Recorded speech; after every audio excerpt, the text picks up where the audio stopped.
nicht. Ich bin so ein. Ich lebe in meinem Chaos, weißt du? Ich lasse schon mal laufen. Es gibt ja manche Leute, die so in ihrem Chaos leben. Die brauchen das.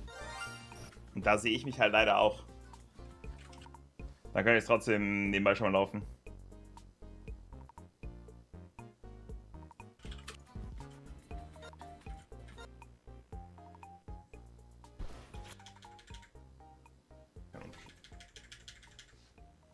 Ich liebe die Damenplex-Mütze, die ist so cool. Plex-Mütze, die ist cool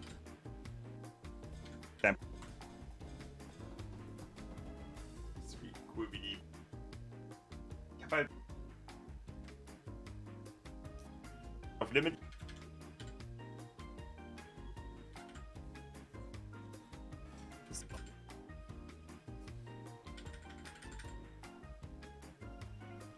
Okay, Jet. Gut. Wir gehen gleich wirklich komplett rein. Ich bin gleich komplett für euch da. Mehr Halfs.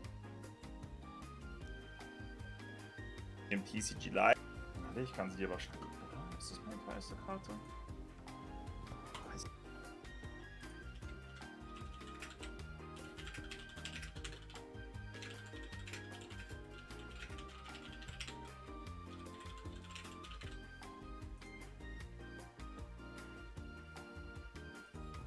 ich gar nicht. Ja, I know. Ich würde natürlich trotzdem jetzt echt gerne mit euch schon coole Sachen. Ja, echt gut im Flow. Auch Twitch, dass die Performance so schlecht ist. Das haben wir in anderen Spielen wie Breath of the Wild, Tears of the... Warte, wie viel?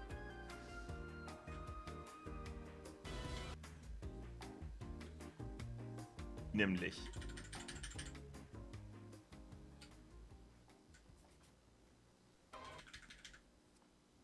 Das zu trinken. Das. So. Ja. 4 Videos hochgeladen. Und so, Junge.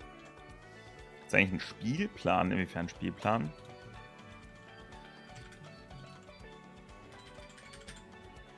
Das ist mal. Auto.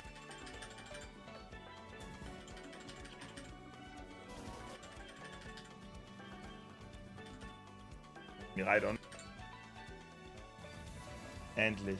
Nee, sowas existiert nicht in Swiss Rounds. Du spielst in der ersten Runde gegen einen und jetzt, wenn du 1-0 gehst, spielst du in der zweiten Runde dann gegen die nächste Person, gegen eine andere Person, die 1-0 steht. Und das weißt du ja jetzt noch nicht.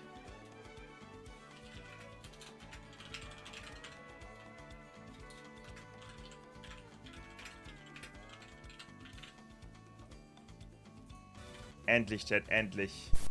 Wieder der aussieht wie ich und meine Videos schneidet.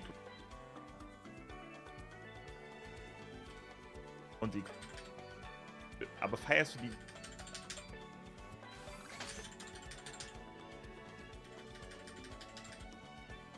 Doch, für die erste Runde weiß man es ja. Das, was Anna gerade reingeschickt hat.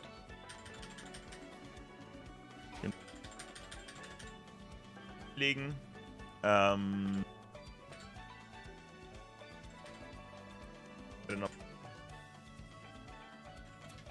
Geil. Durchgamen.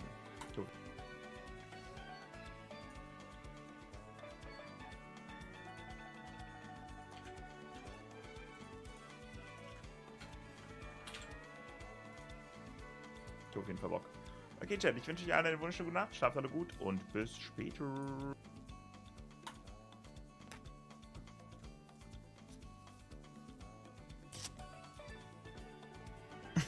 Una.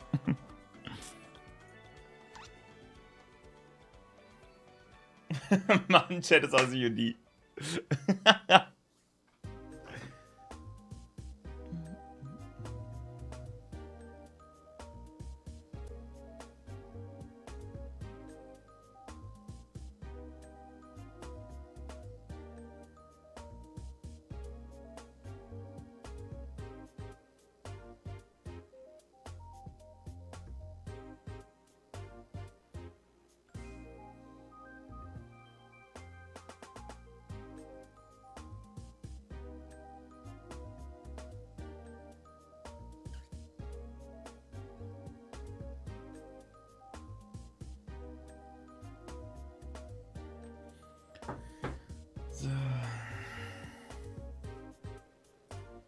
Na, guter Stream.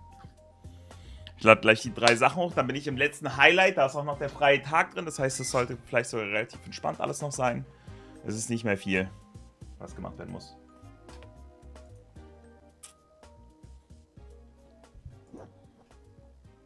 Dann sind wir ja endlich mal aktuell, was die VODs angeht.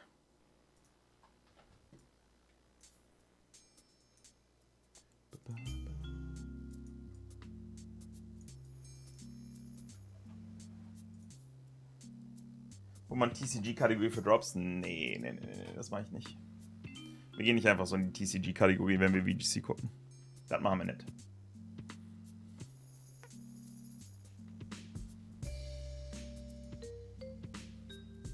Wir können später zwischendurch in die TCG-Kategorie gehen, wenn wir TCG schauen. Gumaya.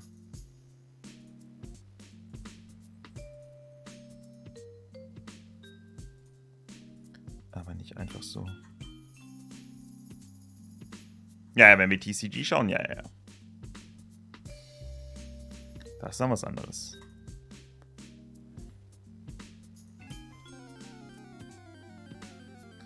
Ich weiß nicht, ob ich gerade wieder auf dem Weg... Ich habe hier den Ping.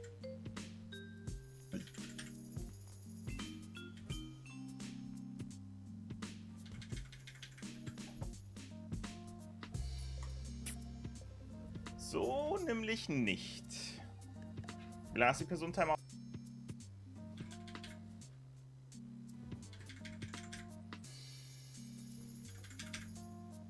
Ja, aber...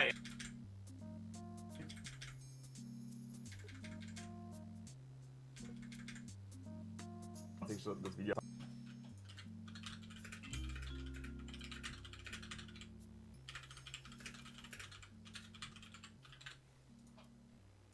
Über.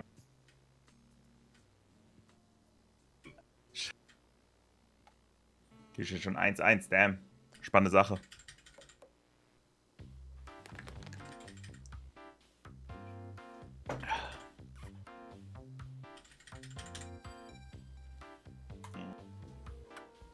Wir müssen uns jetzt Gedanken machen wegen Content.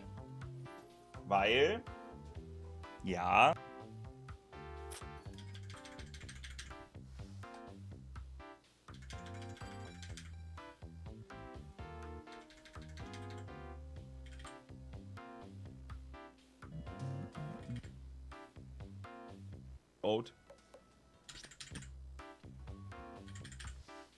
aber ich gehe jetzt einmal ganz kurz auf Klo-Chat und dann...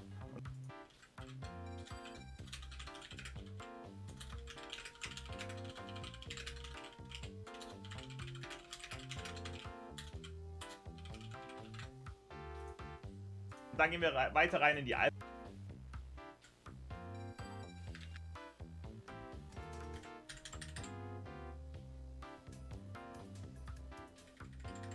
Warum nicht komme?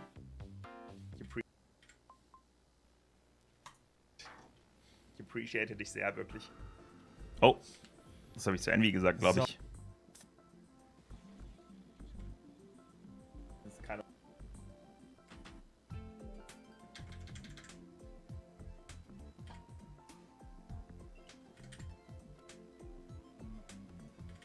Achso, das meinst du, Scammer? Ja. Ja.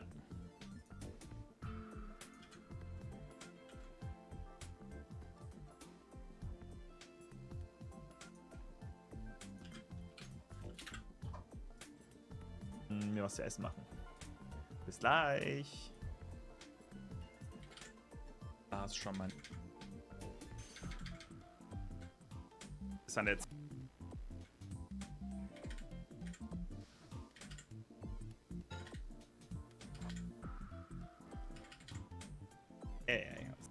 Was geht da ab?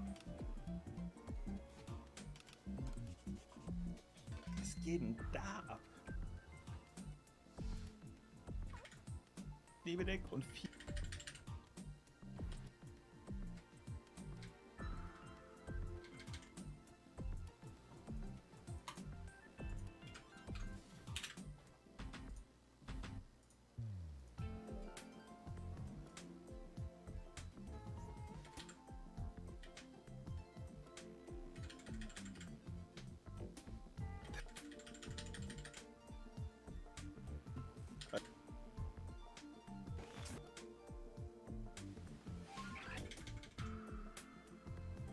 töten.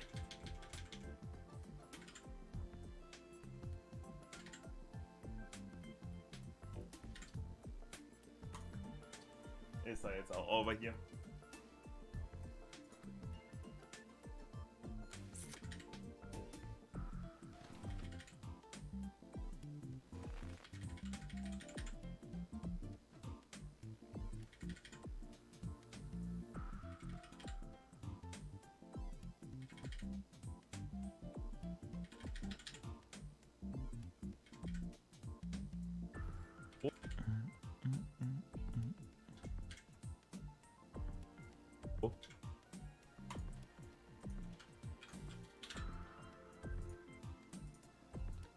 Deswegen, ich mache euch ganz fix ein Quiz an.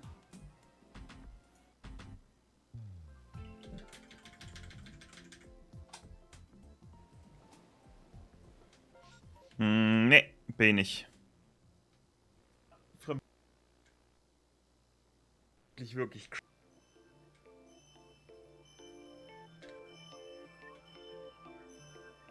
Hätte ich mich vorher anmelden müssen? Glaube nicht, oder? 2-0, let's go. Nein, ist kein Quiz. Es ist so, wie die Timo sagt das. Moment. Jede Reihe ist...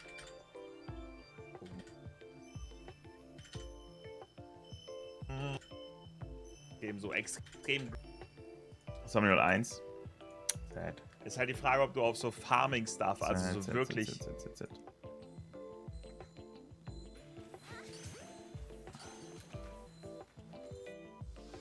Okay.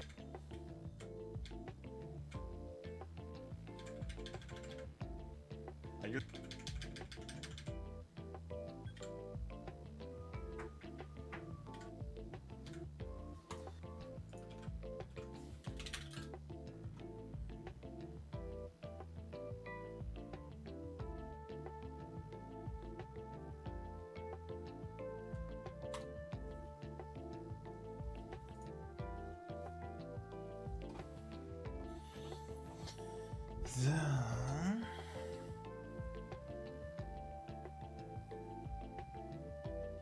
Bin fast da, Chat. Dann fehlt nur noch der Stream hier von jetzt gerade, aber den können wir auch später machen. Ich muss noch die 6 VOD-Abschnitte durchlaufen lassen und dann bin ich da am Start.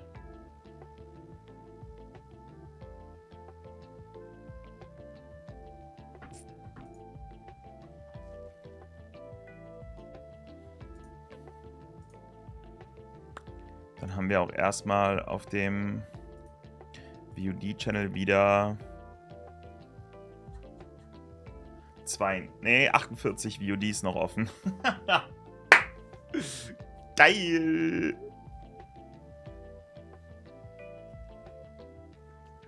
Einmal 0. Strong.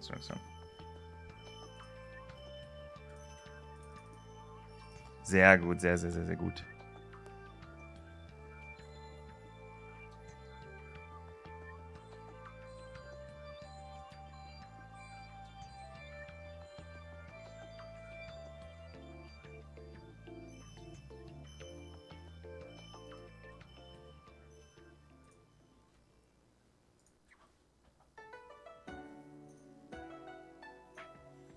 So, aber ich kann schon mal alles ready machen, dass wir da jetzt gleich richtig reingehen können.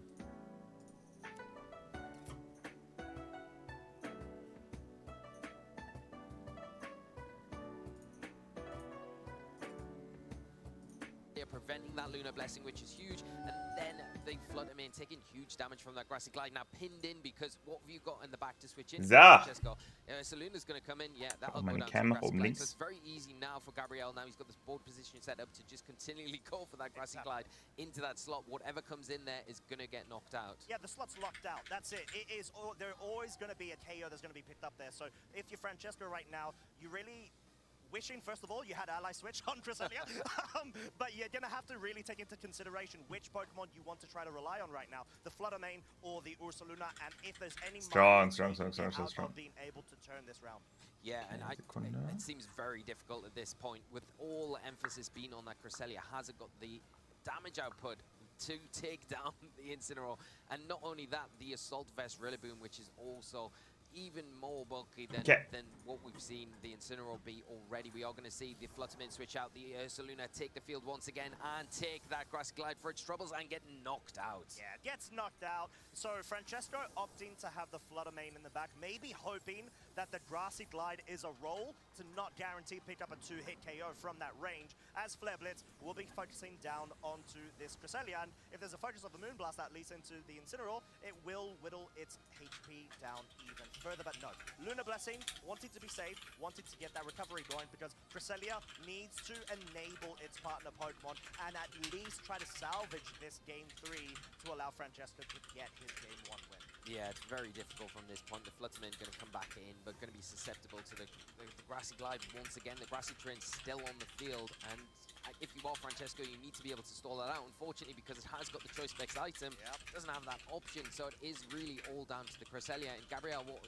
has done is being able to preserve the Terrestrialization here and has it waiting for potentially that Urshifu to come in, Terrestrialize into the Poison type, and then the Cresselia is going to be locked out, not able to really do any damage to it going forward. And you're just going to whittle down with the remaining resources that you have left. And there it goes. Fluttermane is now out. Poor Cresselia is on its lonesome self versus the Fearsome 3 being the Fire, Water, Grass core of the mischievous Pokemon over on Gabriel's side. Flare Blitz trying to do as much as it can on a very buffy, very bulky Cresselia. It's trying to bring it back, but unfortunately for Cresselia, even though special attack dropped, definitely does not matter.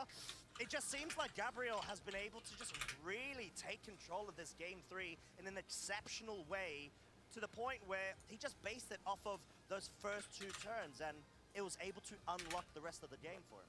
Yeah, I think that was the key for Gabriel, and keeping the Rillaboom and the Incineroar vital cogs in being able to close this Game 3. And Cresselia, really unfortunate for Francesco, but it is not the Pokemon that you want as your remaining Pokemon to be the one for offensive damage, especially against these really defensively built Pokemon like the Rillaboom with that Assault Vest, with the Incineroar as well. It's just taking neutral damage from those Moonblasts. As Urshifu is going to be brought back in, we are going to see the Cresselia just trying to battle this out as best as it can, dealing respectable damage to the Urshifu, to be fair, whilst getting another drop.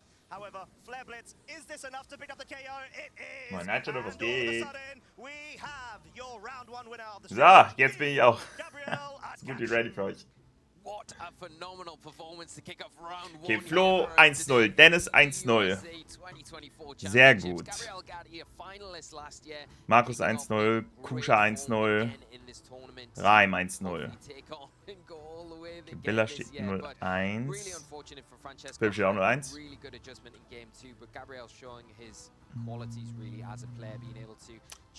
Luis spielt noch.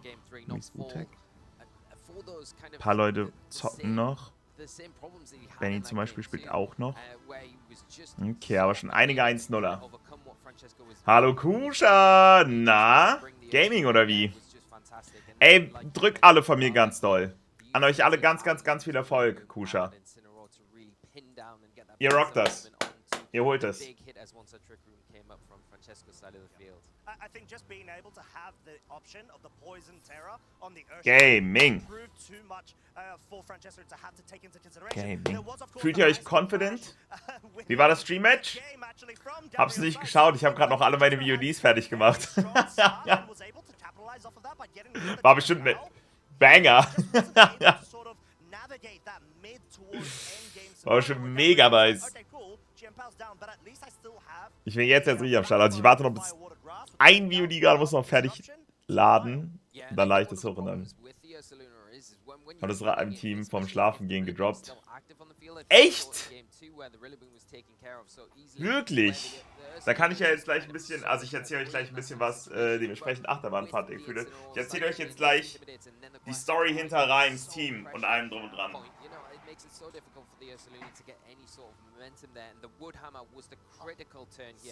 spiele was ganz anderes jetzt. Das ist crazy. Das ist for real crazy.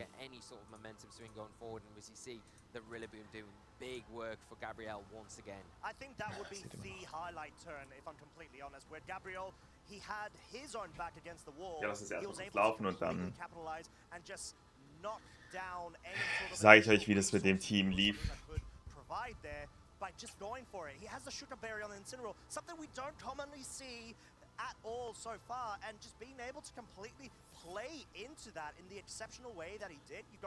Flo ist Harloff. Also got the sugar, and what did it take? Like 40, 50 HP's worth of damage? I was like, that's insane. It's just not enough. That's insane. If you were Francesco in that situation, you really needed to preserve the Ogre for that particular situation. Because if you had to switch into the Ogre there, then you've got a great switch into the Grassy Glide. You've got a great switch into the Flare Blitz. So without that, it makes it very difficult.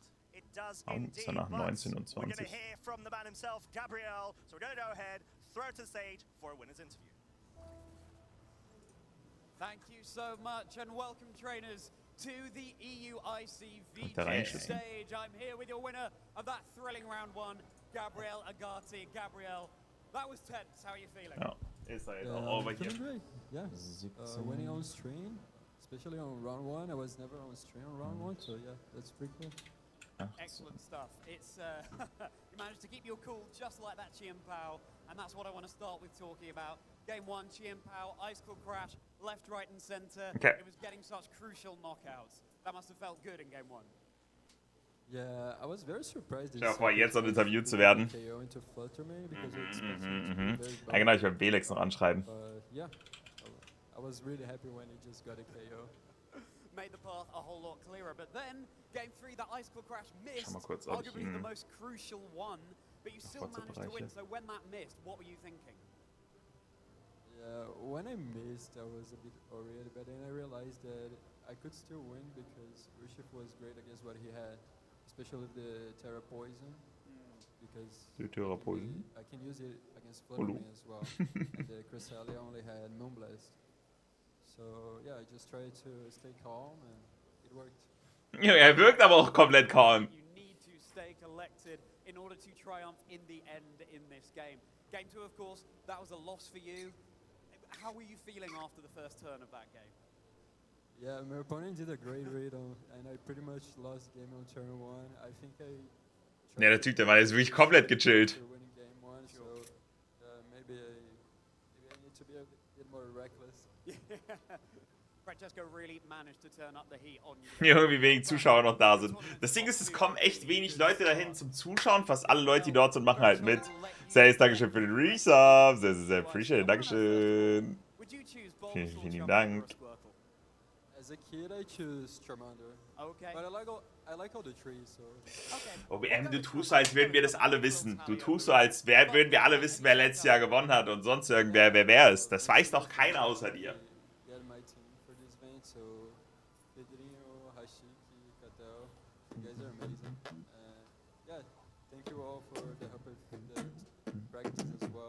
Er hat nicht mal gewonnen. Noch besser.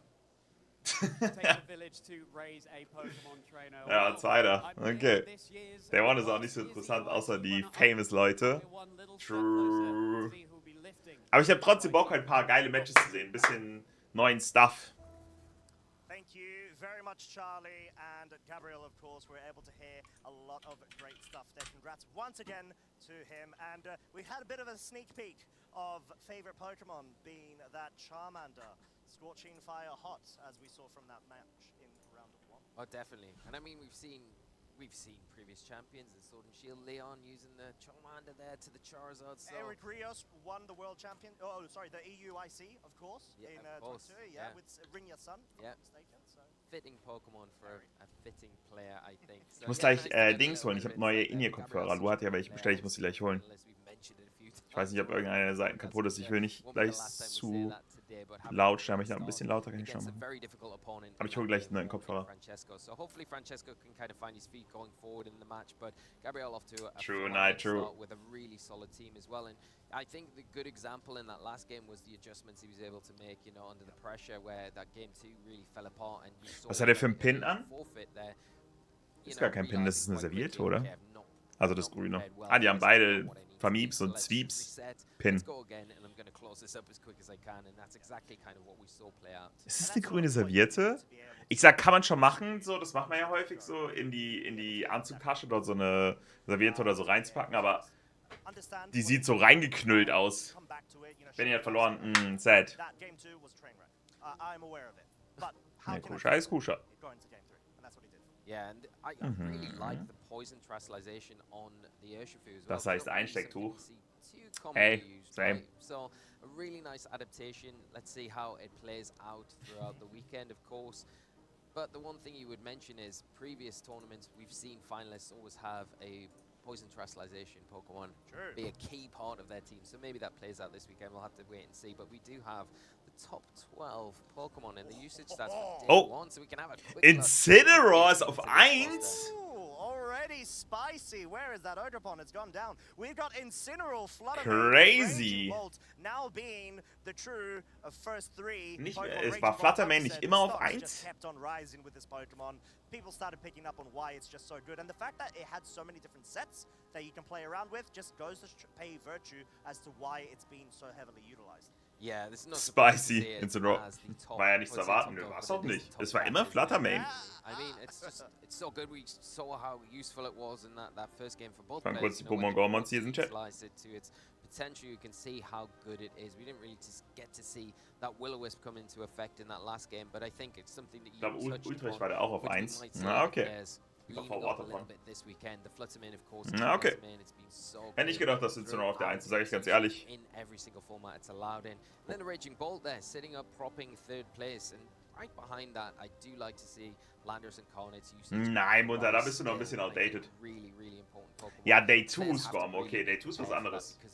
The ability it has to set the substitutes up and they'll throw out those big Day 2 finde ich kann man nicht richtig damit vergleichen. And being able to have Poison Terror as the most common type allows you that super effective move and choice of Wie crazy ist Odrapon auf 5 ist, ja, unter Landers, ne?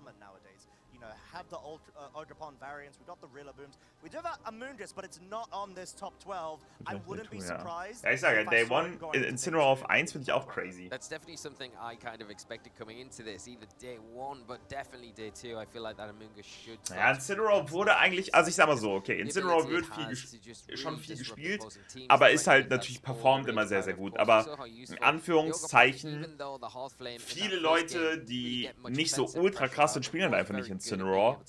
Und deswegen, so wie Scorpion schon sagt, er war, glaube ich, noch nie Day 1 auf der 1. Also ist jetzt nicht so, dass es jetzt so safe war, wie jetzt gerade alle tut. Das ist nice, Luigi. Das freut mich. Things like Sludge Bomb that are good against these grass. Callen dir doch niemanden aus, der im Lurk ist. Heavily by players. Yeah, and I mean for good reason, because Sludge Bomb, like surprisingly from a Moondress, it actually deals. Genau, nicht safe, aber nicht überraschend. Ich sag's okay. Ich sag trotzdem, ich hätte eher Fluttermane erwartet. Nicht jetzt gerade, weil, ja, dass er natürlich in den anderen Games noch auf der 1 war. Ancient Box bei TCG. Banger.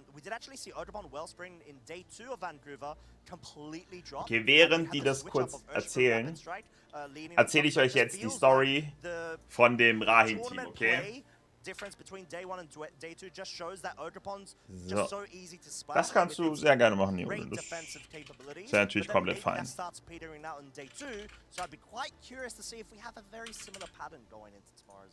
Yeah, that'll be interesting to see. The Urshifu Rapid Strike still a really key Pokemon for a lot of players, and I think players now starting to figure out ways to get it back onto teams because the utility that it has. There are big threats in this format, in particular the Urshifu, the Rapid Strike is so good against that Landorus Iconic. You've already mentioned that the Steel Terra typing is an option on it alongside that Poison Terra typing. So if it goes for the Fluttermane noch das letzte Mal in dem Team? Ich bin mir gerade actually unsicher. Sitting at number 1 is the Incineroar, not going to be enjoying any of those same type attacks bonus that it would get from the fighting or the surging strikes. So really good utility, and just the combination of having those attacks that hit multiple times in one turn are useful, especially against things like the Chen Pao as well, with the Focus Sash that we've seen so heavily used. Oh, that's Raging Bolt. Like that. Yeah, and I think we do have our fellow EU caster, Jamie Boy, actually bringing Chen Pao, believe it or not, Assault Vest. Ja, ich erzähle euch gleich alles zu dem Team. Ich erzähle euch gleich die Story dahinter.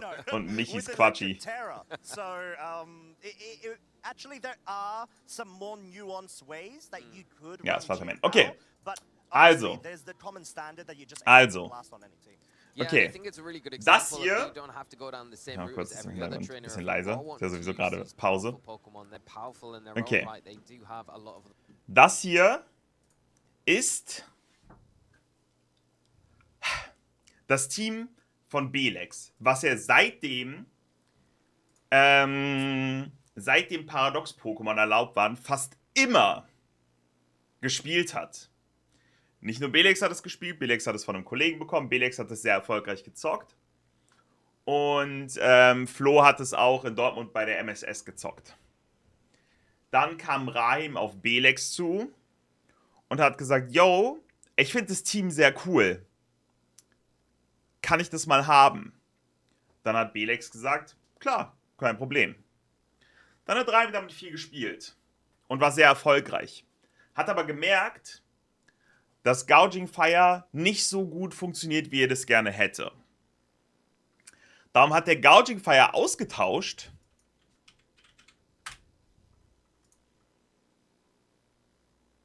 Oh, ich hab Dings. Warte kurz. Ja, ich kann es so lassen, passt. Darum hat der Gouging Fire ausgetauscht gegen den Kollegen hier. Gegen Terrafeuer Roaring Moon. Okay? Das hat Rahim geändert. Und Rahim war damit sehr erfolgreich. Vielleicht kennt ihr das Team. Rahim hat das actually 1:1 so auch bei der Global Challenge gespielt.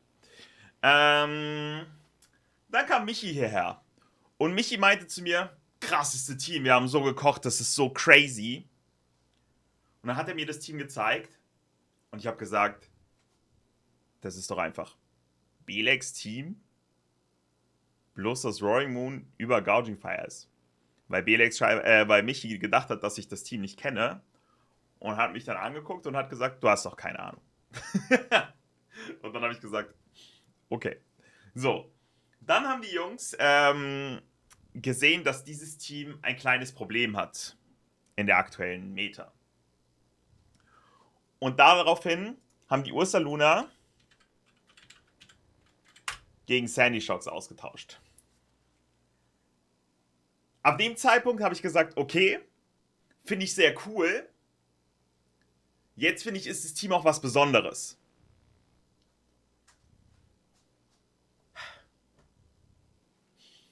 Splits sind ein bisschen anders, ja. Dann war Sandy Shocks 2 Tage in dem Team drin. Und dann haben die sich aber wieder dazu entschieden, Blood Moon zu spielen. Und Michi hat kurz vor der Europameisterschaft Roaring Moon wieder zurück zu Gouging Fire gewechselt. Und Michi spielt jetzt 1:1 dieses Team. Es ist nichts Besonderes. Es ist einfach Michi wirklich am Schnacken.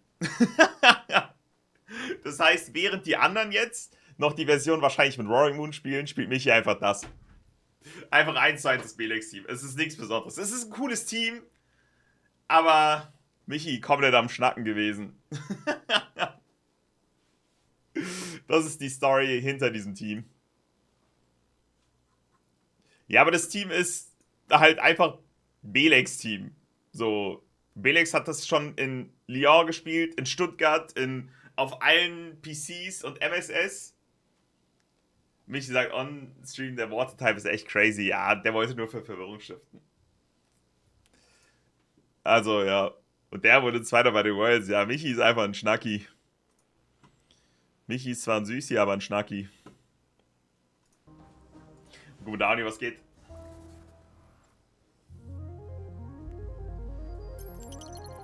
Ein Schnacki. So, okay. Wir haben kurz Pause hier. Das heißt, wir wechseln kurz hier rüber. Doing his due diligence and working out his game plan going forward. Early on can be just a bit of setting up the board, getting attackers ready. As we saw, Vinny is happy to go behind and use those counter catches early on. So it doesn't need to be forcing. So, wir sehen Lugia gegen Ancient Box. Affect the Lugia V-Star Summoning Star on this occasion. Oh. But it will be a comfortable lead while you can build up the attackers on the bench. Yeah, that's exactly right. Just being able to just slow the game down. Steht aktuell 0-0. Scenario, Daniel, although we haven't seen the Archeops. Swiss Round 1 geht noch 15:34. Beide haben noch 6 Preiscards. Lugia V-Star this time. Drops aktivieren, ich weiß nicht, wo ich das aktivieren kann. OBR meint, es geht nur, wenn man offiziell als Restream bekannt gegeben ist. Restream, Dingsbums. Wollt ihr irgendwo die Zwischenstände sehen? Yes, weil ich kann euch die Dings machen. Most importantly, those Pokémon, those energy counts, and the supporters to try and burst your way into an attacker that can retaliate. Den haben wir doch bestimmt. Yeah, the Professor Sada's vitality key in Vinny's build, without the Dark Patch, is the only way to get more than one energy into play. Yeah. And with the Roaring Moon requiring 2 Dark Energy, the Primordial Beatdown of the Koraidon requiring a Fighting and a Colorless, you know, it does take a little bit of energy acceleration, and Explorer's Guidance is great for the getting ancient cards discarded, digging deeper through your deck, but you do need to sprinkle in those Professor Sada's vitality between them to maximize that energy output. Yeah, I wonder if Vinny will try and find a way to grab that very important Radiant Greninja as well, because one of the things that has always been kind of lacking with Ancient Box, especially if it is disrupted. By the way, andere Roster-Streams. Okay. Teilnehmende Kanäle, steht auch Dario zum Beispiel. Oh, nice. Hey, aber das wild. Darius streamt doch gar nicht.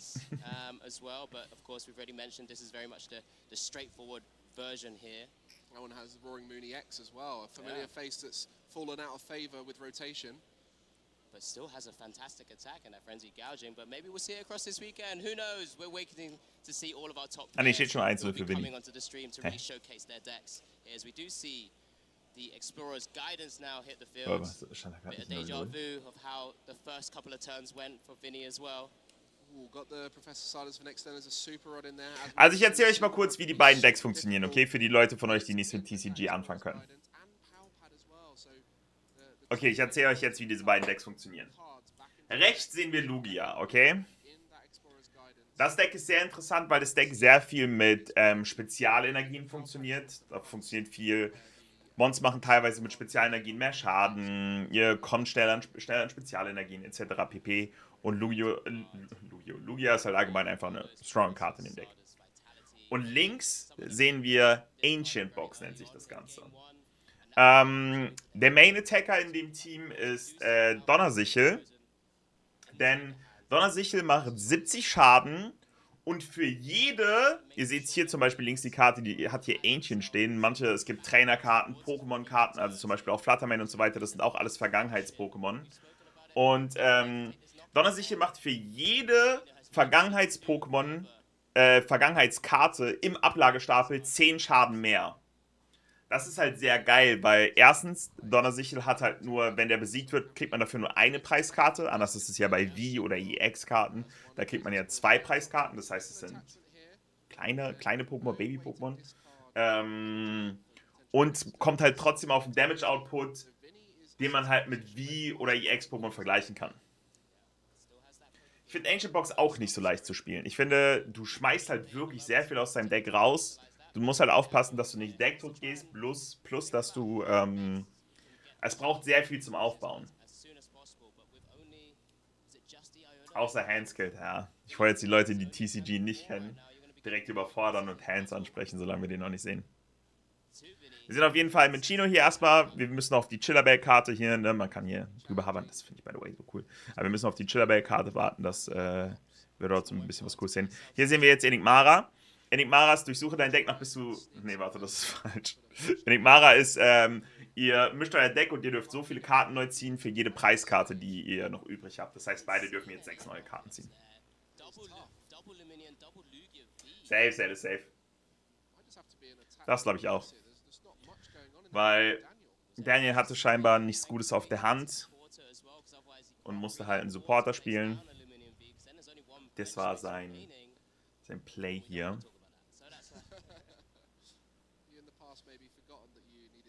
Okay, wir sehen einmal eine Mist Energy auf Lugia.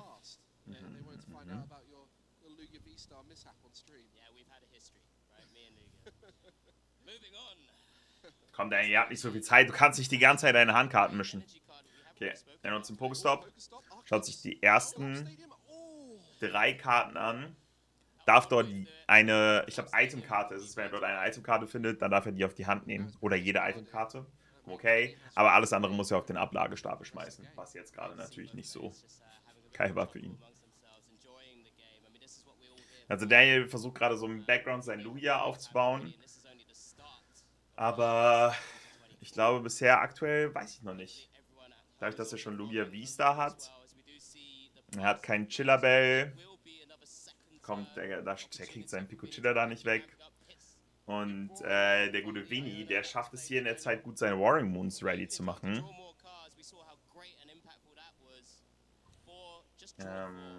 Awakening Drum.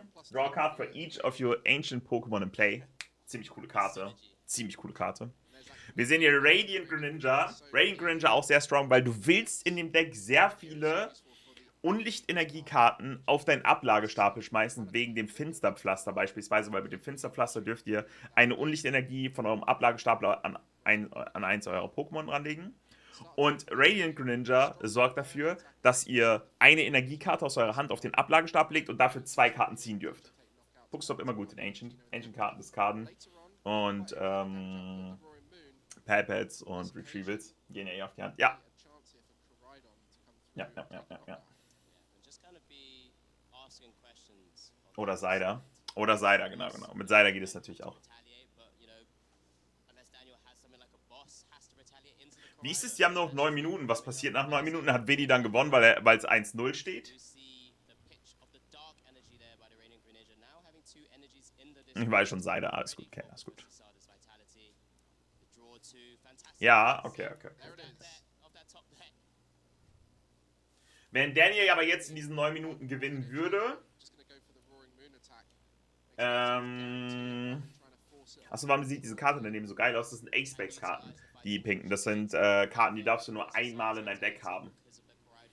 Wenn jetzt aber Daniel gewinnen würde, dann ist es ein Unentschieden, ne? Aber Vinny darf natürlich nicht timestallen oder so irgendwie. Also ne, wenn 9 Minuten vorbei sind, werden noch 3 Turns gespielt. Okay. Aber wenn dann 1-0 steht, hat Vinny gewonnen. Gewinnen. Okay. Fluttermane übrigens, sehen wir ja gerade in der aktiven Position. Fluttermane hat die Fähigkeit, dass alle anderen Pokémon, die gerade in der aktiven Position sind, keine Fähigkeit besitzen. Abgesehen von Fluttermanes Fähigkeit halt, ne? Kann manchmal sehr, sehr geil sein gegen verschiedene Pokémon.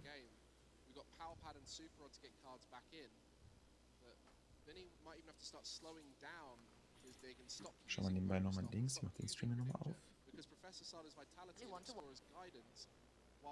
Players to watch. Oh, Aureon Sola, Paul Chua, Gabriel Agati. Kein Michael the Best.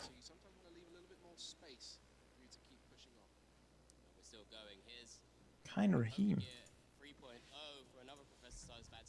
Funktioniert das mit Main auch, wenn man ein Charizard entwickelt? Habe ich noch gar nicht gesehen bisher. Inwiefern? Warum heißt er wie Lee Champ? Das ist ein cooler Name. Richtige Hater, ehrlich so. Okay, Pokestop. Seider. Sehr stark. Er schmeißt Seider weg. Er hat eine Trommel. Mit der Trommel dürft ihr... Korrigiert mich gerne, falls ich falsch liege. Mit der Trommel dürft ihr eine Karte aus eurer Hand abschmeißen. Genau, also... If you discard another card from your hand. Genau. Und dürft ihr noch 2 Energien aus eurem Deck suchen.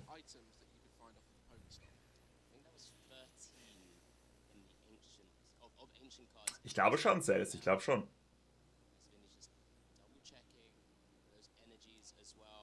Ja, aber aktuell läuft es gerade echt nicht so gut für Lugia Bunden.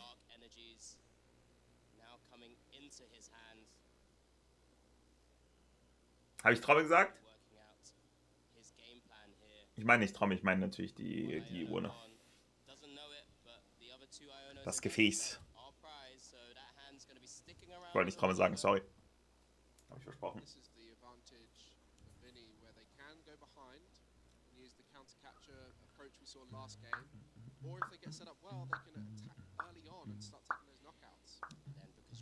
Dankeschön.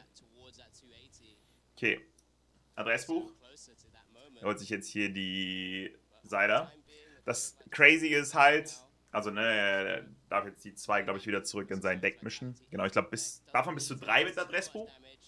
Das Crazy ist halt, ne, wie lange geht da ein Zug beim TCG? Es geht eigentlich actually. Unterschiedlich. Manchmal 5 Sekunden, manchmal 2-3 Minuten. Das Crazy ist halt, ihr müsst halt euch vorstellen, ihr müsst euer Deck so insane auswendig können, dass sobald ihr die erste Chance habt, mit einer Karte euer Deck zu durchsuchen und zum Beispiel die Energie rauszusuchen, schaut ihr euch euer ganzes Deck an und müsst direkt verstehen, welche eurer 6 Preiskarten, also welche eurer 6 Karten sind in den Preiskarten drin, damit ihr damit dann halt arbeiten könnt. Okay, wir sehen Roaring Moon drin mit der Ancient Energiekapsel, die ist sehr stark. Hier sehen wir die Preiskarten, by the way. Cider, Vessel, Fluttermane, hochwertiger Energie, Retrieval, keine Ahnung, wie gerade auf Deutsch heißt. Noch eine Vessel. Ja, die 2 Weste sind schon echt ätzend. Und eine Dark Energy. Auf jeden Fall, genau, die Ancient Booster Energy Karte gibt eurem Vergangenheits-Pokémon 60 HP mehr. Dadurch kommt jetzt Roaring Moon auf 200. Und sorgt dafür, dass ihr keine Zustände wie zum Beispiel Brand, vergiftet oder so bekommen könnt. Und alles wird auch instant davon geheilt. So. Oh, das ist ein Two-Head wie ich. Man spielt Heavy Ball. Sehe ich auch. Kannst ja deine besten 6 Karten verlieren. Ja, aber es passiert eigentlich nie. Ich glaube, das ist fast noch nie passiert, dass... Also es gibt ja auch, wie zum Beispiel, es gibt ja Heavy Ball, wie Kate zum Beispiel sagt. Mit Heavy Ball kannst du den Heavy Ball austauschen gegen eine der Pokémon-Karten, die den Preiskarten sind. Also grobe Regel fürs Tempo, 10 bis 15 Sekunden pro Aktion. Wenn man zu oft länger braucht, kann man eine Preiskarte-Strafe bekommen. Das kann man sagen. Ist halt Random-Faktor, 100%ig. Aber ich finde, es ist eigentlich relativ balanced. Du musst halt mehrere Optionen haben, mit Pokémon angreifen zu können. Ne? Aber die Decks sind da schon echt gut drauf ausgelegt. Okay, ist kaum. Okay. Das ist cool. Aber fühlt man.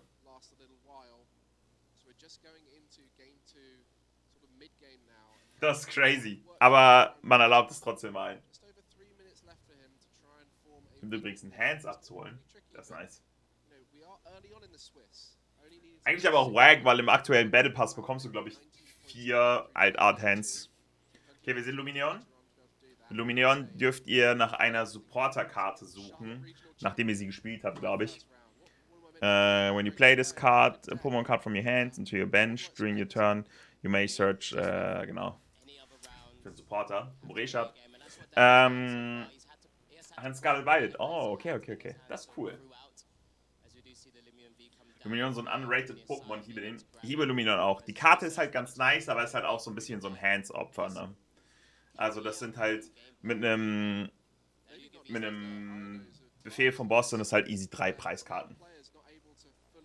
Okay, OBM, das ist cool. Werden wir später abholen. Ich muss sowieso noch ein paar Monster abholen.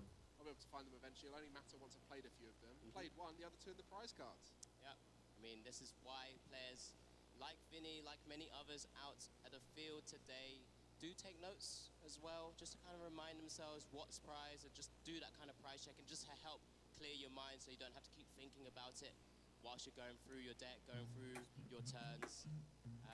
There's the Pokestop being spun as well. We're gaming. Ooh, the Ultra Ball with the research now in hand does mean Daniel is able to guarantee Sehen wir eigentlich schon? Geht schon weiter? Nee. Jo, was ist dieses Voltilam und das Akani? Holy shit. Damn. Guck mal, da hinten spielen die gerade das TCG-Match.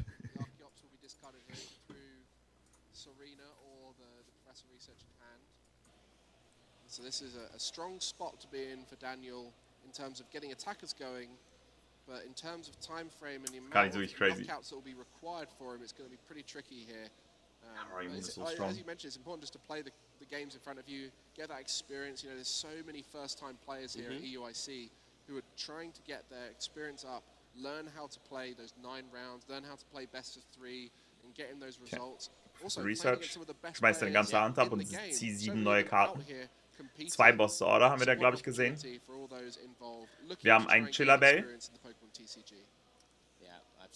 Chillabell macht für jede Special Energie, glaube ich, 70 Schaden. Bit of an opportunity here, but again, he's up against our Charlotte regional champion after all, a very well-established player. So it's just now being able to utilize that V-Star ability for the second time. Unfortunately, Wir sehen hier die V-Star Ability von Lugia. In both games 1 and 2, he's been able to utilize that so far. As time is ticking down. Da ist der Raubdrück. Ich habe keine Ahnung, was die Ability von Lugia macht. Muss man den Gegner immer alle Karten zeigen, die man wegwirft? Ja. Der darf auch in deinen Discard-Pile gucken, ja. Das ist normal. Aber das ist, glaube ich, in Yu-Gi-Oh! Auch so. Der muss ja auch ein bisschen, okay, der darf zwischendurch reinschauen und kann gucken, okay, da sind schon alle seine Attacking-Mons drin. Relativ easy. Okay, der hat aufgegeben. Ja, aber... Also es lief gar nicht und für Vinny lief es richtig, richtig gut. Ich bin sehr gespannt, wie Lugia performt bei EUIC.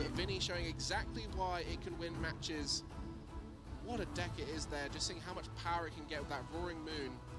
And we'll see how far Vinny can get in the future, whether aber da ging wirklich gar nichts. Yeah, I can't wait to see what else we're going to be having across this weekend, but Vinny there showcasing just how great of a player he is, piloting that deck to just almost perfection, hitting the right Perfekt. numbers, the 220 on that Lugia V, the 280 on the Lugia V-Star, after also bringing back some Pokémon with Super... Kein Pokémon... Oh, Pokémon Go hat gerade die meisten Zuschauer, entspannt. The Dragons. Guzzlord has the edge because Dragtail is just slightly more efficient. Yeah, Guzzlord's also just a little bit bulkier than Dragon. That really helps in those Dragon Mirror matchups. That's in fact why Guzzlord can also defeat other Dragon types like... Läuft ja gerade nirgendwo irgendwas. Unite läuft. Und Gatlu spielt sogar gerade.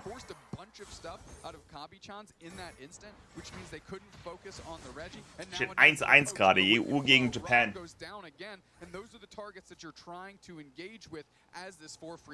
Yeah, if you're able to set up those combinations, grabbing that squishy Pokemon, Venusaur would be a good option too if it hasn't hit a Giga Drain yet.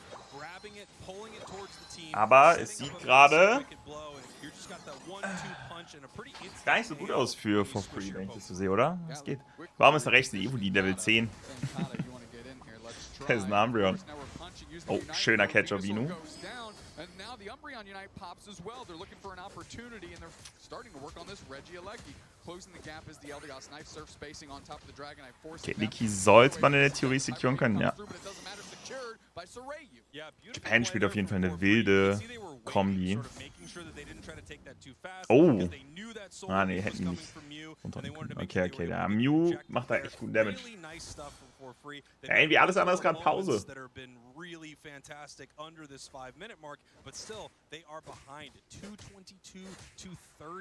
Es läuft gar nichts anderes. Oh, wow, nice repositioning on the Aselgor and just absolutely gripping that buff out from under Soreyu. Nice little play. Yeah, the positioning there from Woodhammer, you can see they were able to angle it so that the side of the Woodhammer catches the wild Pokemon. Of course, you can use that as well, and it repositions them to the center. Wir spielen alle gerade gleichzeitig TCG. 5 gegen 5. All the time. Yeah, great work in tandem between the defender and support players to be able to take that buff without needing a lot of firepower behind them. Just clever plays and clever repositioning to take that. And here we go. We have multiple members here of For Free heading down to this bottom path. We're Was haben wir für einen Regi? Regi-Stil? Nein, Rock. Moving in with the Woodhammer though. Looks like they're going to start this thing, at least push them back. Yeah, the frame between the Hornleech and the Surf can't quite reposition Tomato like they had hoped. OBM, du musst unbedingt zum Arzt gehen, for real. Going low again, Gatlu with the follow-up. Now this Regirock is at half.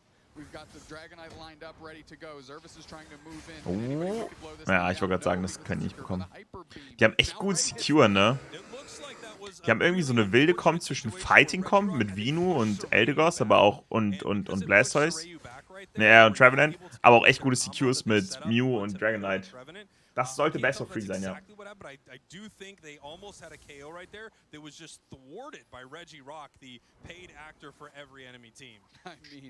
Hyperbeam ist wirklich wild, ja.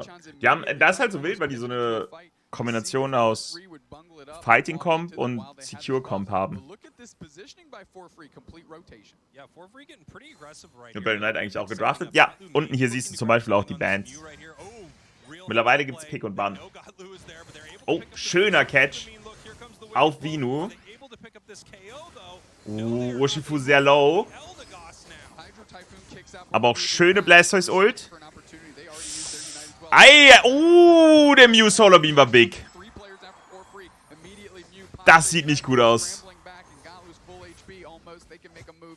Espeon mit Ult gestorben, auch nicht so geil. Basso hat noch Ult, aber es macht keinen Unterschied. Und Blastoise? Ja, nee, das war's. Damn. Das ist der erste Lose für For Free. Scheiße.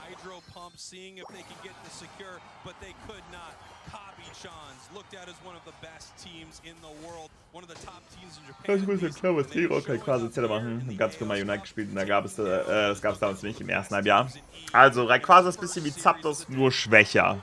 Du kannst zwar also auch schneller abgeben, nicht instant abgeben, schneller abgeben, aber nur solange du dieses Schild aufrecht hast. Du siehst ja diese Blasen um die rum. Solange die das Schild haben, können die abgeben. Aber es gibt auch Pokémon, wie zum Beispiel der Azumarill, die durch Schilder attacken können. Oder Tyranitar.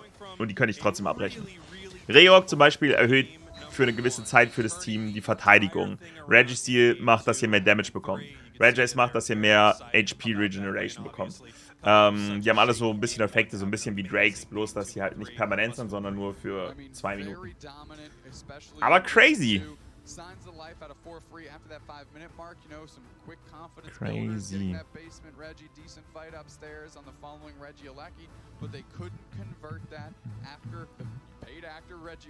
Und wir gehen gerade die Links durch. Okay, so with the really cool electric type Pokemon that's very happy to be here, that starts with the name Reggie. Reggie, I can't do it. Regieleki. No, that Pokemon was able to finish in 2nd place at that event, and it was such a phenomenal run. You know, in a meta as well, where there again was a lot of consistency. Having a completely rogue pick like that, I think was really, really inspiring. He was so bold and brave, just flicking these moves that have a chance to miss, and it was brilliant to see. Other really notable names, obviously Paul Ruiz, previous world champion. Very unsurprised to see him up there in the top rankings. Gabriel Agati, we've already shown today. But Sebastian, you said tackle the lick. Even from like earlier formats, 2017, I remember seeing them really kind of establish themselves. Junge, 4 Dinge passieren gleichzeitig, aber überall ist gerade Pause. Das ist crazy. Stunning to see, and if you want to see more Pokemon pronouncing antics, trainers, maybe there'll be time for that later on over the weekend. Miteinander starts strong with Ancient Box. Voll cool, dass sie diese Deck-Kosenamen auch, dass sie diese Deck-Kosenamen sogar on-stream zeigen. Das finde ich echt schon cool. Oh! Pokémon Go! Lickitung actually doesn't do, as you say, terrible here, especially if Skarmy goes for a Brave Bird. Ich muss aktuell wissen, was so Meta ist. Also es ist immer noch Shadow Gligar. Das ist auch Maxim-Fan. Klar, Maxim ist übernice. Hast du den Twitch-Konto und Pokémon Rewards gekoppelt? Ich glaube. Wie mache ich das? Tab-Simulator. Ich sag, Pokémon Go ist actually schon nicht ohne. Hier verknüpfen. Ich muss es noch verknüpfen.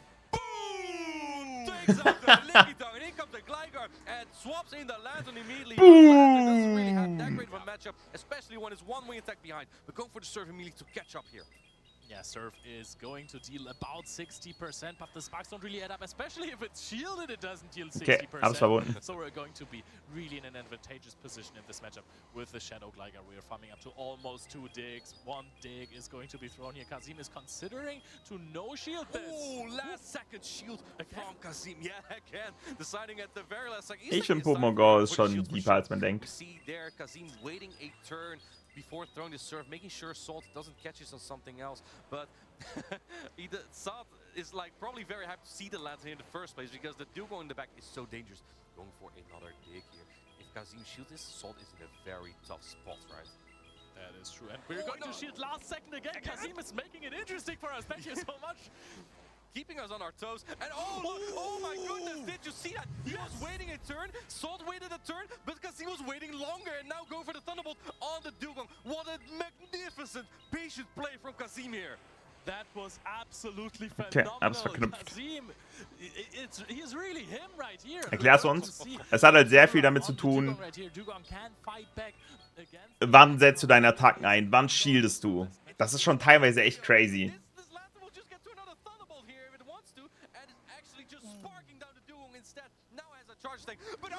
Wie schnell kriegst du deine Attacks aufgeladen? Was für eine Ladeattacke hast du? Was für eine Sofortattacke hast du? Also das ist schon wirklich insane, wie viel Brain-Stuff dahinter eigentlich wirklich ist. So, du siehst hier zum Beispiel, die haben 2 Ladeattacken.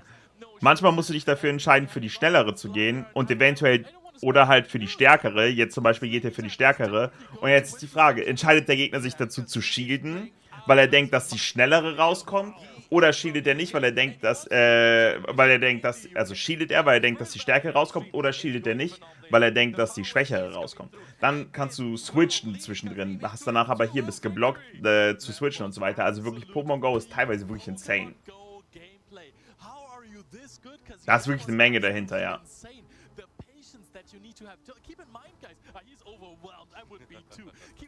Das darf man wirklich nicht unterschätzen. Alles 50-50 ohne Ende. Das ist wirklich insane.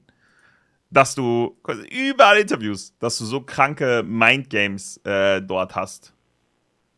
In Pokémon Go. Und das in so einem Tempo, in so einem wirklich in so einem Tempo, während das so aktiv krass Tempo hat, das ist wirklich crazy. Boah, würde ich nicht sagen, dass da nicht Wissensentscheidungen dabei sind, Leute. Ich finde das cool. Sicher, aber das Gameplay sieht goofy aus. Kann ich verstehen, ja. Aber da muss man über den Tellerrand hinaus gucken. Ich finde das actually sehr cool. Yeah, I said to Costa before we came on this morning, I was looking through the roster of the players and I said, please, I'm not playing today. The amount of high caliber players that we've got coming into this tournament, it's such a tough field for our players, and whoever does come out on top, kudos to them, because they are going to have an incredible run this weekend to get through all of these amazing players from all around the world.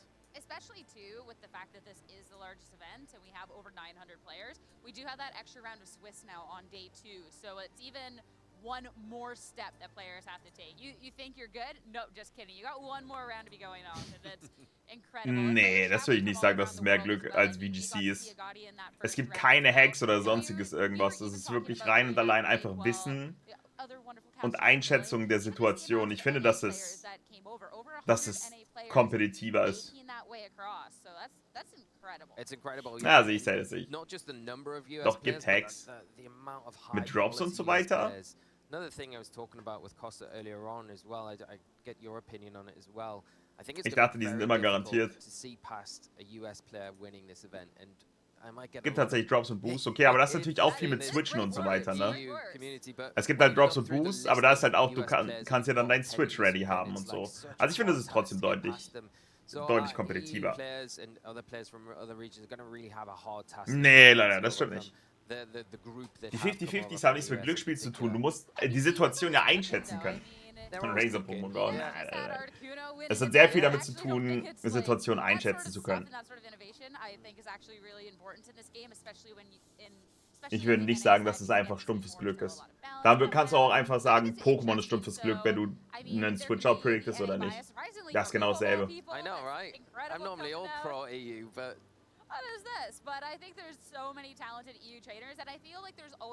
das Einschätzen gibt es auch im VGC. Ja, ja, aber du sagst ja gerade, VGC ist kompetitiver. Aber das würde ich nicht sagen.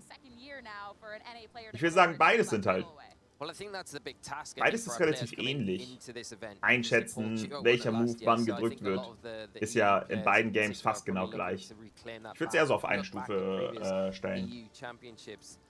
We've got all of the previous champions from EU events that we've had since 2017 are in attendance and playing this weekend, which is absolutely weird, dass gute Stats nicht immer gute Stats sind bei Pokémon Go. Das sehe ich ja. Das verstehe ich. Let's reclaim this back this year, but it is going to be, like I say, a tough task. You know, das verstehe ich. The regionals unfold this season. We had EUIC. I mean, Marco Silva in particular taking that one, so that's really nice. So, you know, the talk is welche Tag TVs haben, ja, damit du dein Pokémon höher boosten kannst. Das ist echt funny. I do think the task is at hand for them is very, very difficult.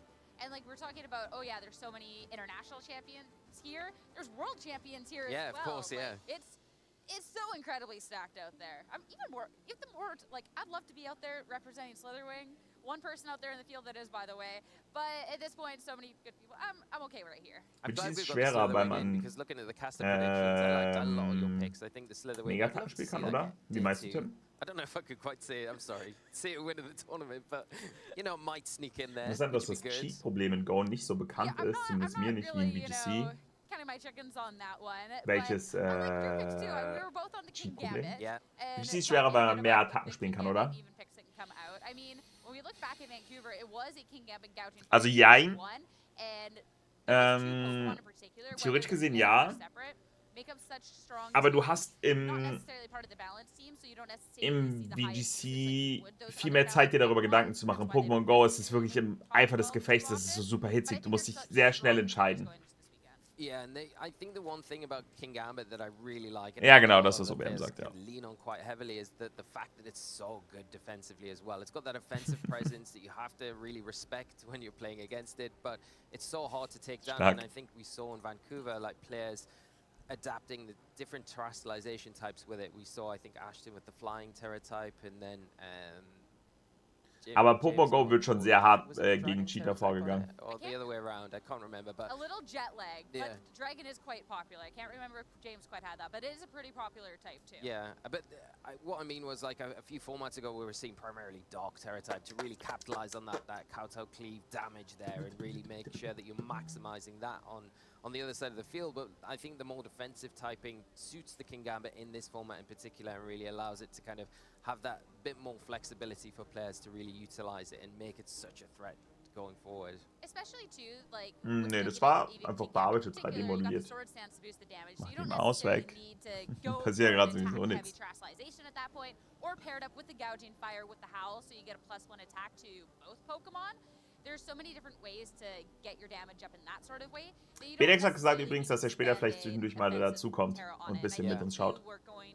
A little bit more back into defensive terrors, just more so in the case of we have a little bit more balance. You got to make sure you have that longevity. If you're kind of throwing everything at a defensive terra and you're not getting that KO, you're not getting that momentum, it's kind of just wasted. Ach, Runde 2 läuft schon. Ach so, chillig. Yeah, definitely, and I think a good point to make on the sword stance. Das ist natürlich entspannt. Mich spielt gegen Brian Martinez Rico. Mago spielt gegen Nico. Kusha spielt gegen Name. Spielt Teddy. Brian spielt gegen Connor McCormack.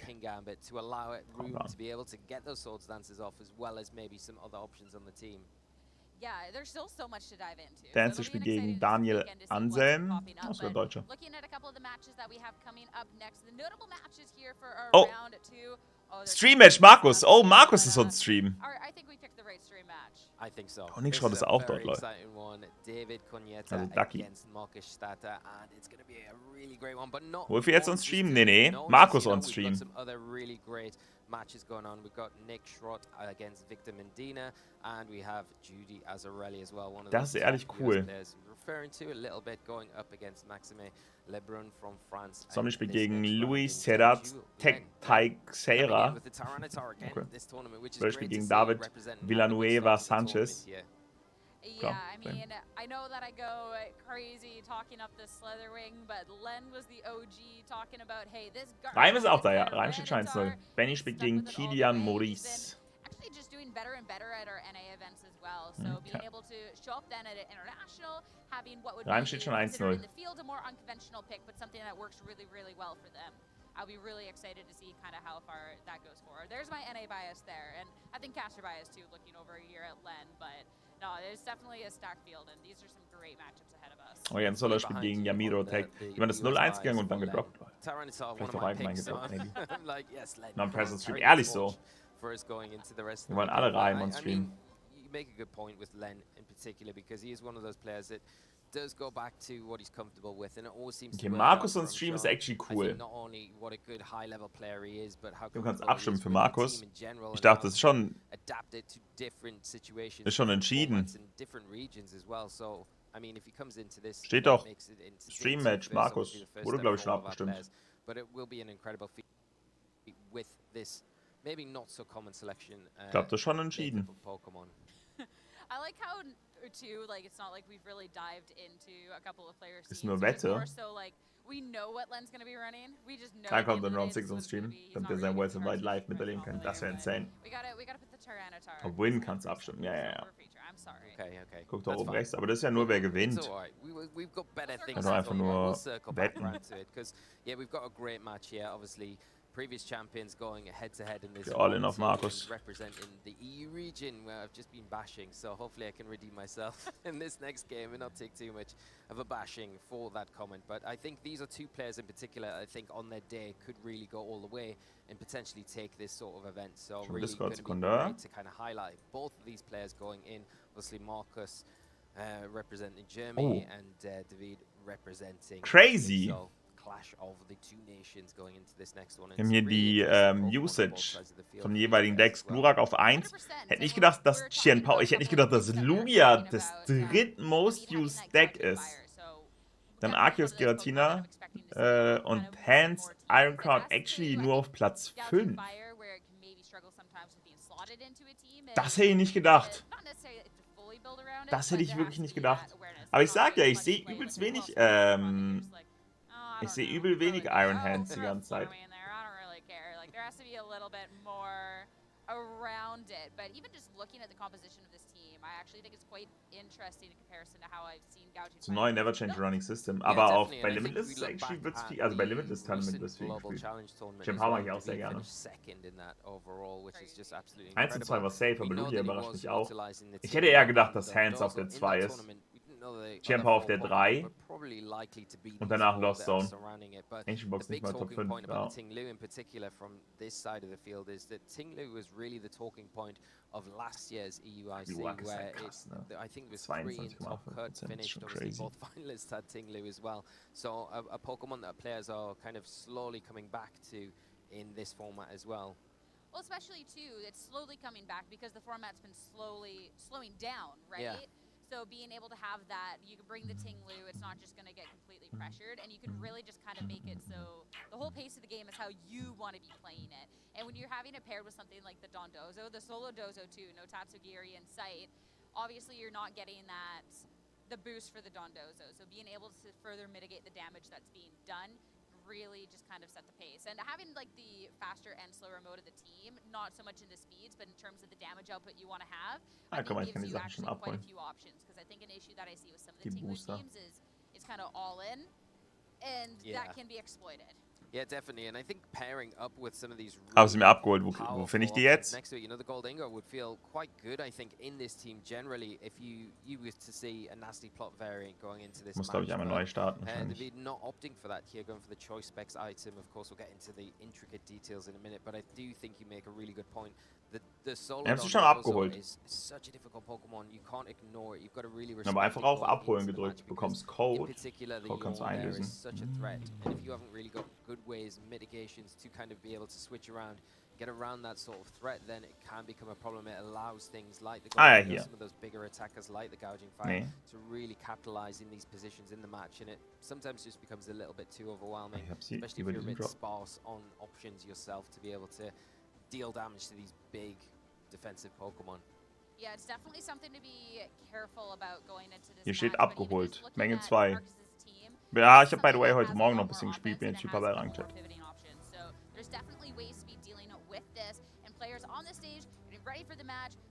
Ja, das habe ich schon gemacht dort.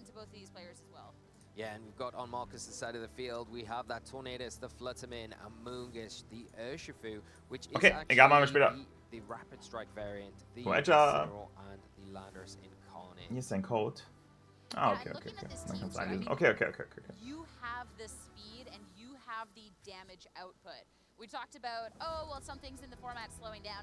View inventory. Not whatsoever. So that's something that's genau hier. Okay. Be something that it has to be looking out for, because you have physical and special attacking threats here. Both your Urshifu and the Landorus don't need a setup. They can both deal a certain amount of damage right out the gate.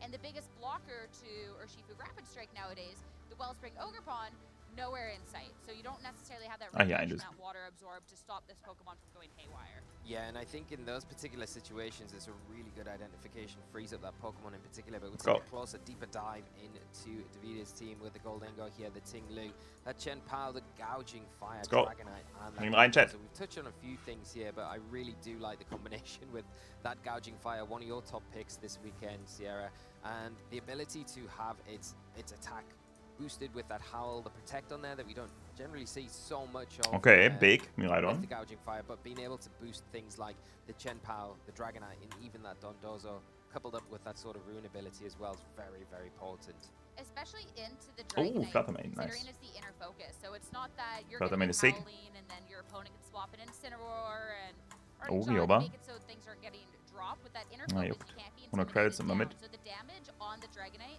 the attack is going to stick on this Dragonite. So you're not forced into something like this choice ban that we see a lot of Dragonites have for that additional damage that they honestly need at times. Instead, the Assault Vest. So this is going to be even more so adding to that bulk that it has.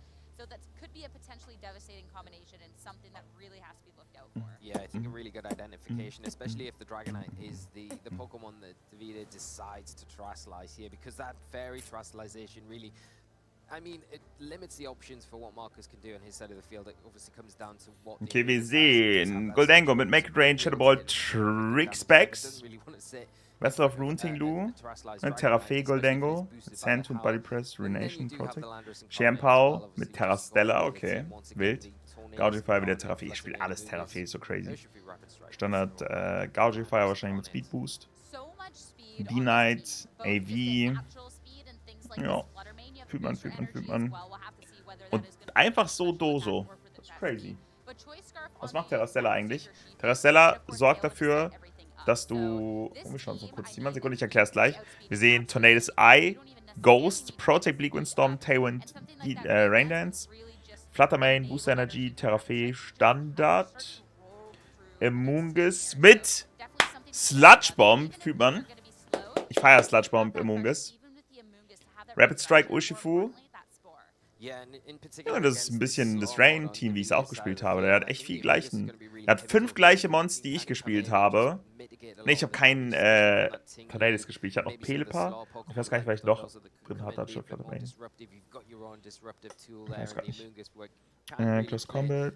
Scarf Urshifu. Landorus Eye. Standard mit Terra Steel. Und so nur Terra Grass mit Dings. Okay.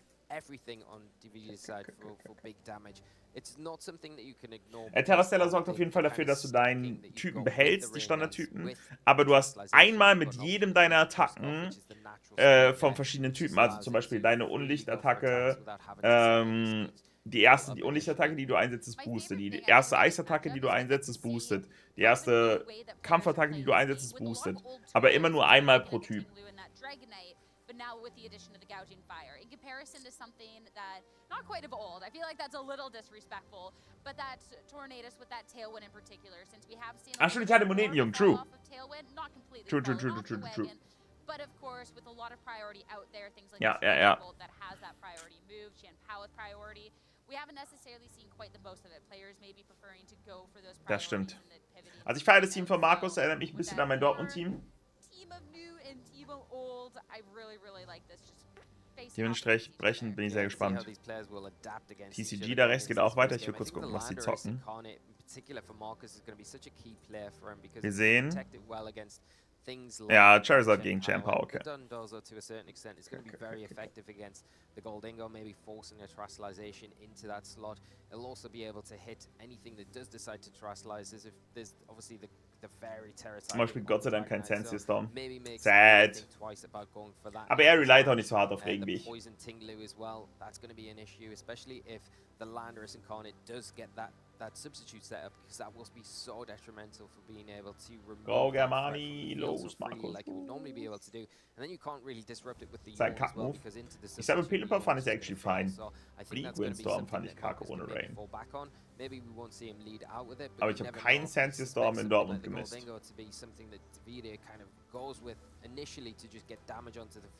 Mit Pelipper ist komplett fein, den zu zocken. Then the Landorus in that scenario could be quite a good option to try and remove that, or at least pressure it into going for that Terrasalization again.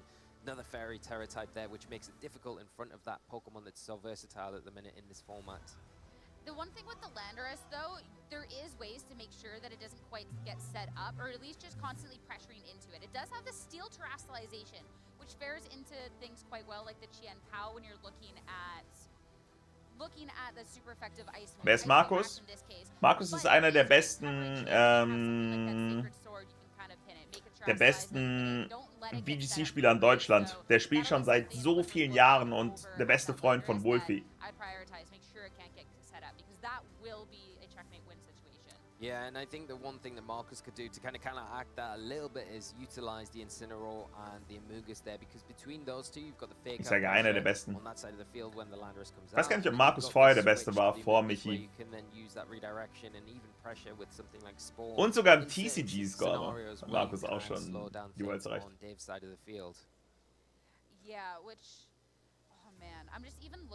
Ja, Markus ist all in all der erfolgreichste, ja. Auch erfolgreicher als Michi. Also, Michi hat halt das beste deutsche Ergebnis jemals erzielt. Aber theoretisch gesehen könnte Markus der beste Deutsche noch sein, ja.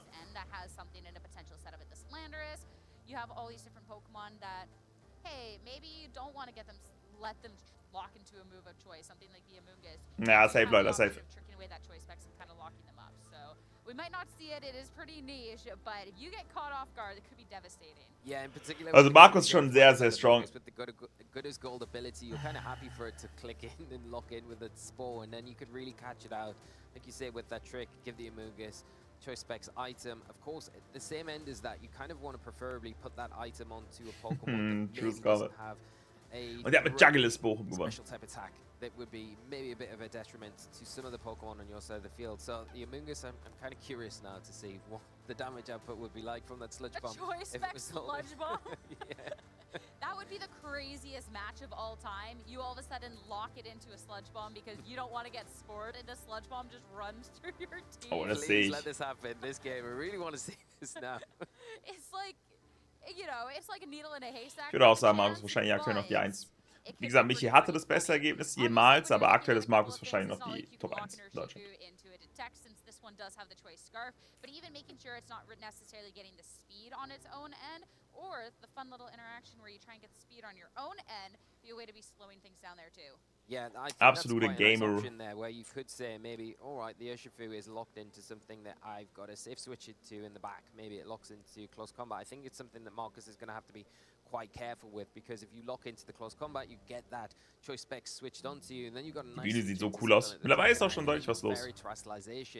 Pokemon are in a much better position, so can really be used to the detriment if David is quite controlled about how he approaches this match, doesn't dive in too quickly, and tries to control things with that sort of aspect of his game plan that he's got access to. Yep. And hello, everybody. It's back to us. We're waiting for the players to finish getting set up with team things. A second round, where everybody's waking up here, but no. Sie hat keinen Pin. Das macht mich sad.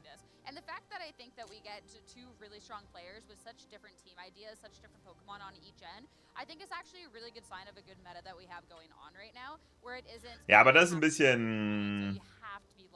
Das ist ein bisschen. Also da habe ich mit Michi schon viel drüber geredet, über die Seite, die ist eigentlich ein bisschen quatschig. Yeah.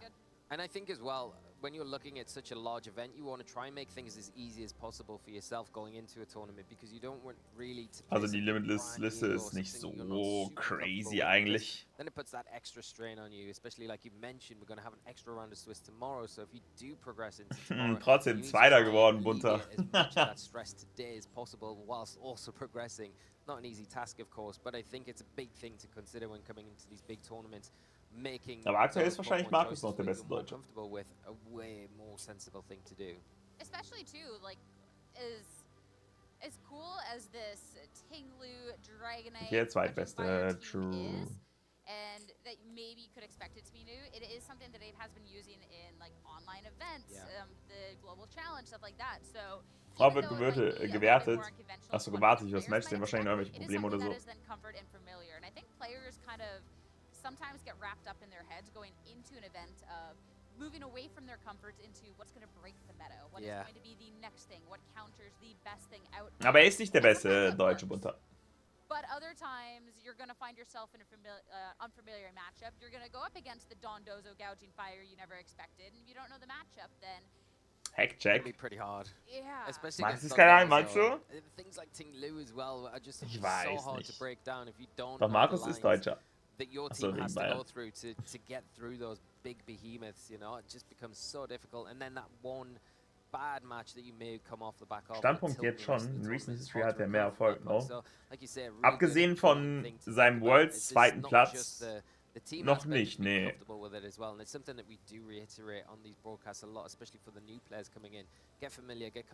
Man muss jetzt halt schauen, wie consistent Michi wird. Markus ist halt sehr consistent über Jahre hinweg. Klar, ist auf jeden Utrecht natürlich trotzdem strong, gar keine Frage.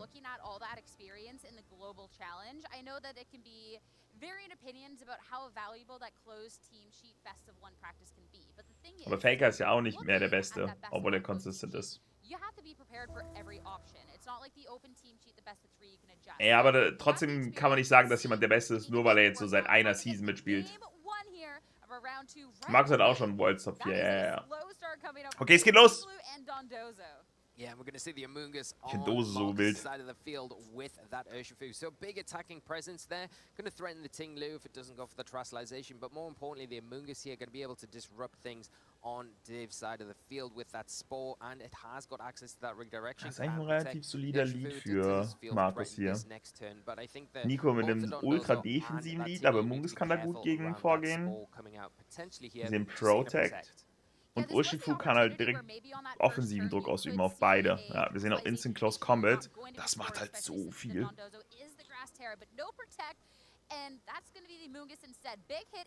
No Protect? So sowieso Urshifu.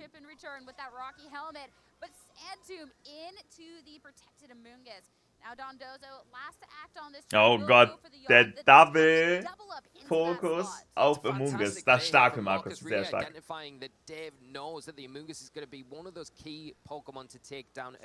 Protecting it here and getting that free close combat off, making the Ting Lu and everything now where he's going to be knocked out if it takes another one this next turn. So Next. really be that carefree with it. Das Ding ist, Close combat comes out into er muss eigentlich schon Wave Crash in Urshifu reinhauen, weil Urshifu wird jetzt wahrscheinlich Ting Lu killen. Wenn er auf das Terra halt hier rauszubekommen, ist halt auch trotzdem sehr strong für Markus.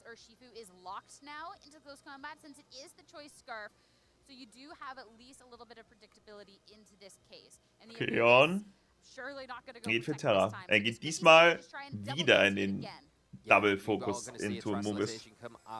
From this turn two, and it will be onto Dave's side of the field. It will be the Ting Lu potentially going for that poison terror type to take less damage from a close combat that could be fired out from that Urshifu. Of course, we know it is a choice scarf, so it will be locked into that move here. Oh, close combat in Dozo, big.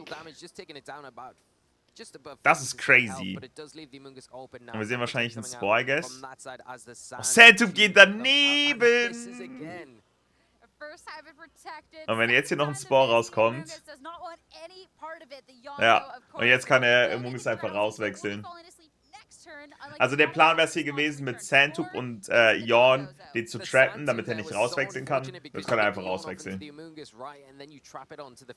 So really key for Marcus here. He is going to be able to switch that Amoongus out. It does open the door for maybe Dave to try and target into that slot. Also Body Pressen Urshifu. Ich weiß nicht, ob Markus hier mit beiden rauswechseln will.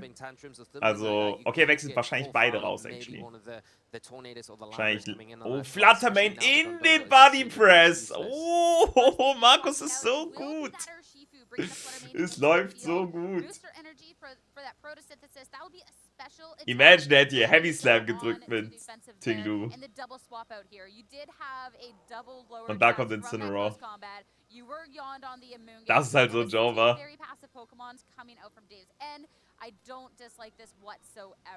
Das ist halt so Jova.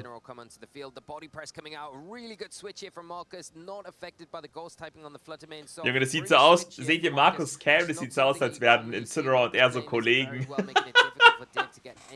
Er schaut ihm so über die Schulter. Du hast es, Champ. turn of sleep.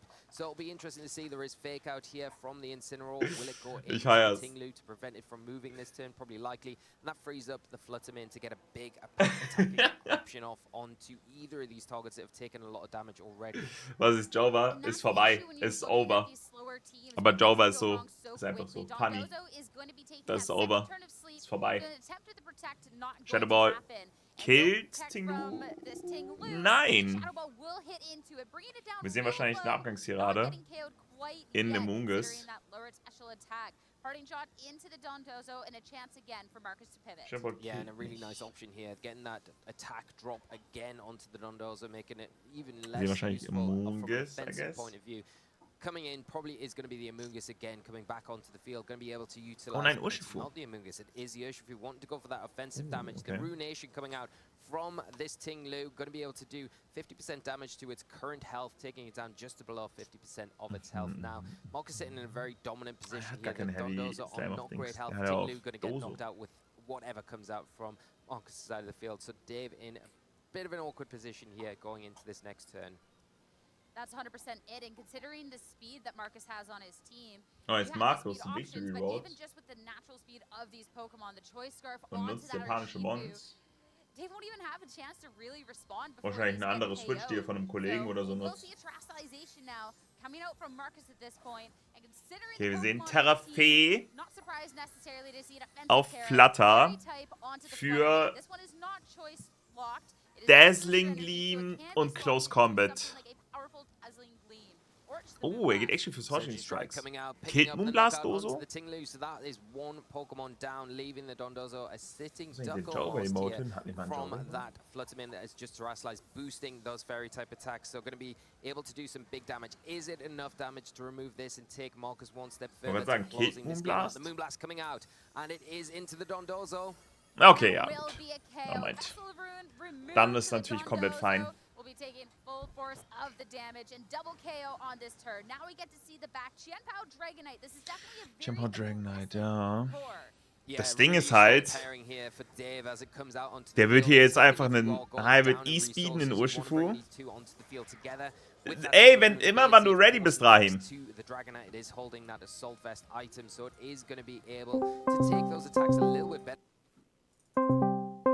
Ich ruf dich an.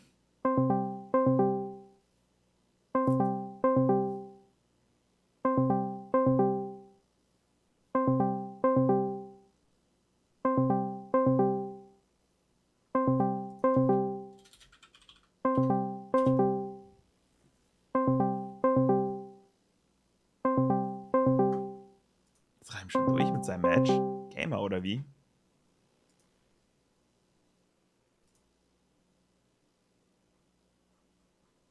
Scheinbar.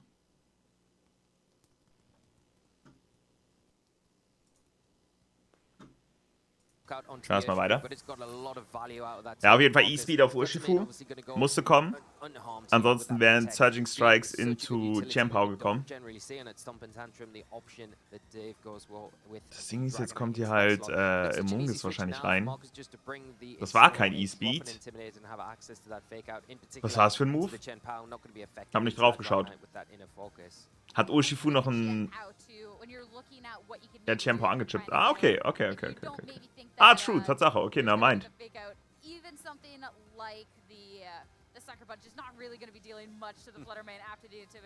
Ich dachte, der E-Speedet den wild. Hätte ich nicht gedacht. Hä, warum hat er nicht E-Speedet? Okay, wir sehen Protect of Chien-Pao. Und Fake-Out in den Chien-Pao-Slot, klar. War big. Dina kann nicht gefake-outet werden. Da sehen wir den E-Speed. Der killt Fluttermane natürlich nicht. Und jetzt sehen wir hier einen mächtigen Moonblast. In Draugang, ich glaube, der killt sogar, ne? Ja. Scheiße auf Assault West. Das kann er nicht mehr gewinnen. Das ist GG. 1-0 für Marcus. Yeah, and now you're looking down at a full health Incineroar. I mean, if that was the only Pokemon Marcus has got, he's in a really good position, but also got the Fluttermane there. Icicle Crash going to come out into the Incineroar, fishing for that flinch, but yeah, can't ignore the Fluttermane. It is going to come out with the Moonblast and pick up a knockout, taking game one for Marcus Stadter as we are getting into round two, and things are really heating up, Sierra. such a fun match. I think too that there's a lot of different ways that things could have gone for that match, which I think will be really, really fun for this game too here. We got to see from Marcus's end really well playing around that. Marcus hat ihn komplett zerstört. That we're trying to slow things down. You sport into that Dondozo, so it can't essentially yawn lock you. Of course, that Santu miss was unfortunate. That does have to be called out as well, because that would have been a trapped Amoonguss on the field, as well the Trastalization. It was on a Tinglu that, well, then the Urshifu ignored it for that turn. Alter, Padeus, vielen, vielen Dank für den Raid. Hallo Leute. Was geht, was geht, was geht? Ich habe ja einen schönen Stream. Das hat die schönes gemacht. Hello, hello, hello. Was ist schon? Herr Brüber, was geht? Wir schauen gerade entspannt die Europameisterschaft. Tschö, was geht? Und ich spiele gerade Markus, der wahrscheinlich ja, aktuell immer noch beste deutsche Spieler der Welt. Also der beste deutsche Spieler in Deutschland und auch der Welt. Es gibt nur einen Deutschland. Und er führt gerade 1-0. Markus hat es wirklich schön gespielt, ja. Mir gar nicht straight durchgerechnet und dann wieder erfolglos Elite-Kit gehandelt. Damn, aber klingt sehr cool. Der allerbeste Deutsche der Welt. Yeah, nice Zoom, yeah.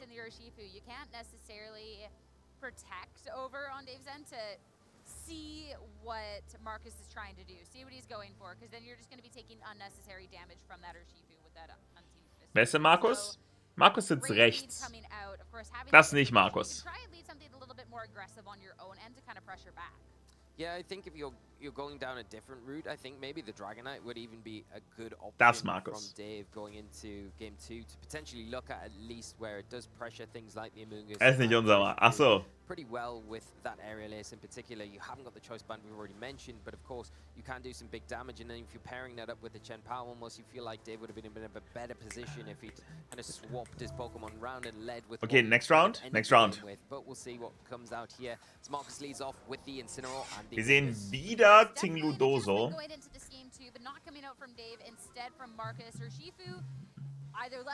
Alles klar rein. Bis gleich.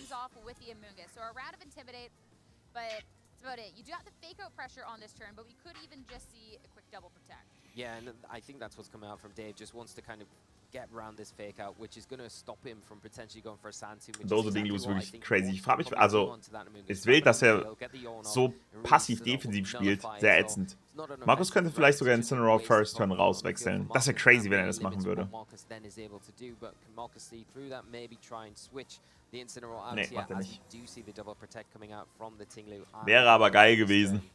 Yeah, no swap coming out, so the Incineroar sticking around for this turn. Amoonguss as well. The attempt to fake out here. Ja, Fake out, wahrscheinlich Spore. So I feel like Dave in a really nice spot here. You have Das Ding ist, all the information going into this as well. hier wird halt ein Yawn Sandtube auf einen der beiden kommen. Aber auf wen? Wieder auf Amoonguss. Okay. Protect mit Amoonguss und Abgangstirade. Das wär's. Aber es ist geil, dass Flo 2-0 steht. Das freut mich sehr. Das freut mich sehr. Reim auch 2-0. Geil. Geil, geil, geil, geil, geil. Reim ist so ein Gamer.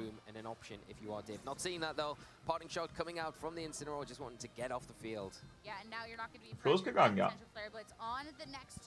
Kann man mit Abgangstirade aus Santum raus? Ja. Kannst du auch raus return und so. Aus Trapping Stuff.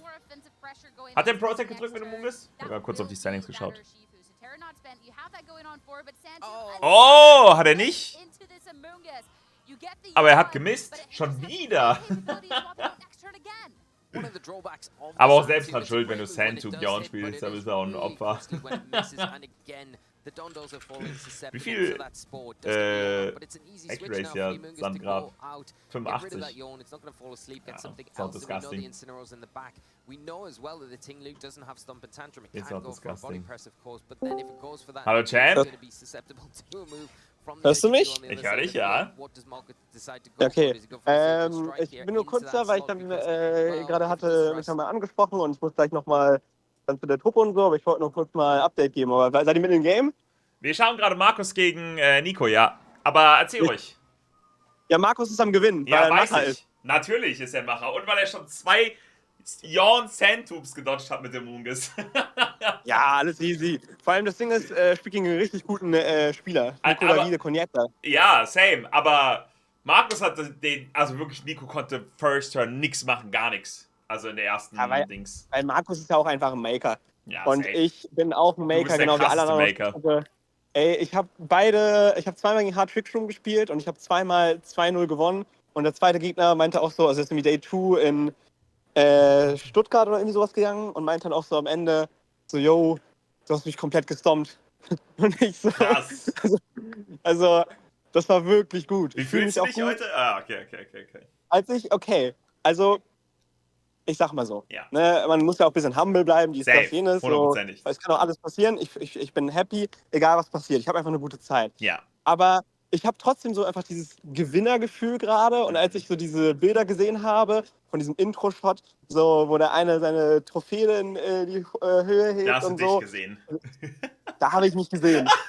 Also, nee, also, na, ganz ehrlich, ich hab geträumt, ich spiele gegen mich im Finale. Und solange es, also, ich glaube so lange dran, bis es nicht mehr der Fall sein kann. Okay, so, weißt du? Okay, ja, also das heißt, wenn es nicht passiert, ey, ich bin so happy, egal was passiert, weil wir haben einfach hier eine gute Zeit. London ist cool, EUIC sowieso, also Europameisterschaften, die Venue ist nice, alles ist nice. Sehr cool. Ich bin happy. Aber, also, ich glaube natürlich erstmal Worlds Invite und dann hoffentlich Day 2. Das ist das Ziel. Ja. Aber fühlen sich alle gut heute. Wie geht's Flo? Flo 2-0. Ja, es ist ein Mix. Also, wir sind alle... Habt alle gute Laune.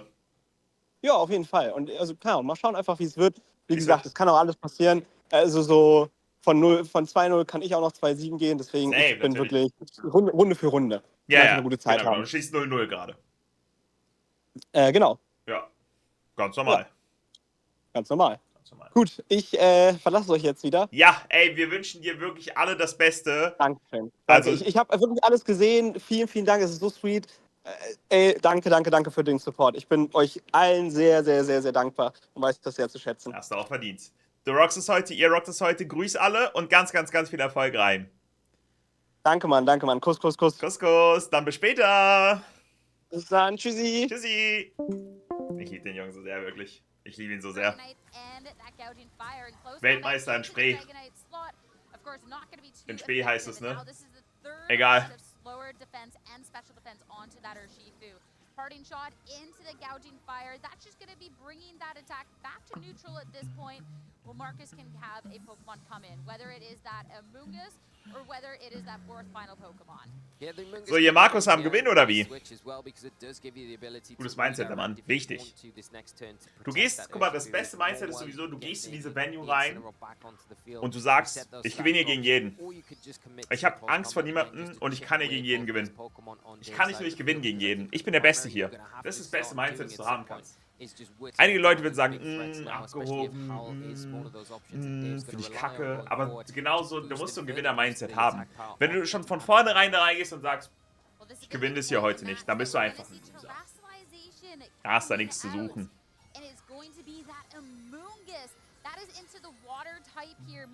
Weißt du eigentlich, was Wolf mitgenommen hat? Ich hab so keine Ahnung. Du musst da reingehen. Oh, wir sehen Terrawater. Breaking Swipe. Oh, ja, wahrscheinlich mit dem Heat Crash gerechnet. Mich damals in meine Gesellenprüfung reingegangen. Ja, so muss das. Muss man ja nicht raushängen lassen. Aber Kopf muss es hängen, ja. Ich gewinne nicht. Ich stompe. Genau so. Citrusberry aktiviert sich. Eine Spore hier. Ja, auf die Night. Okay. Ja, genau so muss es denn. Du musst dich raushängen lassen, klar. Einmal finde ich das nicht richtig. Mag für dich passen, aber zu heftiges Selbstbewusstsein kann auch erstmal Fehler triggern, weil man ist ja eh der Beste. Was soll's? Naja, wenn ich sage, ich bin eh der Beste, dann ruhe ich mich nicht darauf aus. Dann rechne ich schon damit, die besten Plays zu machen. Aber Also, natürlich, stimmt es natürlich leider, ist für jede Person unterschiedlich, aber ich könnte mir nicht vorstellen, da reinzugehen und sagen, oh, ich habe so viel Angst, die sind alle so krass, ich verliere doch bestimmt. Das kann ich nicht. Das kann ich nicht. Ich muss da reingehen und sagen, ich bin der Krasseste hier und ich gewinne alles. Und dann spiele ich auch so. Und dann will ich natürlich auch so spielen, dass ich der Krasseste bin. Man wird nicht champen mit dem Hauptsache nicht 09. Ja, safe. Man wird auch nicht champen, wenn man sagt, oh Mann, ich wurde in Smash wenigstens nicht gefreestalkt. Hahaha. Nein, so funktioniert es nicht. Du musst gewinnen. Especially too, maybe the Dragonite's not going to be Gehst da rein und sagst, too much, but a Heat Crash definitely could be doing some damage into that slot. Wir sehen Protect. Protect that time around though, just to keep it safe though. Now it's already burnt that. Dazzling Gleam. That'll be trying to hit into both wird guten Schaden auf D-Knight machen. Ja, der nächste Dings killt. Wir sehen wahrscheinlich hier jetzt einen E-Speed auf Incineroar. Ja. Die Frage, ob er aufwacht. Heat Crash auf Flutter. Wir sehen den Fake-Out sowieso auf Gouging. Kommt der E-Speed durch? Nein! Und der Dazzling wird wehtun. Der wird sehr, sehr wehtun. Also, ne, es kommt der Kill auf D-Knight und auf Gouging Fire hat man auch einen Chip Damage.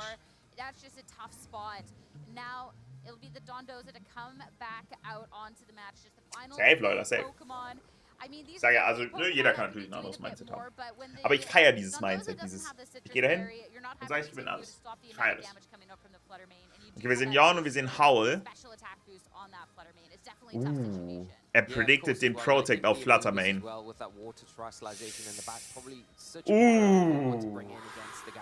Okay.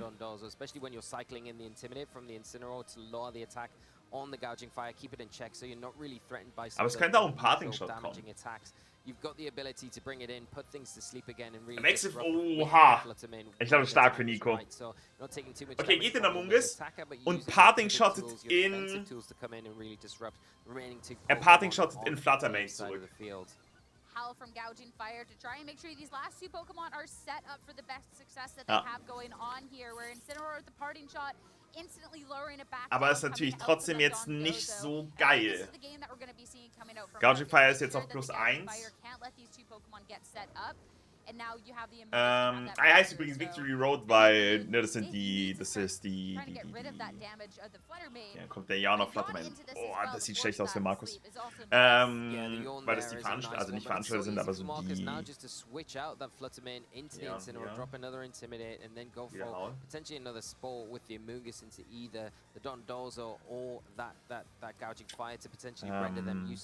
die Stream Crew, sag ich mal, Victory Road, die veranstalten auch eigene große Sachen und die arbeiten mit der Pokémon Company auch zusammen. Und die, das ist wahrscheinlich die Switch, die da halt steht. Du bist ja die Person, du musst ja auf der Switch spielen, die dort ist. Wenn ich dann eine Switch. So, da kommt wieder ein Incineroar rein. Das ist halt crazy, dass halt Doso gerade auch so wild geboostet wird, ne? Nächste Howl, Doso geht auf +2. Wo steht eigentlich VGC? Video Game Championship. Ja, und in Amungus. Spore ist aber geil. Und theoretisch gesehen kriegt er jetzt halt hier einen Fake-Out gegen Doso raus und kann wieder Flutter Main wechseln.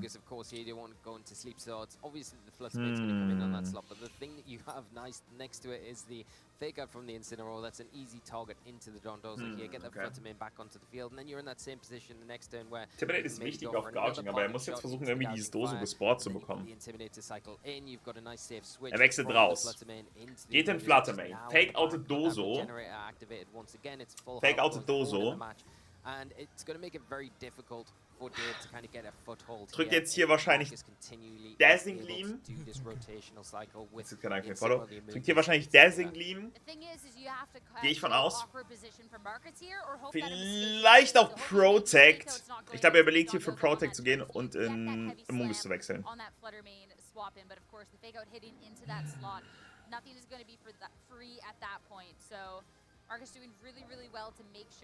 Er wechselt nicht raus. Er kann noch mit Dings von Parting Shot rausgehen. Okay, wir sehen den Moonblast. Der killt nicht. Parting Shot kommt. Aber Heavy Slam wird halt Flutterman rausnehmen.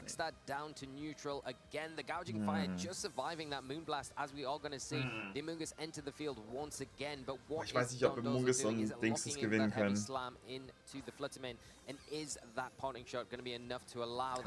killen, ne? Natürlich nicht, der ist irgendwie +1 oder +2 oder so noch.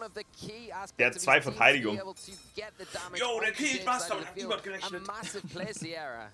100%. That's going to be evening the Pokemon count 2-2 now.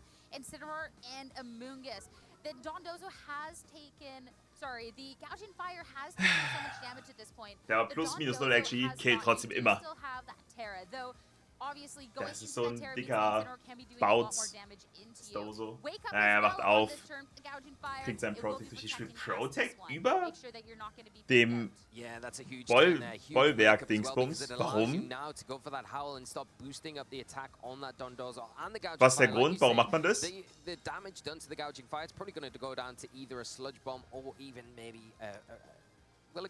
PP, 16 statt 8, maybe. Bei so einem defensiven Team, I guess, muss er viel protecten. Ich finde aber der Signature Protect von Gauchify ist trotzdem schon sehr strong. Da gegen sowas wie Ogerporn oder so. Team Sheet Error. Breaking Swipe kommt rein. Incineroar wird gelowert, ist ein bisschen ätzend. Wir sehen ja wahrscheinlich einen Knock-Off und Spore. Kann Incineroar und Amoonguss können die das hier noch holen? Da kommt halt ein Yawn. Okay. Ich hätte eher gedacht, ein Wave Crash into... Oh, wir sehen Sludge Bomb. Ah, er ist für Poison gegangen. Spore geht durch Burning Bulwark durch. Ehrlich? Überschlecht. Hat aufgegeben. Crazy, hä? I know it was only Hä? a 2-game set, but it was starting to feel like a 3-game with how long that second game went at some points, but really well played. It definitely looks like the Sand 2 misses from the beginning, both Game 1 and Game 2. It's definitely so Der hatte noch Wave Crash auf Dozo. Amoonguss schläft nächste Runde. Er hätte easy mit beiden protecten können. Amoonguss wäre eingeschlafen. Mit Spore gewinnt er wahrscheinlich alles. Ja, aber er hätte ja protecten können. Dann wäre Amoonguss eingeschlafen durch Yawn. Dann hätte er mit Wave Crash Dings killen können.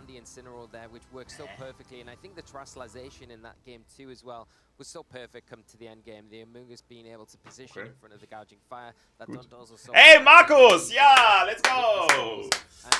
Let's go. Einmal auszahlen bitte. Einmal auszahlen bitte. And it did feel like at points where it was going on and that Hey, das war mal Points, ja. Right out, but I think Marcus being very patient there. I mean, there was one point where I thought the Dragonite was going to... Let's go, Kusha, let's go, let's go. Markus auch. I was so confused. Rest KA, ja, scheiße auf die anderen. Ja, irgendwie hat Nico aufgegeben, keine Ahnung. David just couldn't get any momentum in that game, which was so difficult to see. And especially when you're getting into those longer games, I mean, das ist you have this team that is operating a little slower, so you're going to be used to these longer games. Ja, er ist so am Chillen gerade nebenbei. Ich nehme mal TCG weiter. Wir sind immer noch Chiempao gegen Charizard, das steht 1-1. Links ist Dennis Cengiz und der ist Deutscher. Da müssen wir ja für Dennis Cengiz sein. Nico hat verloren, Kusha, ja. Nico da wieder gegen Markus. Markus hat einen 50er unterm Tisch übergeben. Ja, muss so sein. Body Dave!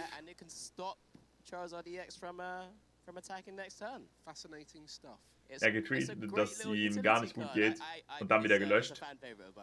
Oh, okay. Also vielleicht ist da irgendwas los, I don't know. Weil der war gerade noch, das war ein winnable Match und der hat einfach surrendered gegen Markus. Well, that Ino there. Das ist crazy. Owen had the rare candy back Excalibur in hand, and we know Owen Wenn plays down oder with so, two ja. back Schlechtes three Mindset. rare Aber ja, candy. vielleicht geht es ihm It'll natürlich be wirklich nicht tricky gut. to try and get back into those. Big find there with that Charmander also coming down onto the bench. Forest Sealstone also coming down as well, and it's just an inch charge. No Pidgey considered. No Manaphy as well. Those Charmanders are at risk of being knocked out here. Could be difficult with the space on board. I mean, you can get the Iron Bundle off, so you could get a Shenpao and a Greninja. Persönlich den Game Safe. Working it out with that Irida. Ich würde mir wahrscheinlich einmal ganz schnell was zu essen machen, Chat. Ich lasse kurz TCG laufen, ich bin sofort wieder da, okay? Bis gleich. Utilize Star Alchemy to grab maybe something like a Nest Ball for the Manaphy. Oh, there's a Radiant Greninja. There's the pitch away. That's not what you wanted to see. Seeing that Nest Ball first, thinking, yes, that's the one I need. And it's disappeared. That's going to be tough there. It's needed a couple of pieces because would have had to try and get energies into the hand as well. So like a Vessel, or maybe having to put Chien-Pao down. Find a way to maneuver the Iron Bundle to the bench, utilize the ability. Get the back Excalibur. There's still so many pieces, but we were all in for it, and at the moment, Owen still needs to combo those pieces out. There it is. There's Bundle with that Hyper Blower. So Dennis now has to choose which card he needs to promote. Just easy choice. And with Luminion V and Rotom V in play, I'm sure Owen is comfortable with the idea of going through those two prizes. And also can potentially get a one prize knockout here, and then get the 3 prize knockout on something like that Luminion V with an Iron Hands. So again, this is why we've spoken about the word, and I've probably used it already a bit too much, but that utility that's available within Chien-Pao, you know, having a big attacker in Chien-Pao EX, having a multi-prize stealer, as it will, from the Iron Hands EX as well, with Ampy very much. So much going for it, and that's why it's been so popularized on social media. And there's no Pidgey in play either, so Pidgey EX is not available, which is crazy. You know, this is showing you how much pressure can be put on through the Chien-Pao and how quickly it can start taking those knockouts. Yeah, it's something I wanted to highlight before. I mean, because he hasn't got that Manaphy down, can't quite recall maybe if it was prize, but not even just trying to get the Pidgey down as well, to just get your board state going. There's double Chien-Pao down now. Maybe, I guess, without something like the Prime Catcher, it's not something to worry about. We do just see the Hellblade for 60 damage, or 120 damage with weakness. I think the double Chien-Pao is important at this stage with so few energy out of the deck, so few energy in the discard pile. We'll really want to, if the Chien-Pao knockout does come through here from Dennis, we'll really want to start finding those energy off the Shivery Chill next turn. And without the Radiant Greninja, you're not going to be able to discard them very easily, so we'll have to try and find a quick route. So there we go, Charmander and a Pidgey down. Trying to make that bench as wide as possible to potentially start using that collapsed stadium to get rid of the Luminion. Yeah, Forest Sealstone, Star Alchemy being utilized now, being able to grab any card from your deck and put it into your hand. Vital turn here for Dennis to be able to try and stretch over exactly what Owen's been kind of building up with his deck. There's a Maximum Belt in hand, so can get the knockout here on a Chien-Pao if he's able to evolve, which he will be. Rare candy. That Forest Sealstone finding, I assume, one of those 2 pieces required. The energy easily got into play through Infernal Rain on the Charizard EX, so it doesn't need to worry about powering it up any other way. And that means that Charizard EX, with a Maximum Belt, will be able to take the knockout. Previously in this matchup, Chien-Pao was often very comfortable in play early on because it was out of range of early Burning Darkness attacks, whereas now we can see with the Maximum Belt, it's in range when you haven't even taken a knockout. Now it's hitting 210 with Maximum Belt. That'll be 260, more than enough for the knockout here. Yeah, plenty, and that's why it's just showcasing the power of these ace specs. Of course, remember, you're only able to play one of them in your deck. A one-off copy of such a powerful, unique effect has allowed Dennis to overcome the prize race here and has actually taken the lead now, having taken 2 prizes from that Chien-Pao EX knockout.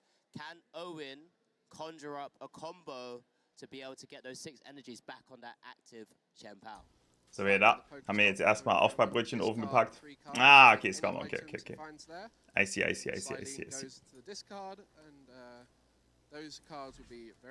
Was soll Dose gegen Moose machen? Er hatte ja noch, hatte er nicht noch Monster in the Bag? Hatte er nicht noch Ting Lu in the Bag? Every opportunity now. I'm trying to just get a glimpse of the hands of whether an area will be like really impactful. But it's just one of those things we're gonna have to keep an eye out for across the weekend as we do see the. Nein, ach so, okay, dann war ich dumm. Ich dachte, er hätte noch Ting Lu. Genau, laut Grafik war es noch da. Genau, das ist nämlich das Ding.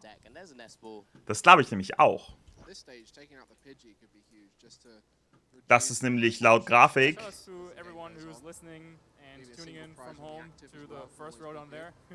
Dass es nämlich noch angezeigt wurde.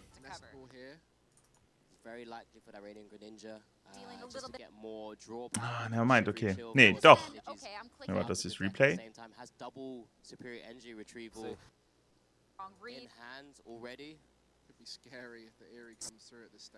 Match win. Nee, okay, nevermind. Nevermind. Ich dachte, es wäre noch eingeblendet. Dann sehe ich es natürlich zu 100%. Ich habe aber auch irgendwie gedacht, das wäre noch eingeblendet gewesen.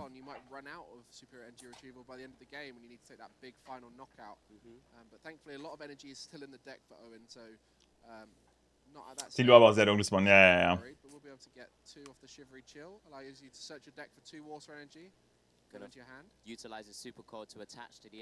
finde es so cool, dass Champower immer noch so scheinbar stark ist.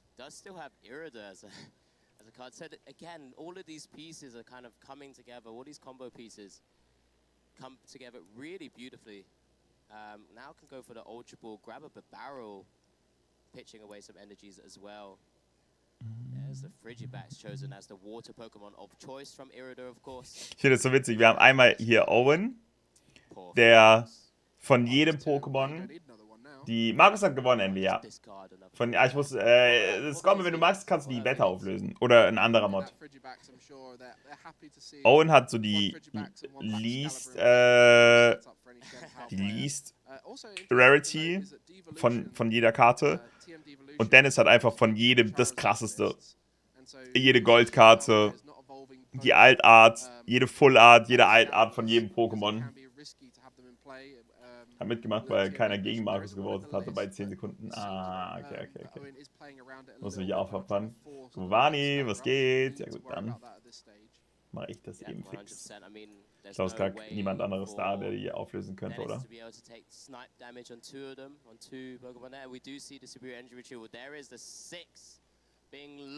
Also den Deck-Clown reicht dann True.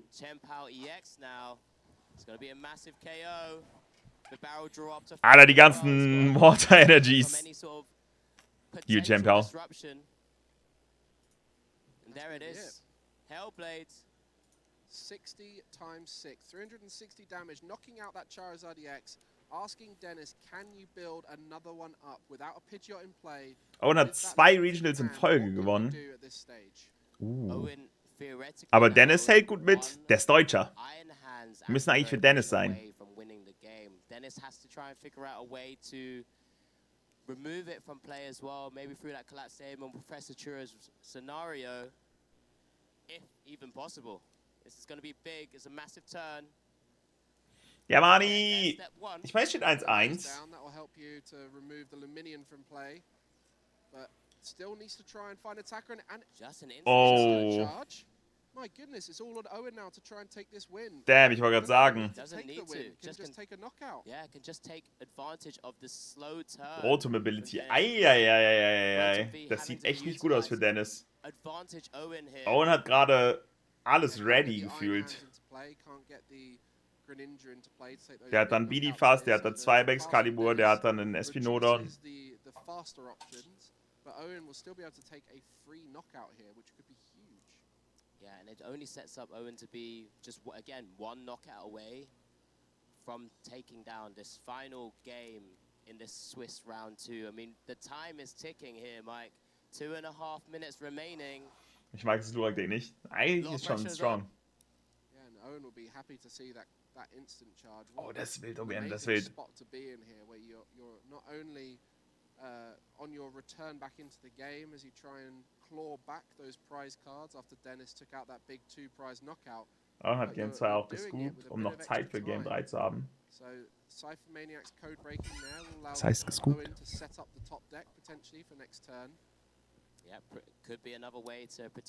Ich finde beides fein.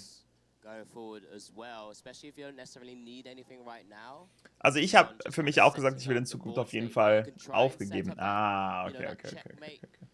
Und Justin, also ich habe auch für mich gesagt, ich will in Zukunft die schlechteste Rarität von allem spielen, weil ich würde halt eher so die beste Rarität einfach verkaufen, weil ich brauche einen. Ich will gar nicht die krassen Karten alle bespielen. Also abgesehen von denen, die ich natürlich sammeln will.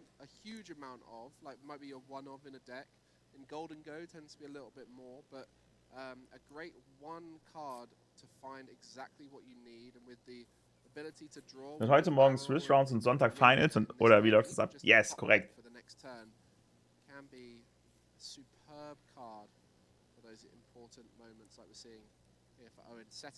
Ja, Gong.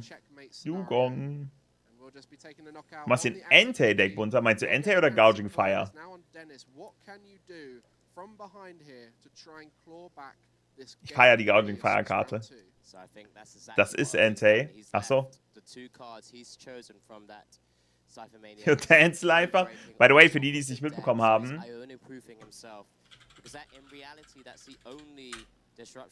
Ich habe heute Morgen schon drüber gesprochen. Demnächst kommt diese Karte hier raus, die Pelican-Karte.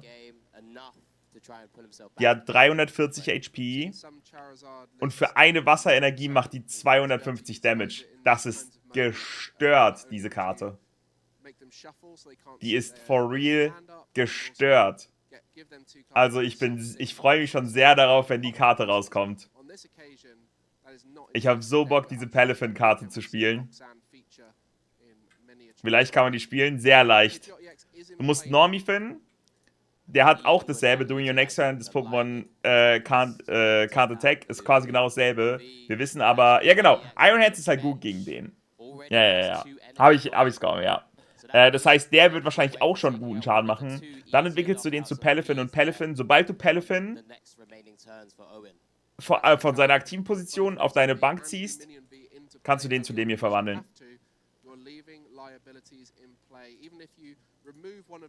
Ist theoretisch gesehen Shit gegen Iron Hands? Ja, wird natürlich sehr effektiv gegen Iron Hands getroffen. Das wird auf jeden Fall Iron Hands nochmal beliebter machen und den auch in Anführungszeichen schlechter. Aber der ist halt trotzdem krass. Der ist halt trotzdem wirklich sehr, sehr krass.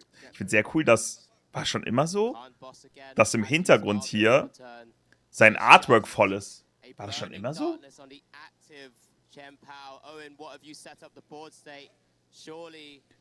Nö, den kannst du aus dem Deck holen. Kannst du aus dem Deck entwickeln.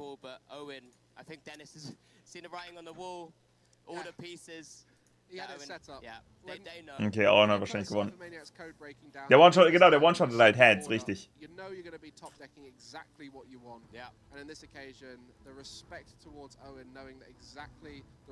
Es gab ja bisher keine EX ohne Terra und Kapu. Doch, klar.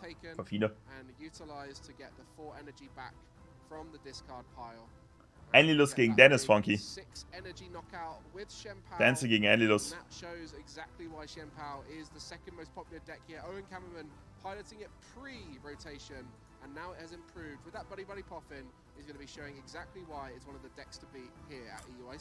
Ja, krass. Champa hat gewonnen.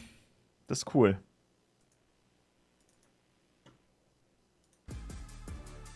Das ist auch gerade nur Wiederholung.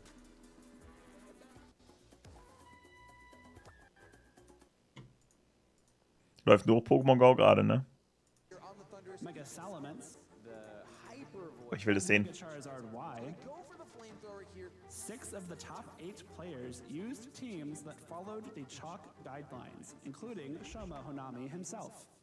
While the extraordinary success of this team composition at the biggest event of the season was astounding, even more interesting was the variation seen within chalk, just inside this top 8. While all 6 teams Mega Kangama. Many Ja. players opted for some alternate Thread, ja. options for the remaining Pokémon. Ja, Project Red, die ist draußen die neue Rotation. Dort vor Ort. Das erste Vor-Ort-Turnier. Also lokale, große, regional The 6th Pokémon on the Dings. team ranged from Thundurus to Aegislash to Tyranitar to Scrafty. Irokeks einfach, ja. In place of Cresselia in one instance, and one player even gave up Amoonguss to run both Aegislash and Thunderous. The two teams in top 8 at the World Championships that did Was ist das not für ein make wildes use of Video? Mega Kangaskhan were both defeated in the quarterfinals, meaning that Mega Kangaskhan was guaranteed to have her day in the sun. Players shake hands, knowing that the game is over. Rotom Wash falls, and the crowd reacts, ladies and gentlemen. Yosuke advancing, we've seen him. This is the second time on stream. Von Leuten, die man kennt, ist nicht bei EUIC. Ach du Scheiße, Wani. Frag lieber eher, wer dort ist. Wer nicht dort ist, sind ja übel viele. Would be met in the finals by fellow Japanese player Hideyuki Taida, whose Volcarona set him apart from. Achso, ich bin auch im TCG-Bereich. Ja. Mods machen nix. Spaß. The championship match was a back-and-forth affair. Shoma won game 1 thanks to consistent damage output from his Landorus Therian and clever use of disruptive attacks like Thunderwave and Swagger. And here we go. Will it be able to hit through confusion is the question. No, it hits itself. Huge. Shoma very excited. Kusha, Present, Flo, Michi und Dance und Snobny. Even the score at 1 game all after his Pokemon broke through confusion on crucial turns. A lot on the line for these two trainers. Almost $20,000 in prizing here. Oh, aua. Das ist crazy. Gutes Swagger, Thunderous, man liebt's. Benny ist auch da, ja. In the deciding game, Shoma made expert use of Heatran's defensive utility and offensive power, proving that the original Chalk Fire-type Pokemon was still #1.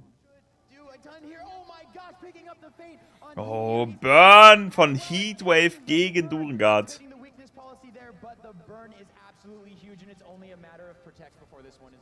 Fittingly, Mega Kangaskhan re-entered the field right before Hideyuki conceded defeat. Shoma's decision to stay true to his run to the Japan Nationals title with the original components of the Chalk team composition paid off, as he became the 2015 Pokémon. Was so ein Monster Energy Shirt. Das ist so ein wilder Drip. Rote Hose. Ist die Hose offen? Ganz aus, wäre seine Hose offen. Seine Hose ist offen. Hä? Warum ist seine Hose offen?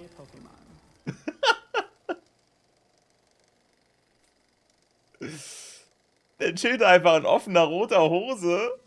Den zeigt er mit seinem Monster Energy Shirt und dem weißen Hemd. Shadow wirst du heute nicht mehr tragen, ja.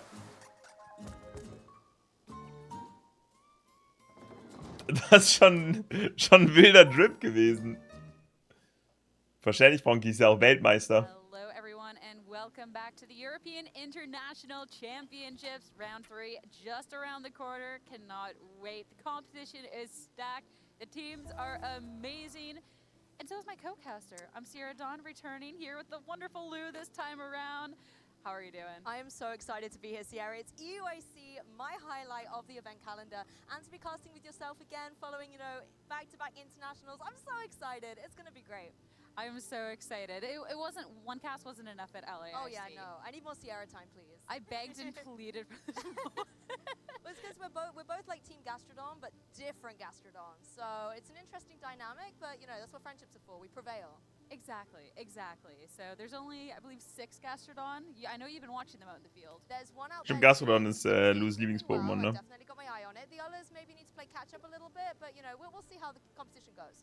There's a lot of time for the catch-up. You know, maybe you don't win your round 1, maybe you don't win your round 2. But winziges hey, Reißlaus. 2 games on the day. Of course, it is a long day of Swiss. 7-2 is the record the players are looking to hit to make it into day 2. So Ich fange kurz meine Pokémon Gormons Chat. Da mache ich mir meine Aufbackbrötchen und dann gehen wir rein in die nächste Runde. Der ist ein starken Gegner. Damn. Oh, hier ist ein Rocket Balloon. Müssen wir schnell machen. Andrew Ding, mehrfache Top-Platzierung in den USA. Kein Problem für Dance. Ich glaube, die Damen tragen keine Pins. But then as time went on, the archetype size spam kind of was a little bit more, as well just the sheer damage that the single striker Shifu could do. We kind of saw that there was, hey, a little bit of a fight for that top spot. Single strike just started dominating at one point, and then all of a sudden it went back into the rapid strike. So a little bit more even on this end, 30% in comparison to the 20% when we're looking at our day 1 usage here. I think my biggest surprise actually taking a look at this is the first time I've gotten to see this today. Center auf 1, ja. Das haben übrigens nur 2. Sad. Geil, die fängt sich jetzt. Exactly, and it's one that's really, like you say, just snuck in at the end there, and I think Trick Room is Gib mal noch schnell den definitely Rocket Bloom Chat. but for me, for Rigoraph, the reason why it's there is because of the fact that it blocks all that priority with its Armor Tail ability, you know, just stopping a lot of the extreme speeds or the thunderclaps from that Raging Bolt in number 3 position from coming through and being able to get momentum in the match. I think when you look at those top 6 though, Sierra, there are no surprises. These have been around the block once or twice. Incineroar in that number 1 spot, Fluttermane really unhappy to have been knocked down to 2nd, but still such high usage at this event. I think the biggest surprise about this top row is not Ja, Flo gegen 50, yeah. I think it's the percentages that it's at. Landorus Incarnate has been slowly creeping up more and more. I believe it was about 30% over at Vancouver. Obviously, we're looking at a very different amount of players at this event, but having 40% of the field at the largest event that we've had for Pokemon VGC, I think is actually really indicative of just how strong this Pokemon is. It is, and I mean, we've seen Fluttermane before as well, running stats like, 75% usage, for example, and actually seeing it drop down to 42 does show that there is maybe at this international stage, a few other trainers maybe trying to shake things up a little bit, bring something a bit anti-meta, and yes, it won't be in these day 1 top 12 statistics necessarily, because it will be a much ranger pool of Pokemon, but it's interesting to see what might indeed come to the forefront. The biggest thing that I'm looking for here, another Pokemon that the usage surprises me. Bitte gönn mir jetzt nicht Hornju. Bitte gib mir Shadow Cypher. Popped out at about 66%. It was absolutely incredible. That one is a little bit more of a one-off, but to see it kind of above that 40, kind of kicking around 50, isn't necessarily the most uncommon, and that kind of contributed to the downfall of that Urshifu Rapid Strike, considering the last thing you want to do is be firing off his surging strikes into a Follow Me Water Ring Pond with that Water Absorb. But to have it at 36%, that's still a really good amount to the field. But going into day 2, it's whether the Urshifu Rapid Strike is going to be bouncing up in usage in our day 2, or if it'll be that Ogerpon Wellspring. That's like the big Titan battle here. I completely agree, and I also want to mention where's Amoonguss? You know, like a lot of True, trainers really had to make sure that they're accounting for Amoonguss in their team building, you know, throwing on a Grass Terror or a Keine Amoonguss hier. Ich will kurz meine Aufbaubrötchen-Chat, bin sofort da. Top 12 usage, whereas when you kind of look at maybe what the NA meta was looking like, there was a bunch of Amoonguss there, but pulling it back to, I suppose, like the European Championships where Rillaboom has really asserted dominance, that's maybe where we're not seeing it so much, but it's definitely still out there. Yeah, the Amoonguss, it gets disrespected and it starts popping back up, and then people respect it too much, so it kind of disappears again. So I guess we're kind of in our disrespect era right at this moment. A little bit, yeah. Yeah. But it's definitely a really, really strong point about the amount of grass types out there. So you have safety goggles that you could see on the Raging Bolt or the Incineroar, but we have 3 different grass types on this graphic between the Hearthflame Mask Ogerpon, the Wellspring Mask Ogerpon, and that Rillaboom. So it can be definitely a little bit tough, especially since there is a lot of things that can be, well, really heavily damaging that. You have the Qianpao, the Ice Spinner, Incineroar, of course, you can fire off the powerful Furblets at any mean. An Ivy Cudgel from the Hearthflame Mask Ogerpon. That's gonna hurt. It will hurt so much. So I can understand why it's maybe not the top pick into this. And I think that's why Ogerpon Hearthflame Mask has risen up the ranks a little bit. I mean, again, the European meta didn't really have it back in Dortmund, but at the most recent Utrecht Special event, it did sneak into that day 2 top 12 usage, and it's been pretty dominant coming up through as well in Vancouver most recently because it's so offensively powerful. You know, being able to get the Embody Aspect boost as well, getting it that +1 attack, and as you said, the Ivy Cudgel certainly hurt into all these grass types running around. It gives you such great coverage. As well, you have an offensive Pokemon that can still take advantage of something like a Follow Me. It's not necessarily on every single Hearthflame Ogerpon. It depends on where you want your coverage. It depends on what you kind of value. But at the same time, to just have that capability to stop something like a potential priority attempt, a Thunderclap, Sucker Punch, etc. is really nice, as well as redirecting when we do see something like that Spore. We have to start talking about what we're going to see coming up next, though. Specifically, our notable pairings. I'm so excited. Honestly, Flavio Del Pidio, a previous EUIC champion, one of the trainers trying to go and get the double, win this title again. He is a name to watch, and he's going to be going down against Adam Shafawi from France. Fantastic player as well, really well known in the local scene. Always brings something a little bit interesting, so I'm looking forward to seeing that matchup for sure. Also known for the self-freezing Annihilate by accident on broadcast. So Hey, redemption art coming out here.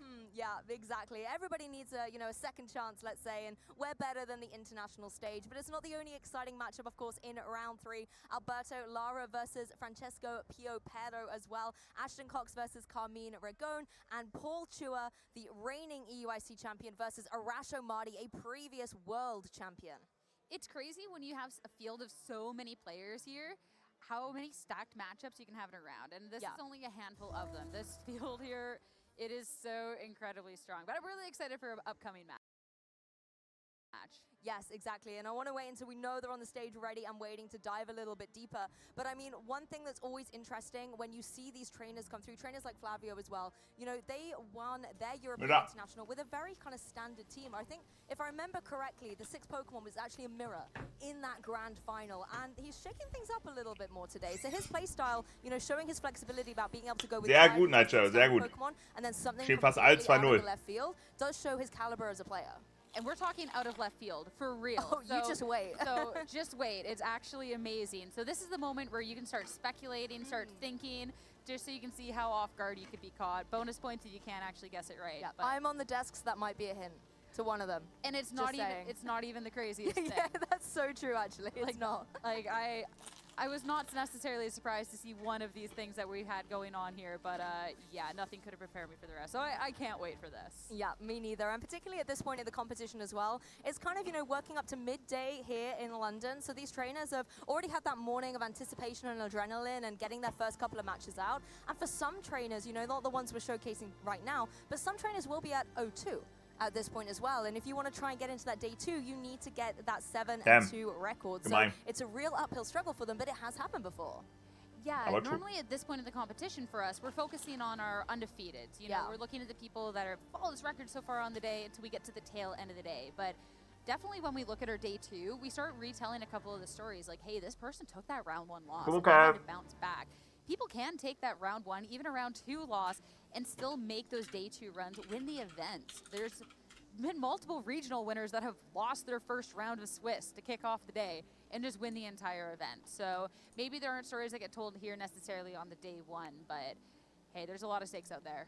Exactly, and particularly on this international stage as well, wanting to really put your best foot forward, particularly on the broadcast, and really show what you can do as a trainer in an open team sheet format. This is one of the first times we've been able to have this international with that particular strategy, and we are seeing such a balance of, veterans and their consistency, but then some new faces who just get to grips with the game so quickly and are able to really, really just fly off. Especially, too, we necessarily haven't seen it quite at the international level like we have the regional level, but it's more and more common now that we are seeing these new players just rise through the ranks. And then this season, we've seen a lot of, the older players in the game, people that have been playing for the last 10 years, coming back and then dominating as well, which really just kind of showcases that it really can be anyone. Ja, was am Ende des Tages doch besser als Hisui Akani. Overall, general in the game, everybody has risen up to the occasion. And even the newcomers, I remember last season, obviously Justin Tang breaking out and winning 2 regionals in the same season in such close succession was incredible. But also even this season already seeing Wolflick take his 8th regional. We've seen more recently as well, Marcus Stata be able to take a regional as well. And then in this season, there's just so much consistency. And I really think the international stage is now where the trainers want to take it to that next level, right? Especially, too, because you're not just competing against people in your own region. Yeah. Of course, there is a couple of people that might, skip across the pond. You might see a couple Aber es hat sich mittlerweile einfach rauskristallisiert, dass Cinderella trotzdem so viel besser ist. But it's not at the same caliber at these internationals, especially, too, when you're looking at players that actually do make long journeys out. Because we're looking at Australia, we're looking at everywhere around the world, we're looking at LATAM. So it's then, okay, these newer players, they get to really test their skills against a variety of people from around the world, and I think that's actually one of the coolest parts about the internationals. Definitely, the fact that you get to play against maybe trainers that you've looked up to in the past, you've maybe, been inspired by their team or their records, that you actually get the capability to not only meet them, but possibly face them as well. And I know there's always that anticipation, you don't want to necessarily get someone outstanding for round 1, but think of the learning experience you can get as well, and that's kind of invaluable to your progression as a trainer. I'd rather take that learning experience in the grand finals rather than okay, yeah, fair. Round 1 of the competition, go up against this world champion that I would never thought I'd ever face. Imagine if you win though. What a confidence boost at the beginning of the day. Yeah, but we're looking at the odds here, you know. The odds may not be in your favor, but you know anything is possible at these events. Yeah, Tony. You know, we've done well in some events ourselves from time to time, but never quite made it past that day 2 hurdle. I'm for TCG. Okay, yeah, not for VG. That one's still kind of eluding me. So but your TCG was pretty good, right? Hey, I made it day 2, so once, so we take those. But no, there's a reason we're here, right? Yeah. Wow, Frankie, conversation with Lee as well, like with how strong these events are. I'm very happy being here. Me too, and even in rounds 1 and 2, That's I got crazy. to walk around a little bit as well and kind of feel that atmosphere and see some of the matches. And it's like some of these end games, like game 3, and you can see the crowds around these trainers, and it's so intense. It could be they've got to wake up from a sleep turn or something like this, or call a thunderclap correctly. I don't know how they do it. It's so intense. Mame auf Serena. Ihr müsst wissen, Chat, Mame ist aus dem asiatischen Bereich. Übelste Serena-Legende bei der Weltmeisterschaft vor letztes Jahr gewesen. Talking about too, like people kind of gathering around, and especially at EU. Like when I attended Liverpool, it was actually really cool to see the amount of people that kind of pooled around the tables. Get the NA events as well, but I feel like the atmosphere kind of in EU be a little bit like more different. It's a little bit more intense, and that's at a regional level as well. So then to have that at an international level, like what we get to see on broadcast, having the players on the stage, witnessing these moments is incredible. But even if you're here as a spectator walking around, especially That's schon crazy. Espeon is what they're going to be running as their kind of answer to this Buzzwole. I'm excited to see how it works out. And you need to have an answer to this Buzzwole early because Serena certainly is not going to be at level 5. So getting that Espeon is so important to try to slow down Sherlock, who is going to hit that level 4. Great Fell Stinger secure in the early game. The red buff and the Bliss is being a little annoying to deal with, but that's all right. Resonant Guard is going to proc, and they're going to get that shield. Auf dem Handy spielst du es eigentlich am besten. For a bit of an aggressive play, but Steven does not have the HP to really follow them too deep. Double hit, threatening some KOs onto the wild Pokemon. Yeah, I think actually able to steal one possibly, but just the fact that they're up there, they're showing like, oh yeah, we're a threat. And honestly, Scyther has quite a bit of range. Im asiatischen Bereich spielen auch die meisten am Handy. Huge right there.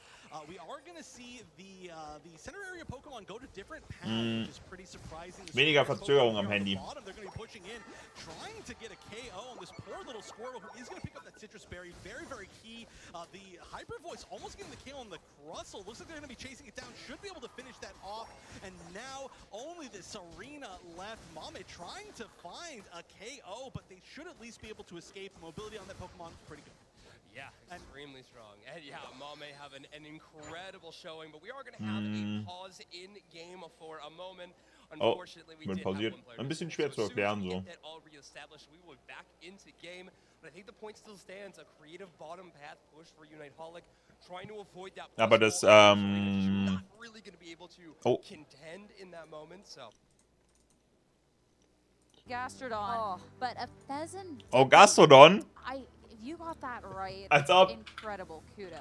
Honestly, the involuntary scream of excitement. Ja, als ob. Gastrodon. It is Sierra's personal choice of Gastrodon form. However, I will take it because we are at EUIC and I am excited. It also has great color coordination with that Pheasantipity that I have not seen in a hot minute. The rest of the team, though, as well, very interesting on Flavio's side. Baxcalibur, something we saw in the grand final of EUIC last year, piloted by Gabriel Agardi, but wasn't able to take the win and to kind of complete that classic Firewater. Aber die haben eben gesagt, es gibt nur 6 Gastrodon.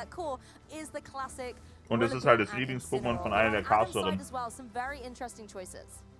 Oh, 100% here. There is quite a few of these typical Pokemon that we're looking into this. So we talked about that Landorus, the Landorus Eye, that has been going through the ranks. And I think we actually have just a really well-balanced team when we're looking over at Adam's End. But let's not talk about a typical team just to kick things off. Let's talk about this because Flavio's team... No words. And something that's been talked about is the Gastrodon with the Storm Drain. When we've seen something like that Wellspring Ogerpon be kind of popping up more and more in usage because of water absorb, well, the Storm Drain takes that one further. Of course, there is a lot of grass types like Terrakepa ist übergut gegen Urshifu, ne? Holy shit. Exactly, and as well seeing Heatran come back, and I remember everyone kind of joking when Terrestrialization first came in last year that Heatran was kind of the ultimate grass type Pokemon because you could get that really amazing defensive Terra typing and then still be immune to fire type moves thanks to Flash Fire. We have seen this transition into turning into the fairy typing because of the rise of Ogerpon being able to have that Mold Breaker ability and just cut through the Flash Fire. So it's nice to see that change and nice to see Heatran back on the field. 100%. We also see the back Excalibur coming out, clear Amulet, make sure that your stats aren't quite dropped. You have some priority with that Ice Shard. You also have the capability of setting up with a Sword Stance. So a Pokemon that can definitely take a hit or two. And hey, it can be so dangerous if it gets set up. I'm still so intrigued about the Fezandipity, Toxic Chain. You can be dealing just such a great, you can just be poisoning things out there, and it can deal like a good amount of damage. We'll have to see how it pairs up into something that's a lot more of these. Urshifu Rapid Strike macht einfach nichts gegen dieses Gastrodon. I really like to see this team because yes, it is conventional. You've got again that Fire Water Grass core with really Ja, mach ich ja, Sefis. Mach ich ja. Hab ja gesagt. Hinter mir ist Rillaboom mit Terra Feuer AV.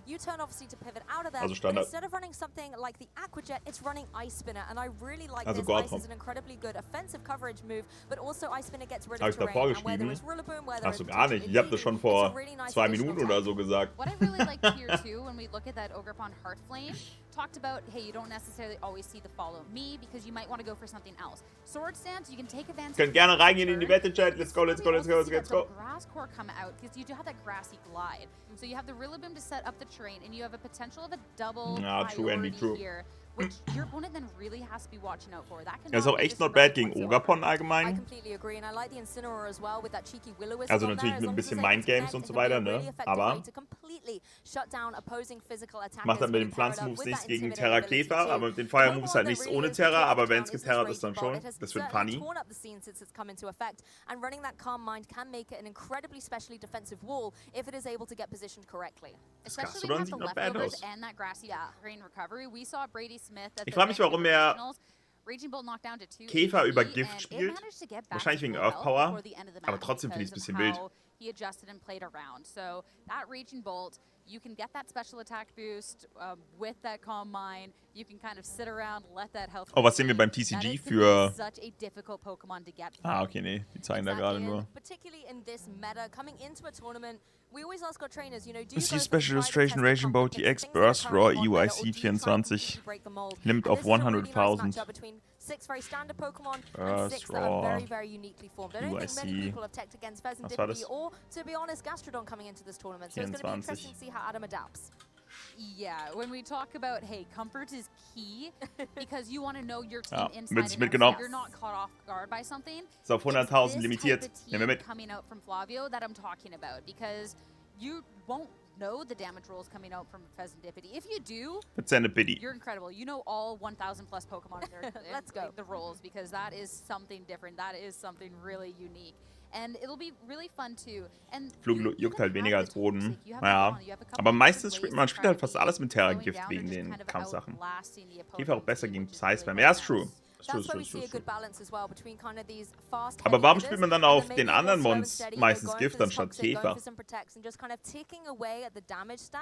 Can be a really interesting strategy, and I like the fact that Flavio does have that flexibility within his team. 100% here. I definitely don't know if we'll see the Gastrodon going on in this one. I'm so sorry, but do you have double grass? Ich bin aber auch für Flavio. Wie viele Punkte habe ich eigentlich gewonnen? Alter, 10.000 habe ich gewonnen. Which is very, very interesting, but as you've said, you know, the fact that there's a really weil meistens davor keine Feuerresistent haben.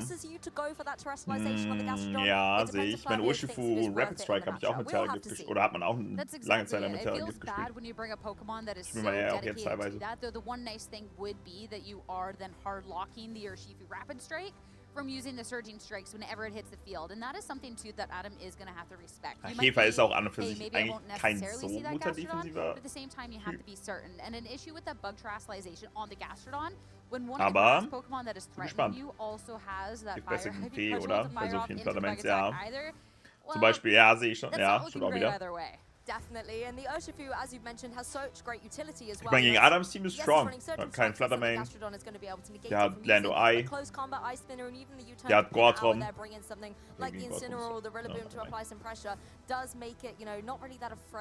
Kommt aber aufs Team an, ja. Aber an und für sich sage ich es, das Gastrodon mit Terra-Käfer richtig gut gegen Adams Team. I like the idea of the Incineroar and potentially even Excalibur trying to use that fake out to enable a Sword Stance and then really make Excalibur an offensive threat on the field. Because things like the Ice Shard and also the Glaive Rush, that can have some really good coverage here.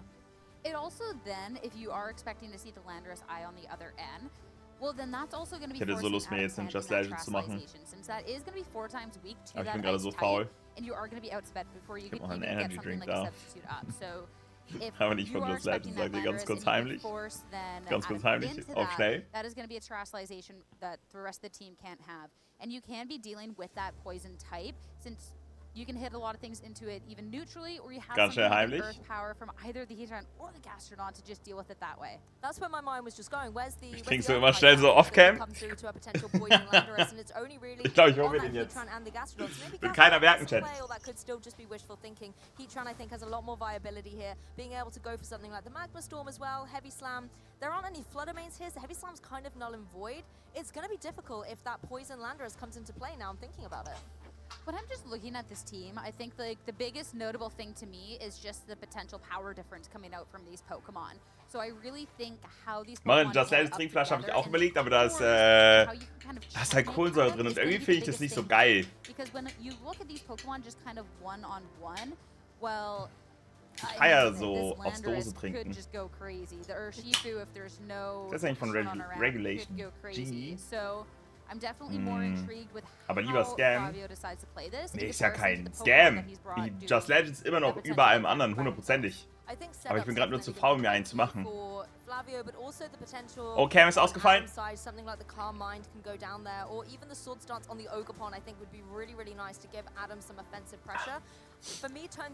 Cam geht wieder. Where is the line of thinking going to go for these trainers? Are they trying to gain momentum straight away, get a very clean KO?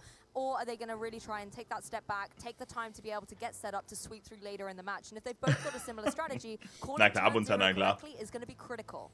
Especially when you're Adam, how you build upon in this set, I think is going to be key. Because there's a couple of different leads coming out. Just Legends schafft offene Hose, da sehe ich mich. Catch you off guard. So it's going to be how you adjust, and I feel like that's where Flavio definitely has then a potential upper hand going. Okay, let's go. Kicking into this match. Oha. It's going to be that double grab. Ist kein Incineroar. Sehr guter Lead. And Excalibur and Incineroar on the opposing.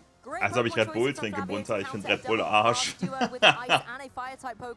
lot of fake out potential on the field here from both Incineroar and that Rillaboom, but of course both Pokemon Was trinkst du? Just are the Legends. ones with sword darts. There could be some setup here, Sierra. And the thing is, too, is maybe if you're anticipating a potential takeout into that slot, then even the Rillaboom having the faster one, you do have to be careful if you're Flavio of that. Nee, ich finde Just Legends 100%. Also Just Legends ist schon safe bei den Links. Energy zu 100%. Exactly, and you can see the Ogerpon switching straight out here, wanting to make the adjustment, knowing that it was in a very vulnerable position from both of these Pokemon, and can reset that Intimidate. Urshifu joins the field, though, as the Fake Out goes down. Fake Out in Excalibur. No setup for it today. Und Fake Out in. And that is just going to be a Fake Out, which is only going to be good for a little bit of chip into the Urshifu. So great swap coming out from Adam. And now something that can be pressuring in quite a variety of ways. Ich selber wohl gesponsert von Just Legends. Würde ich auch sagen, wenn ich nicht mehr von Just Legends gesponsert werde. With the Blue Gastrodon in the back too. So Adam has to be so careful. And Flavio, I mean, if you bring that Gastrodon in too nicht early, Shigea. Rillaboom on the opposing end that could be hitting a powerful attack into that slot. At the minute you're playing the guessing game, if you are Adam, do I go for Surging Strikes? Is there going to be a Gastrodon in the back? There is indeed. We've got that sneaky inside, and it is... Oh ja, Gastrodon mit unverzinnte Pity! Well, Flavio has decided to try and switch that in. Let's see if there is potentially going to be that Surging Strikes, because it must be so tempting on Adam's side to go for that into the Incineroar and just remove it straight away from the field. It is Choice Scarf. It's going to be a very fast Urshifu, but there's the back Excalibur. Mir fehlt irgendwie so ein Heavy-Hitter an Flavios Team. Neben Excalibur. Swap is worth it or not. Close combat from the Urshifu Rapid Strike. I don't think a bad choice. Ja, gut. And that is going to be what's targeting into it. A lot of damage going into the Gastrodon. It will be a stage of lower defense and special defense over onto the Urshifu. U-turn Incineroar, okay. So Gastrodon at least safe from the double up. Won't get killed this turn around. And Adam gets a pivot. The issue is, though, Gastrodon has now been exposed. That information is glaube ich, die Abgangstirade haben wir gesehen. Throughout the rest of the match. Of course, the Urshifu is going to be locked into close combat. It is going to have its defense and special defense dropped by this. And the Incineroar still has the utility to go for a move in this turn. The one thing I like about the way Adam has played... Welche Terra hat auf Espinodon? And has enabled to have that rotation with the Rillaboom. Wenn es Terra Gift ist, dann kann den hier easy reinholen und Terran. This is so much damage potential that could be coming out, though. The parting shot will at least bring this to a negative. Ja, das ist die Ding-Switch. Das ist die spielen da ja auf einer vorgefertigten Switch. Auf dem Profil. Das ist auch Terra-Käfer, lol. Der hatet ja Terra-Gift übelst. Crazy. Yes, I completely agree. It's definitely a difficult time for the Gastron. I wouldn't be surprised to see it switch out in the next turn for something like Incineroar to kind of drop the Intimidate down. You know that the opposing Urshifu is locked into close combat as well, so it doesn't have that guaranteed critical hit. The one thing I like is the Pheasantipity on the field. I want to see it maybe try and get some pressure down on the field. Ich weiß nicht, wie die Attacken auf Italienisch heißen. Was ist Fangobomb? Well too. I'm not quite sure how much damage this thing is going to be doing, but you do also have the Toxic Chain, so a potential chance Fangobomba. The Sludge Bomb, okay. And you do actually have moves that can be critical. Bomba, Junge. Nein, da. Klingt echt stark. Yes, and it is, you know, a reasonably bulky Bomba, Mann. but you want to make sure that it's able to have that longevity on the field too. As you've mentioned, set those poisons up and start ticking away at the timer on the opposing side. It can be a slow and steady way to win a match, but at the end of the day, you deal damage to get the knockouts, and that's how you win. And it, I mean, where Der wechselt for me is it's slow and steady, Und wir but you're going sehen, up against a team Landorus. that has so much power to it. Even more so, Lando, Und wahrscheinlich Spiky Shield. Oh, da wird wahrscheinlich ein Sludge Bomb in Spiky Shield reinfliegen.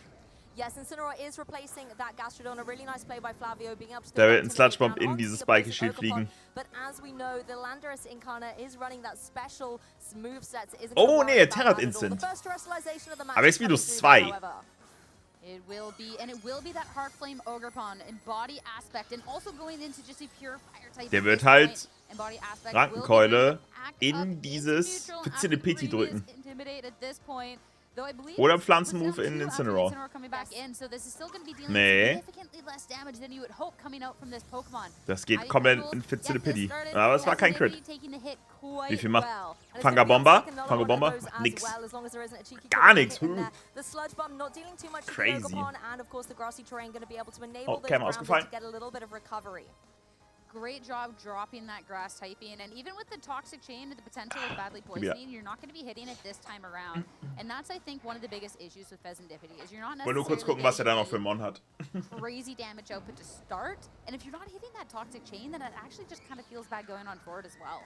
You really do need to keep your fingers crossed and try and get those secondary effects coming into fruition in order to allow Pheasantipity to shine. Die Fanga hat ehrlich nicht so gebombt. Ah, nicht Torsina. Geht wirklich für Torsina? Weiß ich nicht, Leute, aber ich will es allgemein nicht. Nein, dürfte ich natürlich. Aber ich will es trotzdem nicht. Oh ja, perfekt, Scorpion, danke. There definitely is.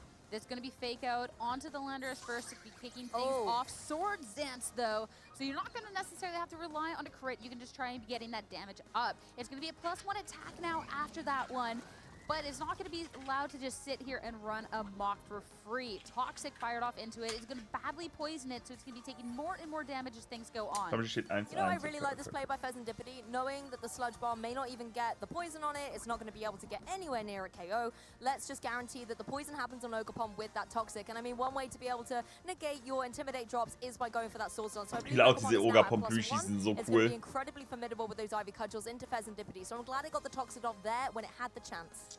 I'm still just worried about the amount of damage that Adam can be doing. Sure, your Pokemon is poisoned, but if there's ways around it. And if there is a passive turn coming out from Flavio, there is still the potential setup coming out from this Landorus to get a substitute to make things even more difficult. If you can get a Toxic into it before that case, it would be great. But at this turn, Pheasantipity is just going to protect. All eyes on Landorus and who it wants to target down. Auch jemand von den On-Stream, den ich meine, wir haben aktuell 6 Leute, die 2-0 stehen. Ich meine, Markus. Okay, das macht nicht viel. Citrus Berry. Ah, Chocoberry, der meint, aber es killt. Ich weiß nicht, ich mag das Team von Flavio, aber irgendwie fehlt mir da eine Menge. Wisst ihr, wie ich meine? Also es ist so ein bisschen, gibt schon einen Grund, warum die nicht so viel gespielt werden, was er da so zockt. Das ist halt so dieses Problem, wenn du halt Anti-Meta spielst. Also ich sehe die ganze Zeit Flavio komplett wilde Plays ziehen, aber kommt halt nichts bei rum, ne? Und Adam drückt halt einfach so die besten Power-Moves und gewinnt halt gerade. Er ist jetzt 2-0 gegangen. Ja. But Adam as well can look at potentially just swapping something out here. Protection. Or protecting and trying to deal with that Excalibur with a hit coming out from the Ogerpon, because that certainly is going to be hurting as well. That is very true. A lot of options for our traders here. You can see the Terrestrialization being hovered on by Flavio here, wanting to give it that water typing, so it's not going to have to take so much damage here, and just able to, you know, give that bulk in its position against. Irgendwie fehlt mir bei Flavios Team eine Menge. Das ist halt der Fluch von Antimeter.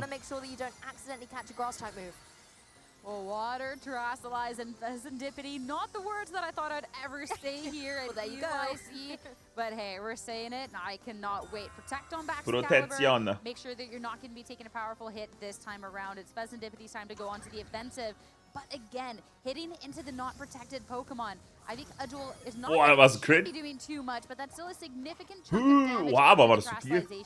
Citrus Berry will get a little bit of recovery up, though. The terrestrialization was incredibly necessary there. You can also see the follow-up from this Landorus with the Earth Power, but it was going into the back Excalibur, so a nice protect on Flavio. SD, okay. It goes for the Sludge Bomb, not doing too much damage, and of course, Ogerpon just already poisoned, takes that little bit of chip. It is going to be toxic. Ja, ich sag's, Scale-Deutsch, weißt du, kann ich schon verstehen, aber das ist halt, es wirkt gerade so, als wären Serendipity und Gastrodon seine Main-Pokémon. Weißt du? Scale-Deutsch war wahrscheinlich so ein, es war so nebenbei und hat halt funktioniert. Let's go, Kusha! Let's freaking go! Du bist eine Maschine! Du bist doch geil, holy shit! And I don't think you have to be worried about the Gastrodon. Let's freaking go. That Rillaboom in the back nice and safe. That can also bring back that grassy terrain that has left the field, give your Pokemon a little bit of recovery, as well as apply that fake up pressure. So Gastrodon isn't really playing a big role here. So if you are Adam, you can kind of almost feel like Flavio is down to 2 remaining Pokemon. The Gastrodon isn't going to play a strong offensive Noch nie 3-0 gestartet, ja. Ihr seid's, Kusha, ihr seid's. Adam's end in lieu of that Landorus Eye.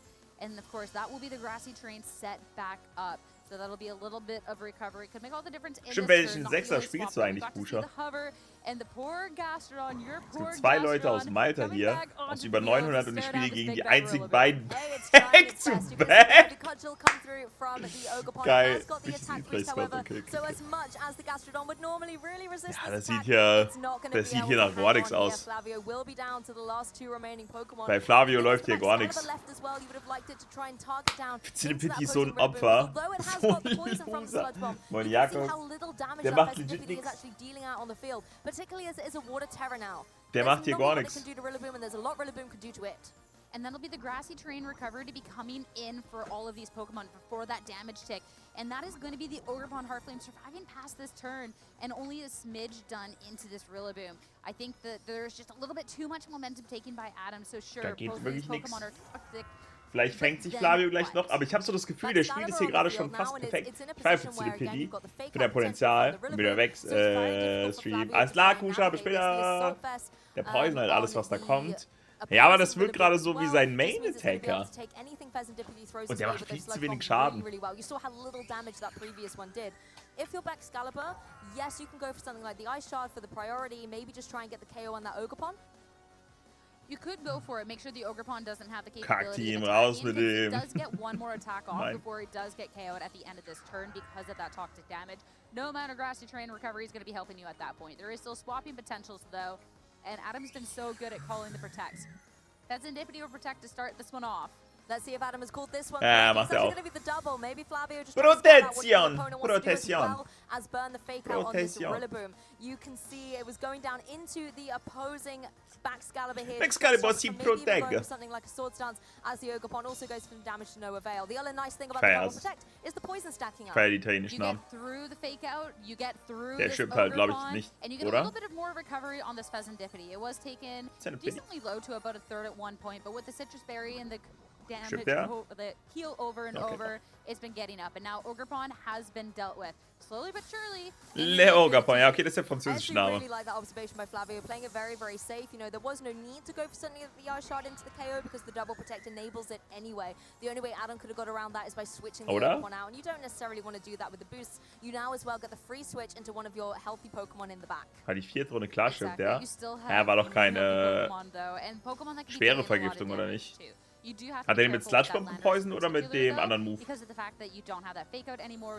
es eine schwere Vergiftung?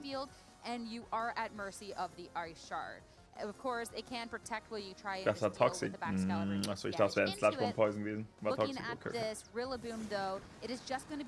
Okay. Ja, dann nehme ich zurück. My question is, though, what stops Adam just going for a Grassy Glide into the Pheasantipity that's also just protected, unlikely to be able to get that double jetzt kann ich ihn protect, and at the protecten. same time, Jetzt kriegt er dann einen Close Combat go reingedrückt. for a very speedy, very powerful close combat into the Baxcalibur. It looks like all the momentum really is on Adam's side of the field. And it has been from the beginning, too. This is definitely a slower team. And when we have these Pokemon that are just so powerful through, they can just kind of KO through your team before the poison damage. Ne, das habe ich mir auch gerade gedacht, Scorme. Ich wünschte, da würde nicht Avelenato stehen, sondern Super Avelenato.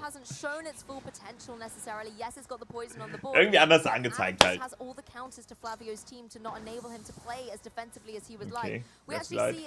Grassy Glide. Und Close Combat. Und der Light, ja. Oh, das killt. Avelenato Ultra. I mean, the Pheasantipity has not been the biggest Ich habe aber anders vom Toxic Poison. Von dem so Schriftzug da oben. Avelenato Ultimate.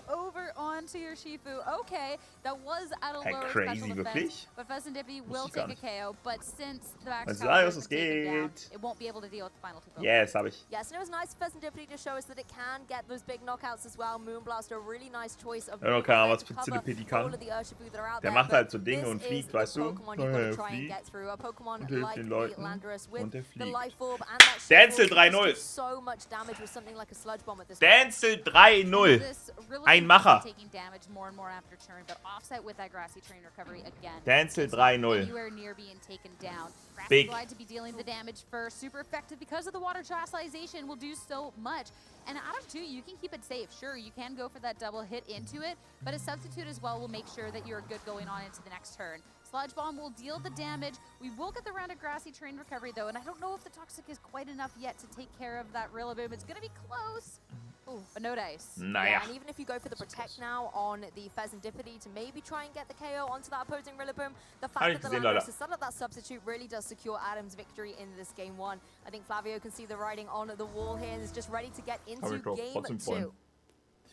100%. Ja, das war's irgendwie nicht so. Flavio, I mean, hey, I'm impressed the Pheasantipity got that one KO, that one last KO, you know? Ich glaube, es wird nächstes Jahr besser. Wirklich das Beste machen. But see that there is a potential little bit of damage and how much those poisons can be stacking up. Unfortunately, not just enough. So that's where I'm curious with how things will be adjusted. I'm sorry, Lou. I think the biggest thing for me is that the Gastrodon never had an opportunity to do absolutely anything. It was there to kind of scare Adam off from the Urshifu. Well, the Urshifu with the close combat still feels so good and does so much to the team that I feel like you just have to take care of the Urshifu the old-fashioned way, or the old-fashioned way for Flavio, which is the Pheasantipity. 100%. And I do have to agree with you. As much as I love the Gastrodon, at this particular juncture, it just doesn't have the capabilities to be able to deal with the opposing side on Adam's side. It really does only have the potential to threaten that opposing Urshifu, and Adam wasn't playing. It wasn't going to risk going for that surging strikes and falling into the trap. This was a really nice play by Adam as well, going for the sword stance there, being able to just offset those intimidates and parting shots that Flavio was really trying to utilize, and it just meant that the offensive pressure was constantly coming out from Adam's side. Especially when you're looking at the constant protects that Flavio did to get that poison chip as well, get past through some fake out turns, etc. You have the capability to go for that sword stance, and you weren't really threatened too much with that Heartflame Ogerpon after you Trastlize anyways. Koraidon, Duraludon, Raidon, Tiagadon, Pikeadon, and Dynadon. So it was definitely more than safe to make sure that, hey, sure, you've pivoted in and out multiple times, but that's about where it ends. You know, Rillaboom was having a great time on Adam's side when you think about it. There was a Gastrodon, there was a water terrestrialized Pheasantipity, both Pokemon that Rillaboom has no trouble clearing off the board. As well, when you take a look at the Baxcalibur, you know, its only Ice-type move is that Ice Shard, not known to be able to deal a huge amount of damage. So generally speaking, the Rillaboom is pretty safe, and I wouldn't be surprised to see Adam make sure that comes together as well. I think the biggest thing that we haven't necessarily talked about when Flavio's as well is just how Cognodon, Alter, Cognodon, mein Lieblingsdrachen-Pokémon. Adam's Pokemon are quite speedier than Flavio's, even just on a natural level here. Getting into game two, another speedy, strong lead coming up from Adam. Double Grass. Groudon. Again, Pheasantipity and Incineroar to start for Flavio. Okay, Incineroar. You know what, I really like this adjustment by Flavio. Da ist Pheasantipity jetzt gut. Hier finde ich ihn jetzt strong. Off a little bit earlier in the game, as well as the fact it doesn't have that water terrestrialization anymore. It's not going to be worried about taking these grass type moves. The Intimidate being able to kind of ich habe nur noch Hyperbälle, es ist so sauber. Ich würde so gerne jetzt zu den Pokestops gehen, aber ich muss arbeiten. Timodon, steht Timodon. Pantimodon. Tonkidon. Passive coming out from Flavio, and there is a potential for Adam here to take just a big lead here. Fako will go into the Pheasantipity. No Fako from Incineroar. 3 sword stance. This sword stance is huge early doors in this game too. No fake out coming Ich wünschte, das würde da irgendwie ein Ding stehen, ne? In Englisch. And bring that down. Does enable Flavio to get the Incineroar off the field to intimidate a little bit later on. And this free switch could be really nice to bring in one of these utility Pokemon in the back. I would not be. Oh, I am surprised to see Gastrodon still there, but Excalibur definitely the perfect choice against 2 Grass-type Pokemon. Yeah, that's definitely trying to make a little bit more headway here. You do have the opportunity of just trying to intimidate Cycle 2. Rillaboom is now down to -1. The Ogerpon is at +1, but if it wants to keep that +1, if there is the Intimidate, it would have to terrasilize. It is the +1 now, but you want to be trying to eliminate if you're Flavio, because the Ogerpon hitting into that Pheasantipity is going to be so much damage. That's very true, and you can see the Excalibur in a position where it can go for some offensive damage. It could always try and go for a sword stance of its very own, try and get a lot of pressure on the field, but I think if you're Flavio, the mistakes in Game 1 was the fact that you weren't getting enough damage down on the board. So if you are Flavio here, you want to try and make sure you're not recreating those errors and just trying to get a lot of damage out. Something like the Rillaboom that's able to switch off with a U-turn as well. You want to make sure it's not coming in nice and healthy in the end game like in Game 1. And that's where we see the hover... Hier Dings Abgangstirade plus Intimidate, ne? Hallo Ubi, Asla! Ja, die wollen wir holen wahrscheinlich übersehen. Kann ich auch machen. Starker Toxic. U-turn ist okay. Nice to see the speed advantage of the Pheasantipity there, just being able to get the damage on the board before the Rillaboom is able to leave. That just kind of puts a little bit of a spanner in the works for when it rejoins later on. The Urshifu, however, definitely a difficult Pokemon to deal with into that Baxcalibur with the close combat, considering as well Baxcalibur wasn't able to go for any damage. The Glaive Rush going into the Spiky Shield, it takes damage itself for its troubles. Oh, ich habe, glaube ich, noch nie gesehen, wie jemand einen Move in Spiky Shield gedrückt hat. Das ist noch nie passiert. This is a situation you were in before. Die Spiky Shields sind meistens immer sehr predictable. To make sure you weren't hit by a surging strikes. Well, close combat is just as good if you're Adam at this point. You're still going to be dealing so much into the Excalibur. You deal so much into the Gastrodon. So you're not even threatened too much of it by that point. You just have to watch out for the close combat coming through from the Urshifu, particularly if you are that Baxcalibur and you switch out for maybe something like the Incineroar. Being able to throw an Intimidate down sounds great, but you are going to have to take that close combat. Of course, with the Intimidate, you are likely to be able to still hang on. Ich frage mich, warum man nie Offensivdruck ausübt und immer Toxic drückt. But it's a difficult situation. It would take a lot of damage from Flavio very early on. Man könnte mit Sludge Bomb doch richtig viel offensiv hier. Moonblast und Urshifu könnte hier doch easy kommen. Ich weiß nicht, warum man mal alles Toxicen will, anstatt das zu töten. Bring this Urshifu down to -1 and lowering a little bit of that damage. Terrasalization now though coming out. Terrat. Yeah, it's going to bring some sparkling to the EUIC stage. It's once again that ja, jetzt, also warum hat er nicht Moonblast in den Ding-Slot gedrückt? In den Urshifu-Slot. Ich verstehe Flavio gar nicht. Yeah, you want to make sure that the Pheasantipity is doing as little as possible, and if it wants to be getting the U-turn. Predicted der, hat er Toxic gedrückt, weil er den Switch predicted, aber hier kommt auch Guardrom rein. Landers, okay, na meinte ich dem alles zurück. Flavio ist der beste Spieler der Welt. Hey. I honestly like that for the Incineroar as well. It's able to get in relatively safely and can apply fake-up pressure in this next turn. Er ist der beste Spieler. As well, doing negligible damage. This really was a nice turn for the Incineroar. Not so nice for the opponent. Ah, nee, er hat Toxic in Ogerpon gedrückt. Okay, na mein, er hatte das nicht in Dings gedrückt gerade. Nur Urshifu. What I think the funniest thing is with this Pheasantipity is that Strong Max ist strong. Ja, finde ich gut. Warte, warum wollte er nicht Moonblast drücken? Hat er damit gerechnet, dass er viel U-turn geht? Maybe. Around that, but you relying on it so much. But that's 2 of Adam's Pokemons now that are now badly poisoned. Sure, while the Grassy Train is up, it won't be the biggest thing, but it could. This goes on longer and longer, and Adam hasn't had that same damage potential yet in Game 2 as he had in Game 1. longer the match goes on, the better it is for Flavio. That's the thing, the sand timers have only started ticking away against these toxic Pokemon, and the Rillaboom's even in the back where it's not going to be affected by that at all. It only takes effect when it's on the field. So Ogerpon still got a lot of HP remaining. There is the potential of this grassy terrain as well, and even if it goes down, Rillaboom Fake out den Lando, okay. to see the fake out, however, go down into that SD opposing ist Landorus okay. and of course Sehr Ogerpon utilizing the opportunity Slash to get Bomb oder another Moonblast? Swords Dance up. Yeah, just going for it, trying to make sure you could be doing as Slash much Bomb. damage Das macht as halt echt nicht so possible viel, for ne? 3. Now, after that, the Landorus can't be setting up at all. Sludge Bomb just going to be good for a little bit of damage here. Italienisch. It's Italiener. Slowly but surely. But I'm worried about this Ogerpon at this point. Plus 2 attacks, sorry, but that is still a lot. Reim 2-1. Yes, definitely. Ogerpon Hat er is was a formidable getweetet threat, oder was? but there's a lot that Flavio seems to be doing to try and target it down and remove it from the field. The issue for me, if you're Flavio, is the fact that this Landorus is now really unchecked. It can go for something like the Earth Power into this opposing Incineroar, or it could even try and get something like a substitute set up, because there's not really a lot that Incineroar or Pheasantipede can do to it. So if you can get the substitute set up and keep yourself a little bit protected on the field, that could be a really good endgame strategy for Adam. 100%. And Ja, that's gonna be Flo und Benny auch 2-1. Und Domji 1-2. Damn. Protect on Pheasantipede this Aber time around. We saw Adam was very Michi good auch at 3-0. predicting where the protects were the first time around, but this time will be hitting Abicudgel into that Pheasantipede. Bird staying safe. Landorus, though, that'll be the substitute.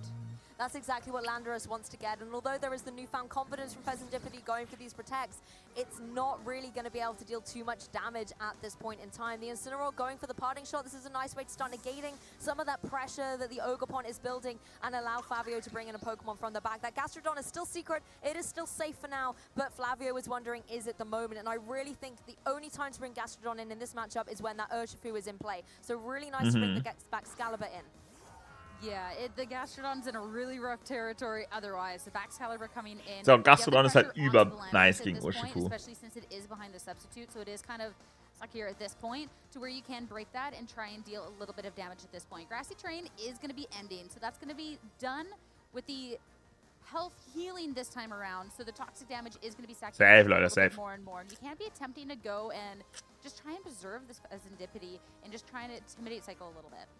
I mean, we talk about preserving and protecting Pheasantipede, right? It's sitting there with a full HP bar. Flavio definitely has done well conserving it a little bit more in this game too compared to game 1, but I wouldn't be surprised to see Adam start switching onto the offensive a little bit more. That's what really gave him the momentum in the first match. And Ogerpon, it is ticking away. That poison is stacking up, and it needs to be able to start getting the big damage out as soon as it can. Pheasantipede Was geht, Nico? Was is going to geht? be a little bit more exposed. Wouldn't be surprised to see the Ivy Cudgel come that way. It's going to be the Pheasantipede swapping out this time around, though. The Ogerpon has gotten enough circumstances.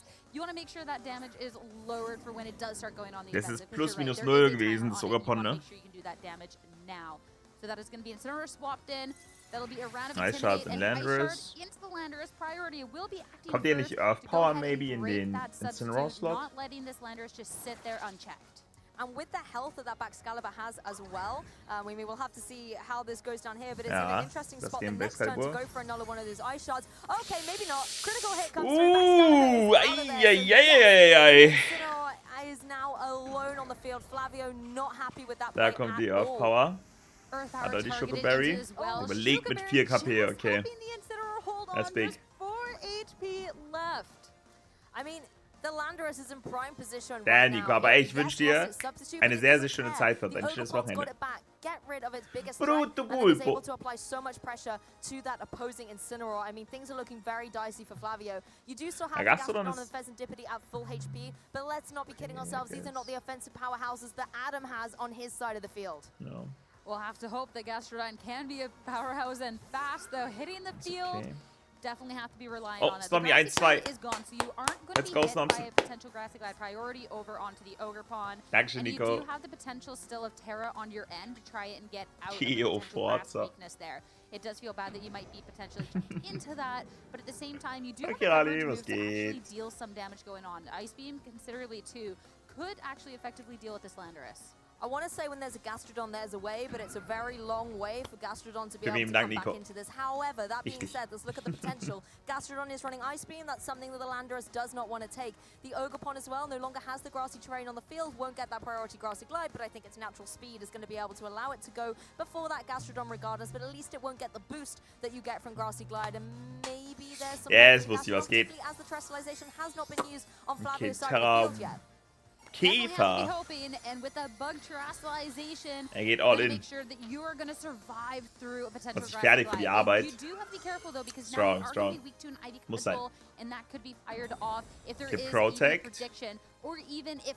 Ein Spiky Shield. Gastrodon can't do anything on this turn. Nee. Oh, stark. So Gastrodon will stay safe for now, but it's not the only one that's going to be staying safe, as the Landorus did go for the Protect, so no Ice Beam there, and you are not in a great spot going into. Aber ist nicht für den Ogre-Ponke gegangen.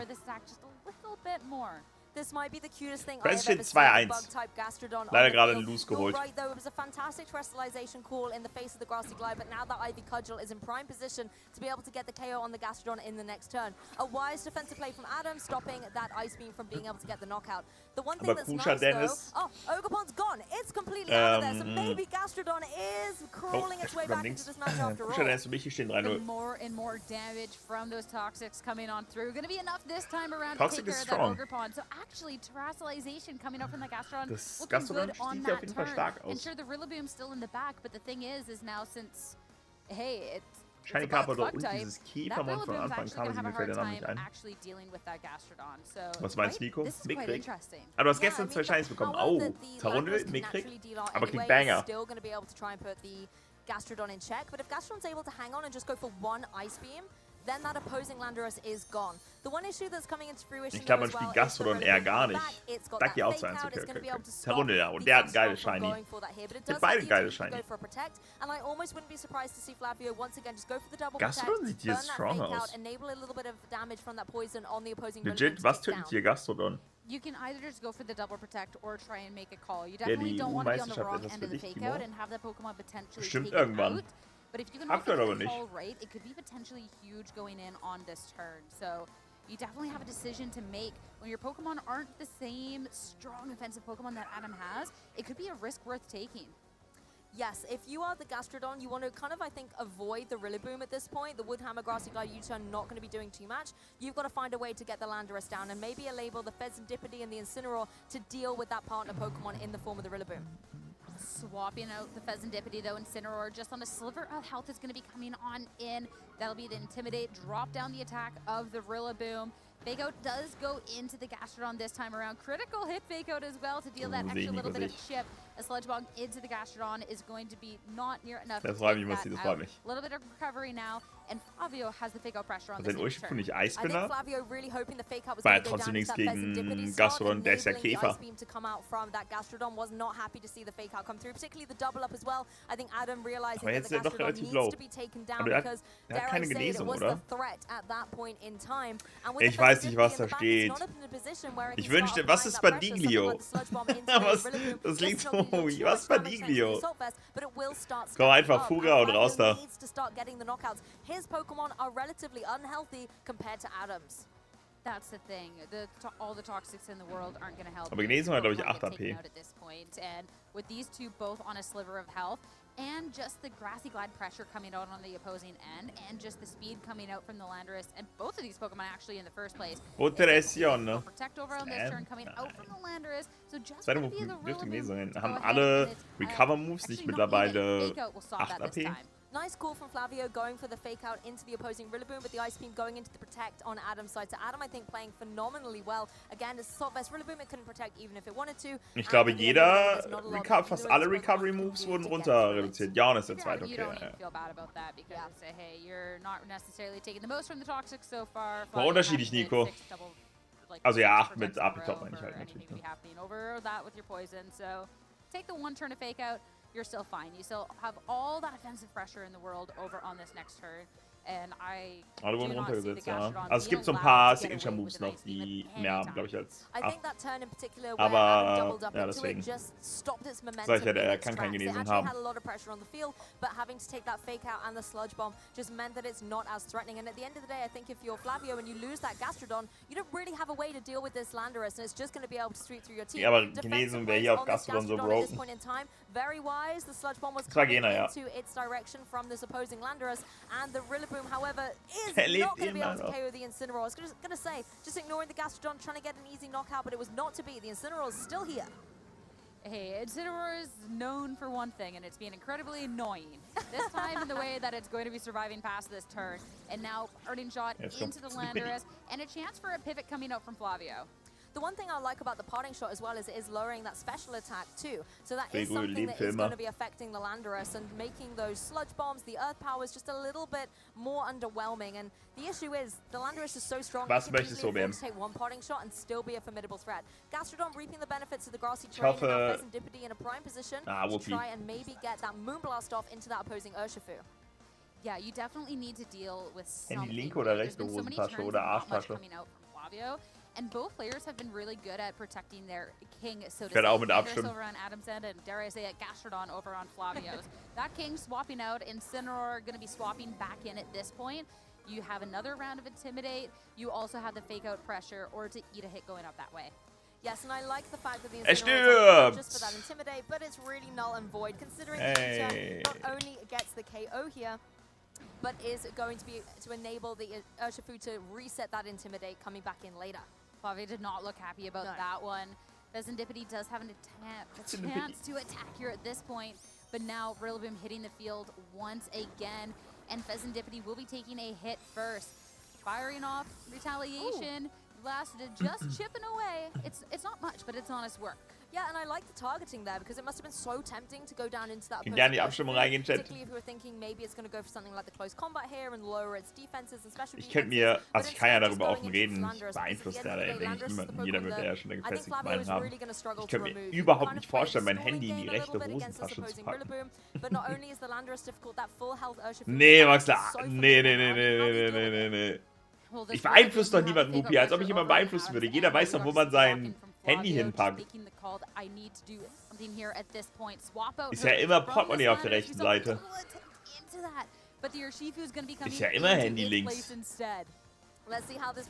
Ich kann mir nicht vorstellen, die ist vom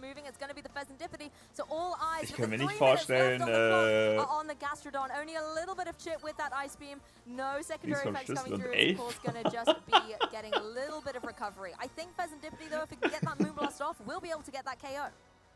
That's going to be the if, though, and the 3-minute timer here at this point, we have to start looking for the Arsch wurde geklaut. a long time that Flavio has been on these two Pokemon.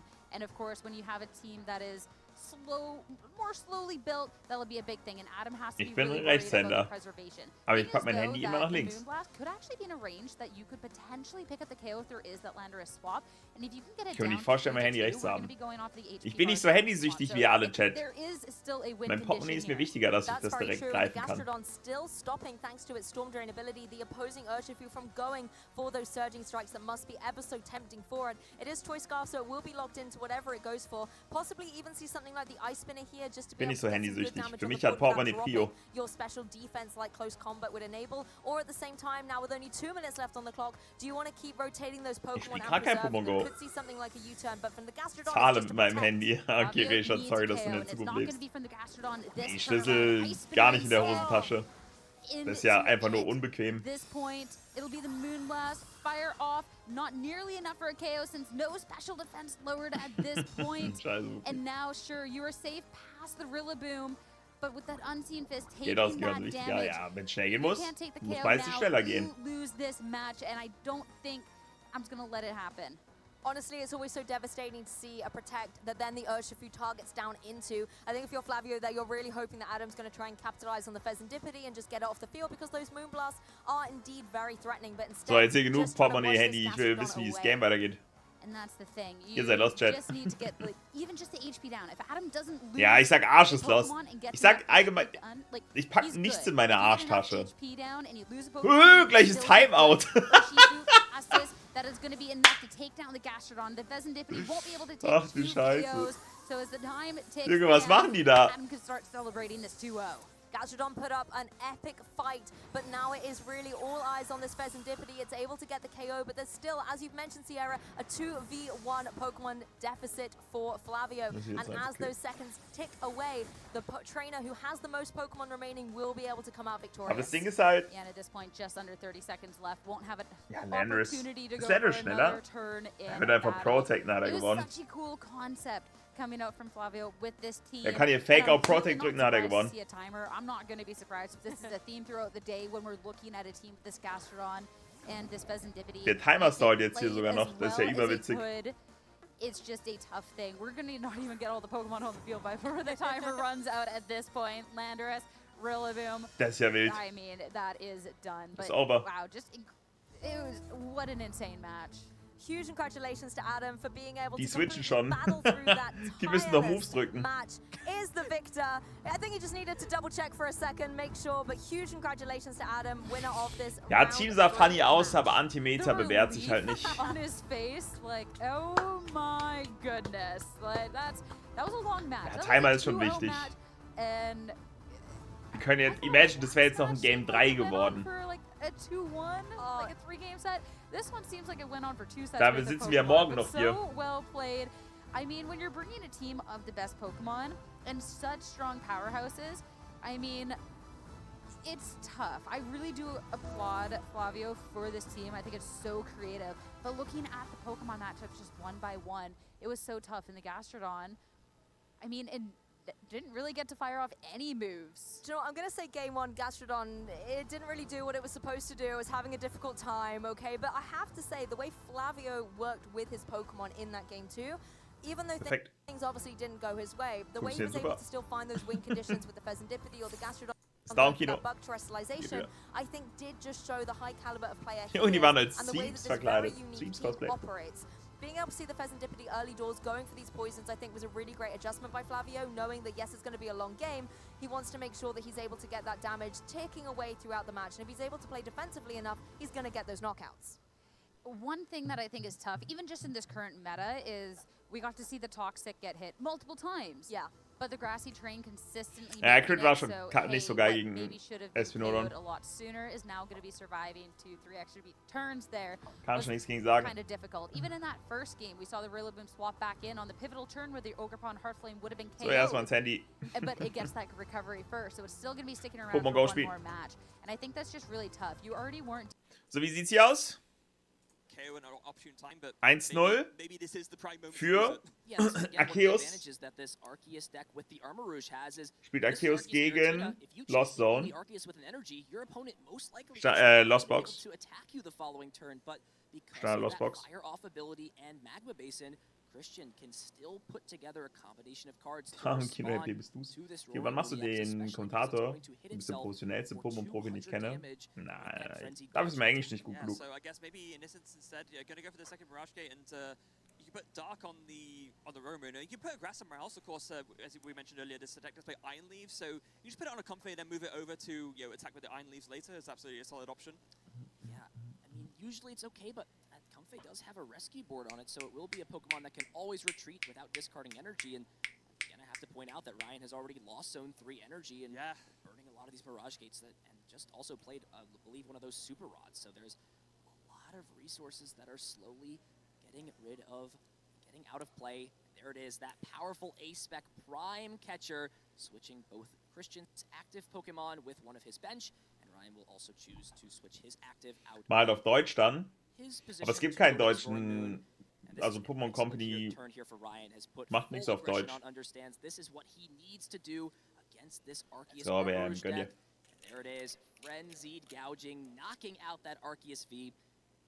Ich habe kurz einen Pokémon im Pokémon Go gefangen. Christian left with no energy cards in play, just this Arceus V and the Charcadet. Thanks, Gabe. Have to find a solid combination of cards here to potentially respond with a hit to this Roaring Moon. Da war ein WhatsApp, das muss ich mir holen. Yeah, it's not ideal. At the same time, this when you're even though Christian has the option to put all the pieces together to find the Trinity Nova this turn, it's one more piece that Christian now needs to find because Ryan opted to target down that Arceus with the Fire Energy on. Yeah, let's make sure we do everything correct here. Ryan did take 2 prize cards that turn. Oh, er hat vergessen, die Preiskarten zu nehmen, ne? Christian will just evolve into Arceus V-Star and play this Iono. Let's see if there are the pieces available. And I think just had to find one of 3 pieces to make this happen. That Armarouge, the Magma Basin, or the double. Christian war schon längst in seinem Move drin, der hat schon Arceus V-Star sich geholt. Und er hatte vergessen, die Preiskarten zu nehmen, das ist funny. The last 2 pieces that are needed to allow Arceus V-Star to attack with that Trinity Nova. Yeah, so I was just talking about how it's a hard combo to put together, but of course, when you have an ability that lets you search your deck for any 2 cards, suddenly Pokémon TCG is actually sehr cool. one piece, then the other 2 you can just get whatever, depending on whatever you find and what you're missing. So yeah, this is the power of Arceus V-Star in full form here, as we're going to see. Yeah, straight away. Die erst nach dem Zug, oder? Nee, er hat sie gerade währenddessen genommen. Off the Starbirth. Ah, der spielt der spielt Heatran und Crymanson in dem Arceus-Deck. Das fühle ich. Und für Nexus, okay. Ich habe ja gestern auch gegen das Kimanto-Deck gespielt. Talk to me about how this card is super solid in this matchup. So this is the option that these Arceus Fire decks have to do bench damage. Of course, the Delphox could do. Das fühle ich, das ist cool. Spielt man das in dem Standard-Arceus-Deck? So, you know, usually these decks don't have that much of a sniping option, as it were, but with the Delphox, yeah, you can just dominate 2 combos in one go, easy as that. Did take using that Starbirth ability. That's a small price to pay for knocking out. Gibt halt Arceus Vulpix, Arceus hier, Arceus Armor Rouge. 41 beliebtestes Deck in bei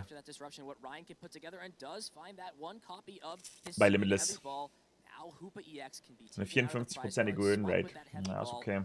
6 energy in play, Energy Crush is going to have a great time to easily knock out this Arceus V-Star. The only problem, of course, is that we know that all of Ryan's Dark Energy are currently not in play. There's 2 in the Lost Zone and 2 in the discard pile. So if Ryan wants to put together a knockout with the Super, könnt ihr da draufklicken, Chat? Ja, oder? Ah, ne, könnt ihr nicht. Sekunde. Warte, ich mach's anders. Hier. Das hier wird wahrscheinlich die Decklist ungefähr sein. Die Switch-Karte. In den Preiscards, jetzt habe ich sie nicht gesehen. Ah, die Dings, doch, die habe ich sogar auch hier. Die habe ich auch da. Das ist wahrscheinlich so ungefähr die Decklist. Das ist schon ein cooles Deck.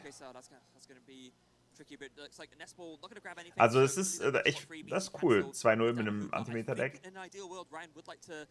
Und er führt sogar 1-0. Das wird wahrscheinlich auch an Dings gewinnen. Wow, look right away. Solid 2 cards. The first 2 off this chorus. That's Super Rod and Mirage Gate. As long as there's a way to get 1 more Dark Energy, Mirage Gate cannot grab 2 energy of the same type. So Ryan's getting close. He's got the Mirage Gate, the Super Rod, but we'll need to find one of those Dark Energy before he plays this Mirage Gate potentially. So I guess, yeah, you Super Rod both the Darks back in, and then maybe you try to dig with a Flower Selecting. Maybe you dig with Concealed Cards if you have you have the Grass Energy in hand you can conceal cards with. But yeah, you need to find one of the Dark Energy at least. Heute gegen ein Pipi-Deck gespielt, das war wild. Das klingt wirklich wild. Ich finde das Tandem-Maus-Deck finde ich noch funny.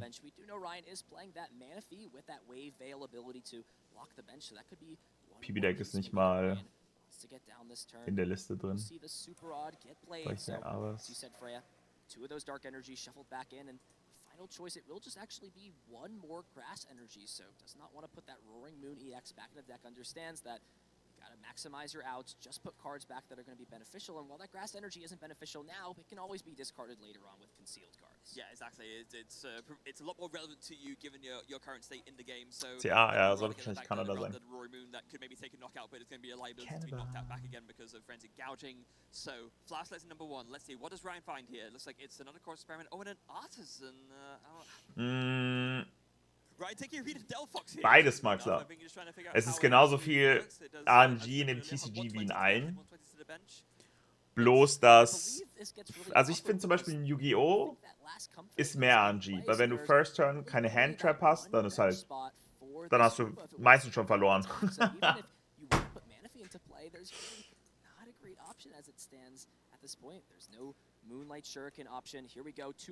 Das ist bei Pokémon auf jeden Fall nicht so.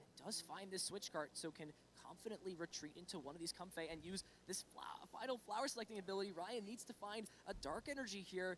Ja, es gibt wirklich sehr viel Card Draw in Pokémon. Let's see what he gets.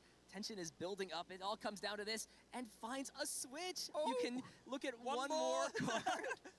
This is you go down the rabbit hole. You think it's done, and then you get 1 more card, and you get to see 2 more cards, and it never ends with this deck. No, it doesn't. You think just one more. Spin the wheel 1 more time. There we go. Switch into this last Comfey. Does Ryan find what he needs? There's only 2 in the deck, and this deck has to be pretty thin by this point. Ryan's played lots of Colress. Do we see the Dark Energy? No! And now this is emergency case scenario for Ryan. What do you do in this spot? The Hoopa cannot attack this Arceus V-Star. There's tons of energy in play. The Armor Rouge is already set up. And looks like it's just going to be benching this Manaphy. And I don't even think Ryan has any other attack to use besides something like Spit Innocently, which is... Junge, der ist fast decktot, Ryan. V-Star, but it's nowhere near the same effect as just taking a clean one-hit knockout onto it. No, I guess not. And at the very least, Der ist gleich decktot. Knowing that Ryan can't pull off a knockout, the Manaphy is by far the best thing to bench, because now you deny Christian from taking a 2-prize turn. There's only single prizes out on the right side of the field. The Manaphy is going to prevent the Delphox from doing any bench damage, so although it's not genau, this is genau. the next best option you could have did miss the Dark Energy off of all of these flower selecting. So Spit Innocently coming in, and it's going to do 110, soften up this Arceus, and it's going to be on Christian to respond again. Manaphy at least making this not the worst case scenario can protect. Ich weiß, Christian das holt. Just see some more cards get played for Christian, but this is almost like a bonus turn. I think Christian was maybe expecting for this Arceus V-Star to potentially go down. It's always possible. Ich feiere das Arceus Armor Rouge Deck. Card that's sort of in the deck to deal with fighting weak Pokemon. Being that Hoopa EX, it will just be Tails in the Capturing Aroma. So a basic Pokemon grab. It will be another one of those Charcadet. And I feel like if you're Christian, you gained a lot of information in that first game. I'm sure has a hunch at this point that there's really no need to fear a Moonlight Shuriken at this point. It's just going to be benching the Charcadet, playing Research, and does also get another Fire Energy into the discard pile. That means more energy put into play with this Magma base. Yeah, at this point in the game, it's been 2 games in. You've seen Ryan go through most of the deck. You must realize at this point, Ryan's not playing any Water Energy, and that does change how you play a little bit. So you still want to get another Charcadet down, just in case your one Armor Rouge does go down, so you can evolve into another one. But you're not fearing that double knockout as much, and that does mean you can sort of breathe a little bit easier and sort of play it safe a bit more with how you develop your board. Oh, geht jetzt so schnell. So really counting the resources here for Ryan, because this is all that this Lost Zone deck comes down to. We know that 1 Mirage Gate is still in the prize cards, and 2 are burned to attack with that Roaring Moon. So with 1 Mirage Gate left, you're really kind of limited on what attackers you can use. Iron Hands is going to have to be sort of a slow, sort of projected, like, hey, I'm benching this, I'm attaching to it. I kind of want to use this in a couple of turns. So that's going to be what's going through Christian's mind at this point. What is my opponent going to want to attack with on the following turn? As finally everybody's favorite Beaver, that Bidoof, coming down into play. Yeah. Potentially evolve into a Barrel next turn. We did also see one of those Roxanne get Lost Zone for Ryan, so a lot less disruptive power on the table. And here we go. We're going to see Armor Rouge come into play. Ist einfach alles viel zu schnell. Ich sag mal, wenn ich im TCG drin ist, dann sehe ich das schon. Ich finde, man kann das eigentlich schon recht gut verfolgen, aber...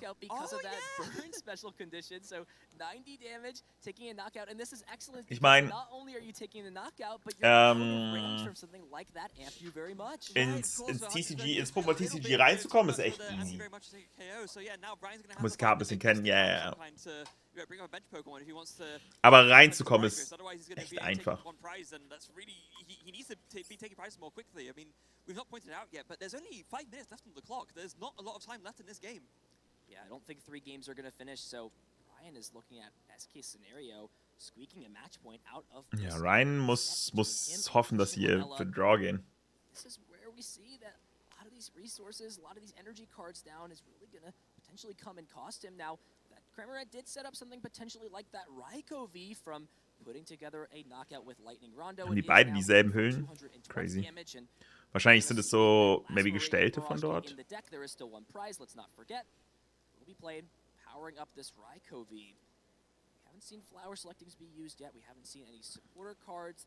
Werde ich in Zukunft allgemein machen muss, die für viele Dinge. Also ich werde sehr viele Deck-Profiles machen, ich werde alle Meta-Decks vorstellen und so weiter und so fort.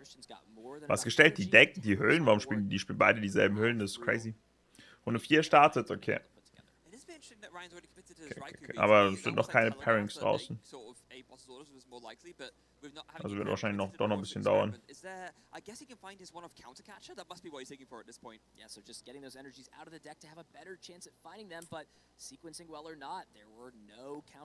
auch schon. Ich glaube, die haben einfach zufällig beide. Ich dachte, man muss auch so offizielle Pokémon-Hüllen nutzen. And we do have the flower selecting has not been used yet, so can dig a little bit more. Again, we're just spinning the wheels on those conveyors to try and Offiziell oder einfarbige, beides okay. Okay.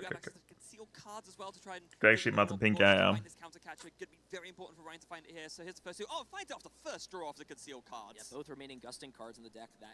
Oh ja, jetzt sind die Dings draußen. Michi spielt gegen Fernando Albuquerque. Denzel spielt gegen Alberto Lada. Kusha spielt gegen Sergio Sanchez. Marco spielt gegen Robert Brewer. Rahm spielt gegen Ethan Trejo. Flo spielt gegen Benjamin So. Benny spielt gegen Lorenzo Silvestrini. Donji gegen Nick Fenijin. Und Snomni gegen Motochika Nabeshima. Ja, leider nicht so viele Namen. Aber ja.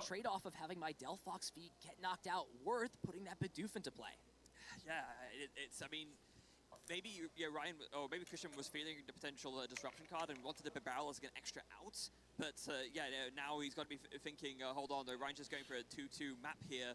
Maybe, it's tough to say, but there is the barrel coming out there, so Christian gonna have like a lot of dig to go for here. But there is no way for Christian to win on this turn, not with the Delphox gone. Yeah, and Christian also plays no card like Sharon's Care or Professor Turo's Scenario to remove Pokemon out of play, so this Arceus V-Star is not going anywhere. It's in play. It has a lot of damage on it, 170 HP remaining. It looks like Ryan has potentially found his prize map to get himself at a 1-1 tie.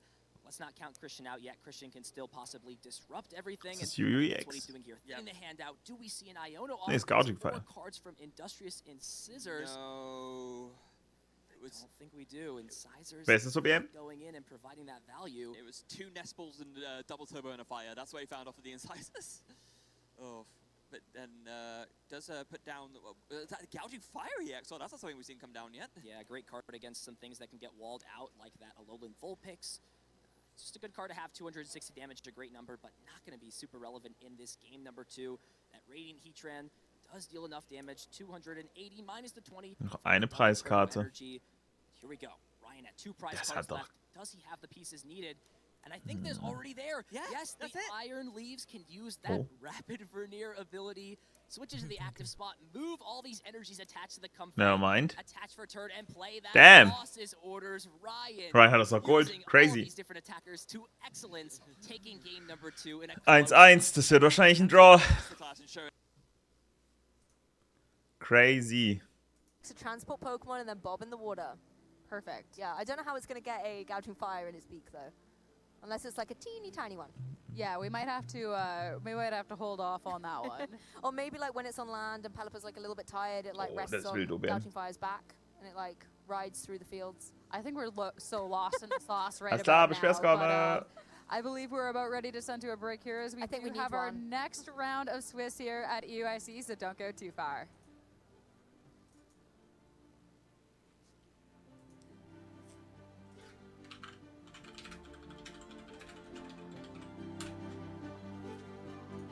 Dann gehen wir mal rein in die nächste Runde. Vielleicht bekommen wir ein Stream-Match von unseren Leuten. Warum ist das eigentlich alles so geechot? Ich glaube, das ist nicht gewollt, oder?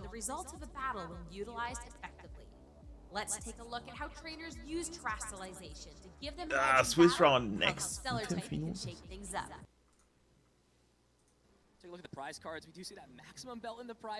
Ich meine, hier ist eigentlich eh scheißegal, das wird halt 1-1 ausgehen. Das ist halt over. Junge, er hat einen Mordipod-Plüsch. Phenomenal plays right there. How are you feeling? I'm feeling very happy, thank you. Over the moon? Just yeah. I've had a few tough Mew Weedle. previous regionals this season, so I'm glad to finally make a day 2 again. Yeah. Make an absolute splash. Honestly, such a beautiful performance. I want to ask you about your Skeledirge. Ja, die ist süß. Such an absolute unit of a Pokemon. Really cool pick. What inspired you to bring Skeledirge to EUIC? I mean, I've had Skeledirge on my team since even Liverpool regionals. And I really liked it, you know, Cresselia's in the meta. There's Registeel on some teams. And as we saw, it was those incinerates like absolutely demolished the A slash, so that was Ja. nice. Ich würde auch ein Markenshirt tragen, damit ich da ein Shirt bekomme. Are you hoping to get just the most use out of Skeledirge over the weekend, or do you want to try and spice it up a little bit with? I mean, it always depends what the opponent has on their team. So. Er redet so am Mikro vorbei. Er hat so das Mikro hier. Ja, also, naja. But even against Lantern, those shadow balls do well over 50%. Even against Lantern, yeah. You're exactly correct. It does so much for so many options. Yeah. Good luck for the rest of the weekend. Done a phenomenal effort. Big handshakes. Good job in the little pump, you guys. Have fun with it. I'll see you over the weekend, yeah? Thank you. For everyone watching at home, we're going to jump to breaks, but don't go anywhere. Süß. Hello, trainers. Was gerade AI? The Championship Series. Achso, nee, das klang so.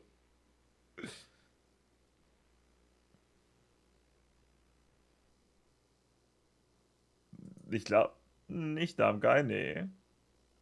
It's up to 3 already here, so I mean, if we think about how this game maybe could have played out, obviously we're not going to see it here, but it looks like again Ryan's off to a very solid start. So Das soll halt over sein hier.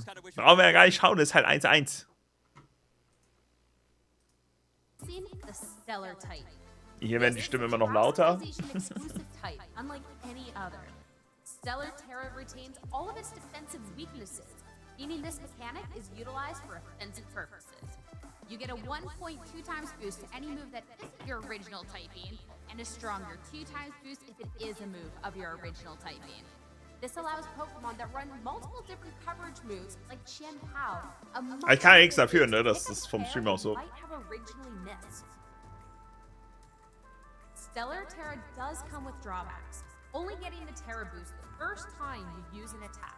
Schau kurz, was in Go hier gibt. Also changes the effects of Terra Blast, giving it 100 base power while being super effective into any other Terastallized Pokemon. This can lead to some cool interactions, such as an Urshifu Single Strike being able to deal with the Terra Fairy Flutter Mane it originally couldn't knock out. However, Stellar Terra Blast does come with the drawback of lowering the user's attack and special attack by 1 stage. Sie sind in unserem Korb. Aber die Musik bangt. Dick da! Einfach fabelhaft. Ist nicht drin geblieben. Einfach fabelhaft und Hyperball und er denkt sich so, nö, gar keinen Bock. Ich liebe den Clip. Toll. 2000 XP geworfen. Ich liebe den Gimmigul-Clip. Ja, ein Standardwurf ohne gar nichts bleibt er natürlich drin. Danke für das Spiel. Arsch.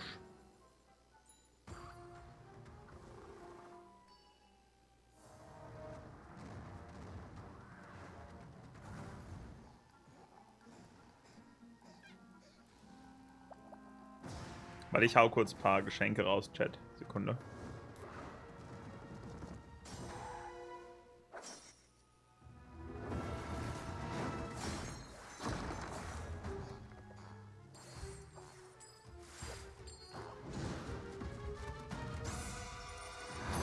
Noch eine Feldforschung, wo ich Geschenke verschicken muss.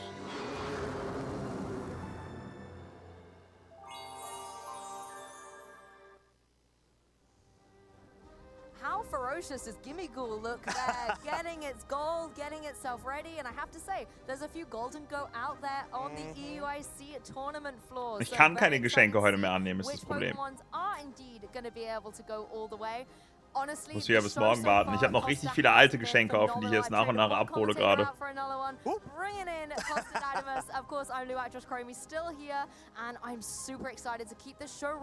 Yeah, I think so far it has been an amazing show. We've had a lot of variety when it comes to not only the players with such great heavyweight titles and accomplishments, but also the teams. You know, Pheasantibity wasn't on my bingo card for today. No, Gastrodon was on mine, obviously, but I have to say, although it wasn't victorious, you know, Sierra and I were saying how it could hold its own a little bit, but the unique team-building choices, we really saw this clash of, like, one trainer in the form of Adam bringing really meta-standard Pokemon, and then Ich gehe halt von oben nach unten, OBM, mit dem ich so hohes Freundschaftslevel schon habe, weißt du? Ja, ich versuche nach und nach Progress zu machen. Ich muss halt noch ein bisschen was aufholen. Yeah. And you could ich habe auch gestern zweimal 100k bekommen. Desperately trying to find a really good way to, be able to break down Adam's team composition. And even though it felt like, okay, well, that was a 2-0, Adam was able to just go about it. It was a very hard-fought one because of the fact that, like Flavio was so stubborn in trying to make sure he can always play safe to his outs, as well as try to guarantee that win condition, which Terra, Bug, Ich bin noch nicht unten angekommen, da fehlen noch fehlen noch einige. Ich würde ja gern mehr Geschenke sammeln, aber ich kann hier rausgehen. You could see the viability in it. Yes.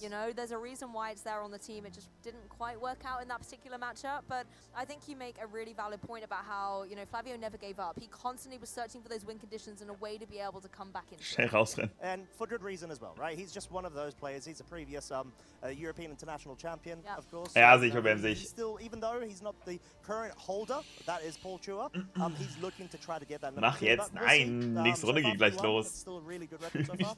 Adam Shafari, 4-0, that's looking really spicy for himself. Exactly, and heading into round 4 as well. Round 4 of 9, what an established day. Welche haben wir? Some amazing, notable matchups. And fast Maurice. About, champions of the competition. Ashton Cox gegen Marco Silva. Versus Marco Silva. Both these trainers have won the Latin America International Championships previously. Das ist geil. I mean, both of them have had the double whammy, right?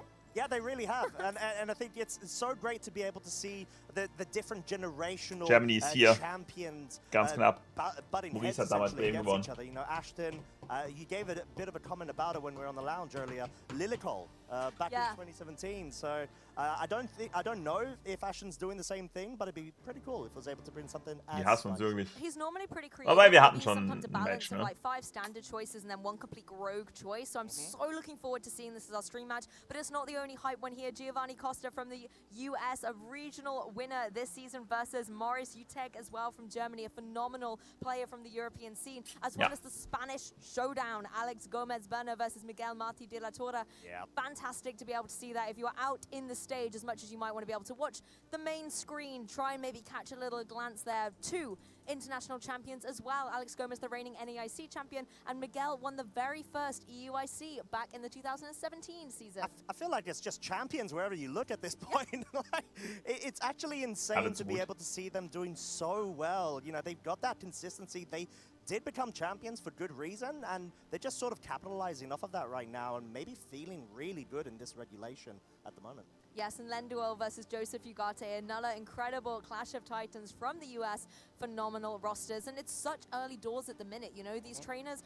Yes, they're 3-0. That's a fantastic start. It's got to give you a good confidence boost. But it's a long way to go. Oh, yeah. Right? And we've seen time and time again trainers maybe getting to like the 5-0, 6-0 point, and then something just doesn't work out, and you get that 6-3 record towards the end. So you've got to stay with strong endurance, and you've got to try and not think too far ahead. 1 game at a time, right? Yeah, 1 game at a time. I mean, I was speaking to Francesco Bardini, and we were just talking about, it's just 9 rounds, 9 grueling rounds of just competition. Ja, genau. Also, Jori, was geht? This is at the moment officially the largest VGC tournament we've ever had. So that is absolutely genau, da Ausrufezeichen UIC. But he was just saying, just 1 game at a time, just I'm making sure I'm taking my breaks, I'm going out for some fresh air, making sure I'm keeping hydrated. Some people Ich kann nicht lauter machen, das ist Maximum. Actually opt out on eating. Ich habe alles auf maximaler Lautstärke. If it sort of messes up Das their ist allgemein balance and leise. whatnot, but other people may be able to do it. So just whatever works for you, essentially, is what we're trying to get at, and you just need to be able to find that out as you go through and actually embark on these experiences. Ich bin dieses Jahr auf der Gamescom. Prestige tournaments. I mean, we even do it as commentators, right? We're Ich kann leider nicht lauter machen. Have our little snacks hidden everywhere, and keeping the little gremlins like myself, happy. Hey, so you've got to at some point, right? I love how you're laughing because it's true, and you're like, I'm glad you said it, Lou. Ich glaube, am Anfang ist es aber okay, oder? Dodge that bullet. Man soll mich ja auch noch hören, wenn ich rede. But no, I think, there's a lot to it. It's not just all within the game itself, but you need to be able to have that clarity of mind to be able to. Ich mitbekommen, Manni, ja, sad. Your flowcharts and just recognize, where you need to try to make those guaranteed, riskier plays versus your safe sort of structured plans that you may have laid out based on, certain matchups. And it's so easy to get distracted here at EUIC because not only do we have, of course, the amazing Pokemon video game, but Pokemon trading card game, Pokemon Go, and Pokemon Unite are all here taking center stage, and the atmosphere is just electric. Yeah. We've got our spectators, we've got our families rooting for the trainers who are battling, and it's just such an amazing atmosphere. And speaking of trainers, Costa, Ashton versus Marco, if you have plans, cancel them. You're going to want to see this. You really Relativ Standard. You know, the level of play that you would 2 Jins ist cool. Just see these names and you already know it's going to be a guaranteed. Okay, bin gespannt. Mal relativ Standard. Beides gute Teams. We got Ashton over on his side of the field, Chien Pao, Fluttermane, Moongus, Hearthflame, Mask Ogerpon, and we've got the Urshifu as well as that Raging Bolt. It's been the talk of the show so far. Muss man. Versus Marco 6 being the Incineroar, Landorus Incarnate, Muss man. The Amoonguss, Urshifu as well as the Was trägt ihr für eine Kappe? Ah, da ist Iron Maiden drauf. A little bit more standard from Ashton than what we've seen in the past. Das ist jetzt alles vor Ort, Present Flow und Dennis. Ausrufezeichen EUIC. Da kannst du draufklicken, da siehst du alle. Es sind gerade da Michi, Dennis, Kusha, Marco Statter, also Present, Flo, Yonago, Domji und Snomni. And Pokemon like the Hearthflame Ogerpon that also has that fire typing can maybe counteract them a little bit more. Ashton running this really interesting team, and just behind the graphic, if you get a look at the table that they're at again, he's got that cheeky little Torkoal plush, a Pokemon that has led him to international victory before. Yeah, and for good reason. Torkoal is just one of those Pokemon. Ohne Torkoal im Team.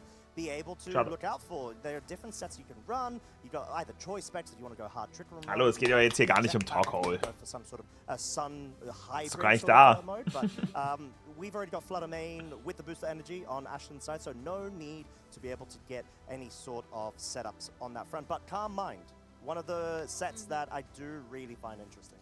Very interesting for sure. And of Wette, course, Ashton, wenn einer der Mods da ist, gerne. The international stage was the LEIC champion in 2017 and 2018, but the current reigning LEIC champion is Marco Silva, who also previously won in 2020 the OCIC Hinter mir ist Incineroar mit Assault Best, Flare Blitz, Padding Shot, Fake Out und Knockoff. I'm interested to see the Tornadoes back because this was a Pokemon that was very dominant at the beginning and has kind of dropped off a little bit. It's nice to see it here with that Rain Dance, to be able to boost up the water type attacks of that Urshifu Rapid Strike. Maybe give an extra pack to the punch behind a Surging Strikes, as well as enable that speed control with a Tailwind. Yeah, it's a game master. The fact that you've got these different sort of options available to yourself just means that you need to be able to kind of get into your opponent's head. You know, what is Ashton going to be anticipating Marco leading off with? You know, do you Hallo Bilex!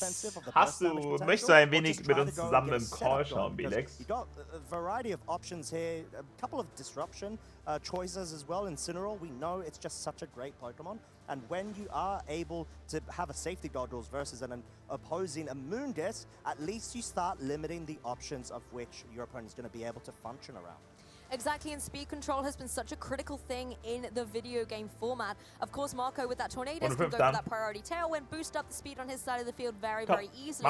However, Ashton has that utility as well. Icy Wind on the Fluttermane, Electro Web on the Raging Bolt. Not only does it enable those speed drops, Kusha 4-0 on Stream spielt, meinst du? Chip damage as well. And as we really saw in our previous game, chip damage does stack Absolut, ich will, dass der Sabaton endet. Ich hab gar keine Lust mehr. Also for real. Gegen Wolfire Click. Okay. Do stack up. So that's dependent on the training. If you're able to, you know, calc to survive certain hits. Or war Marco Silva nicht der Arctos-Spieler in Utrecht? Nee. Die waren beides Niederländer. And you know, you're able to essentially hide that. You know, it's open team sheets at the moment, but that doesn't necessarily mean that you're aware of how an opposing Pokemon may be built. Exactly, and diving a little bit deeper into Marco's team here, one of the things I really like to see is I suppose the knockoff on that Incineroar. Incineroar, since it's jumped back into the fray post-DLC, it's had a really kind of rotation of what moves traders want to run on it. We see Will-O-Wisp sometimes. Hast du eben geguckt schon alles, Bilex, so ein bisschen? The standards, Fake Out, Parting Shot, Flare Blitz. But often that Dark-type move can be very interesting. Is it going to be something like a knockoff? Also vielleicht, wenn es passiert, dann ja. Aber also, ich hab nichts gestoppt, oder jetzt können wir noch hochgeballert werden. Aber ich hab wirklich keinen Bock mehr. Ich sag Bilex, Gastrodon und Facility, weißt du, die sahen cool aus. Markus, ja, Markus stand beim Kind baden. Broken. Markus hat sehr strong gespielt. Aber für Cinepidi und Gastrodon, die waren es einfach nicht. Er ist nicht All-In, jetzt. Die sehen cool aus, aber das war zu Antimeter. Die haben nichts gemacht. Das ist so ein Arschgeil. Die haben gar nichts gemacht, die standen da einfach nur. Wirklich, der hat echt, Flavio hat so langsam Stück gespielt. Der hat sogar an und für sich gute Plays gezogen. Aber da hast du einfach gemerkt, die Mons sind einfach Arsch. Aber ja, stimmt. Okay, es geht los. Yes, and Ghost Terrestrialization has enabled it to avoid those close combats, but let's not avoid anything anymore and jump into the Swiss könnt ihr jetzt auch Shiny Mungus spielen. Ich habe ja Shiny Mungus mit 27 Speed-IVs beim Event bekommen. Oder 28, eins von beiden, das ist, was man braucht. With a Raging Bolt in the mix, you know, it feels like it's in a good enough position right now. However, you got to take into consideration the score threat, which is great at this point. But U-turn focus here, of course, no redirection of any sort. Given you've got wahrscheinlich war Combined Raging Bolt, ne? Pokemon on the field. However, we're in a spot where the other slot is susceptible to being spored, but not for Marco being able to bring that Incineroar with the safety goggles now. Exactly, that spore pressure was very dominant, so nice to be able to just quickly U-turn off the field and then bring in this safety goggles Pokemon. Instant wird der Draco gedroppt. Incineroar doesn't get in freely, does over 50% damage. We don't have to worry about the second one getting the KO thanks to the special attack drop. Even the double up is not enough, but the poison, poor Incineroar having a rough time out here on the field. Yeah, just a tiny bit, as we actually see both of the to go on the offensive. They don't want to be playing around with any sort of spore focus there. We got another poison on the field. These are Moongas actually going paying off quite nicely with that secondary effect there. Don't write them off as just support Pokemon. You know, they can get that damage on the board as well, and this is something that both traders have to contend with. At least it's a little bit even Stevens. They've got it on both Pokemon respectively, and that Incineroar is in a very precarious situation. It doesn't have an access to a berry, but we see Incineroar use a lot to be able to regain that HP. Once it's gone, it is gone. Now Marco can go for the fake out here, but you have to watch out for that poison chip. Is it worth losing your Incineroar here, or do you want to preserve Intimidate for later in the match? Ooh, as we have Electro Web not being quite enough to pick up the KO on the Incineroar, as it will be able da kommt jetzt wahrscheinlich ein Flareblitz oder so. Oder vielleicht noch ein Abgangstirade oder so. We actually see the Amoongus move first from Ashton's da kommt noch ein Flareblitz. Der scheppert natürlich, ne? Now, not quite enough to pick up the KO, but dealing substantial amount of damage at the cost of its own usability. Will be knocked out right now, but Amoongus on Marco's side is oh so free to try to focus down da jetzt seine Citrus verloren. He really wants to try to slow down this Raging Bolt. Incineroar really trying to put Amoongus back in its box here with that Flare Blitz, but gets KO'd to its own effect. The Raging Bolt, again, now in the same position Incineroar was previously, very precarious on the HP bar. These Amoonguses relatively unchecked. Yes, the Amoongus on National side took that Flare Blitz, but it actually enabled a knockout, and it had its Citrus Berry in its back pocket, able to be able to get a little bit of HP recovery. And if you really want to get that HP rolling back up, you can switch it out and use that Regenerator ability. Yeah, and the Raging Bolt didn't actually switch out there. I was expecting it to because of the -2 special attack drop, but wanting to try to stay in and at least sort of clear the field out for Ashton's Pokemon likely still on the bench. So that's sort of the role of this Assault Vest Raging Bolt. They tend to stay on the field as much as they can, get speed control, focus down, because they're just so bulky. It's really tough to try to corner it down and pick up a KO onto it. I completely agree. It's a difficult situation. I love the way the Amoongus on both sides are actually the ones going on the offensive. Landorus, however, on Marco's silver side might be able to help it out a little bit, give it a bit more oomph, because Landorus has such great coverage. Going for something like der ist halt -2, ne? Wie viel wird er schon machen? Amoongus, or even into that Raging Bolt to guarantee the KO. I like this play by Ashton. You want to use that regeneration ability to get the HP right back up on your Amoongus, as well as bringing the Ogerpon onto the field. This again is a Pokemon that can deal so swiftly with the opposing Amoongus. As it actually opts to go for the redirection here, not wanting any sort of focus onto the Landorus. It aber es kommt Earth Power. To be as squeaky clean as possible. The Earth Power nearly picks up the KO onto the Ogerpon, but most importantly, the Snarl connects onto the Landorus, being able to bring it down to -1 of its special attack now. Honestly, that was so much damage into the opposing Pokemon. Yes, you're able to get that That's not bad. Back onto the Amoongus, but the Landorus in a prime position here. Das war, glaube ich, I think the key thing for me is the fact that you've also got the Ogerpon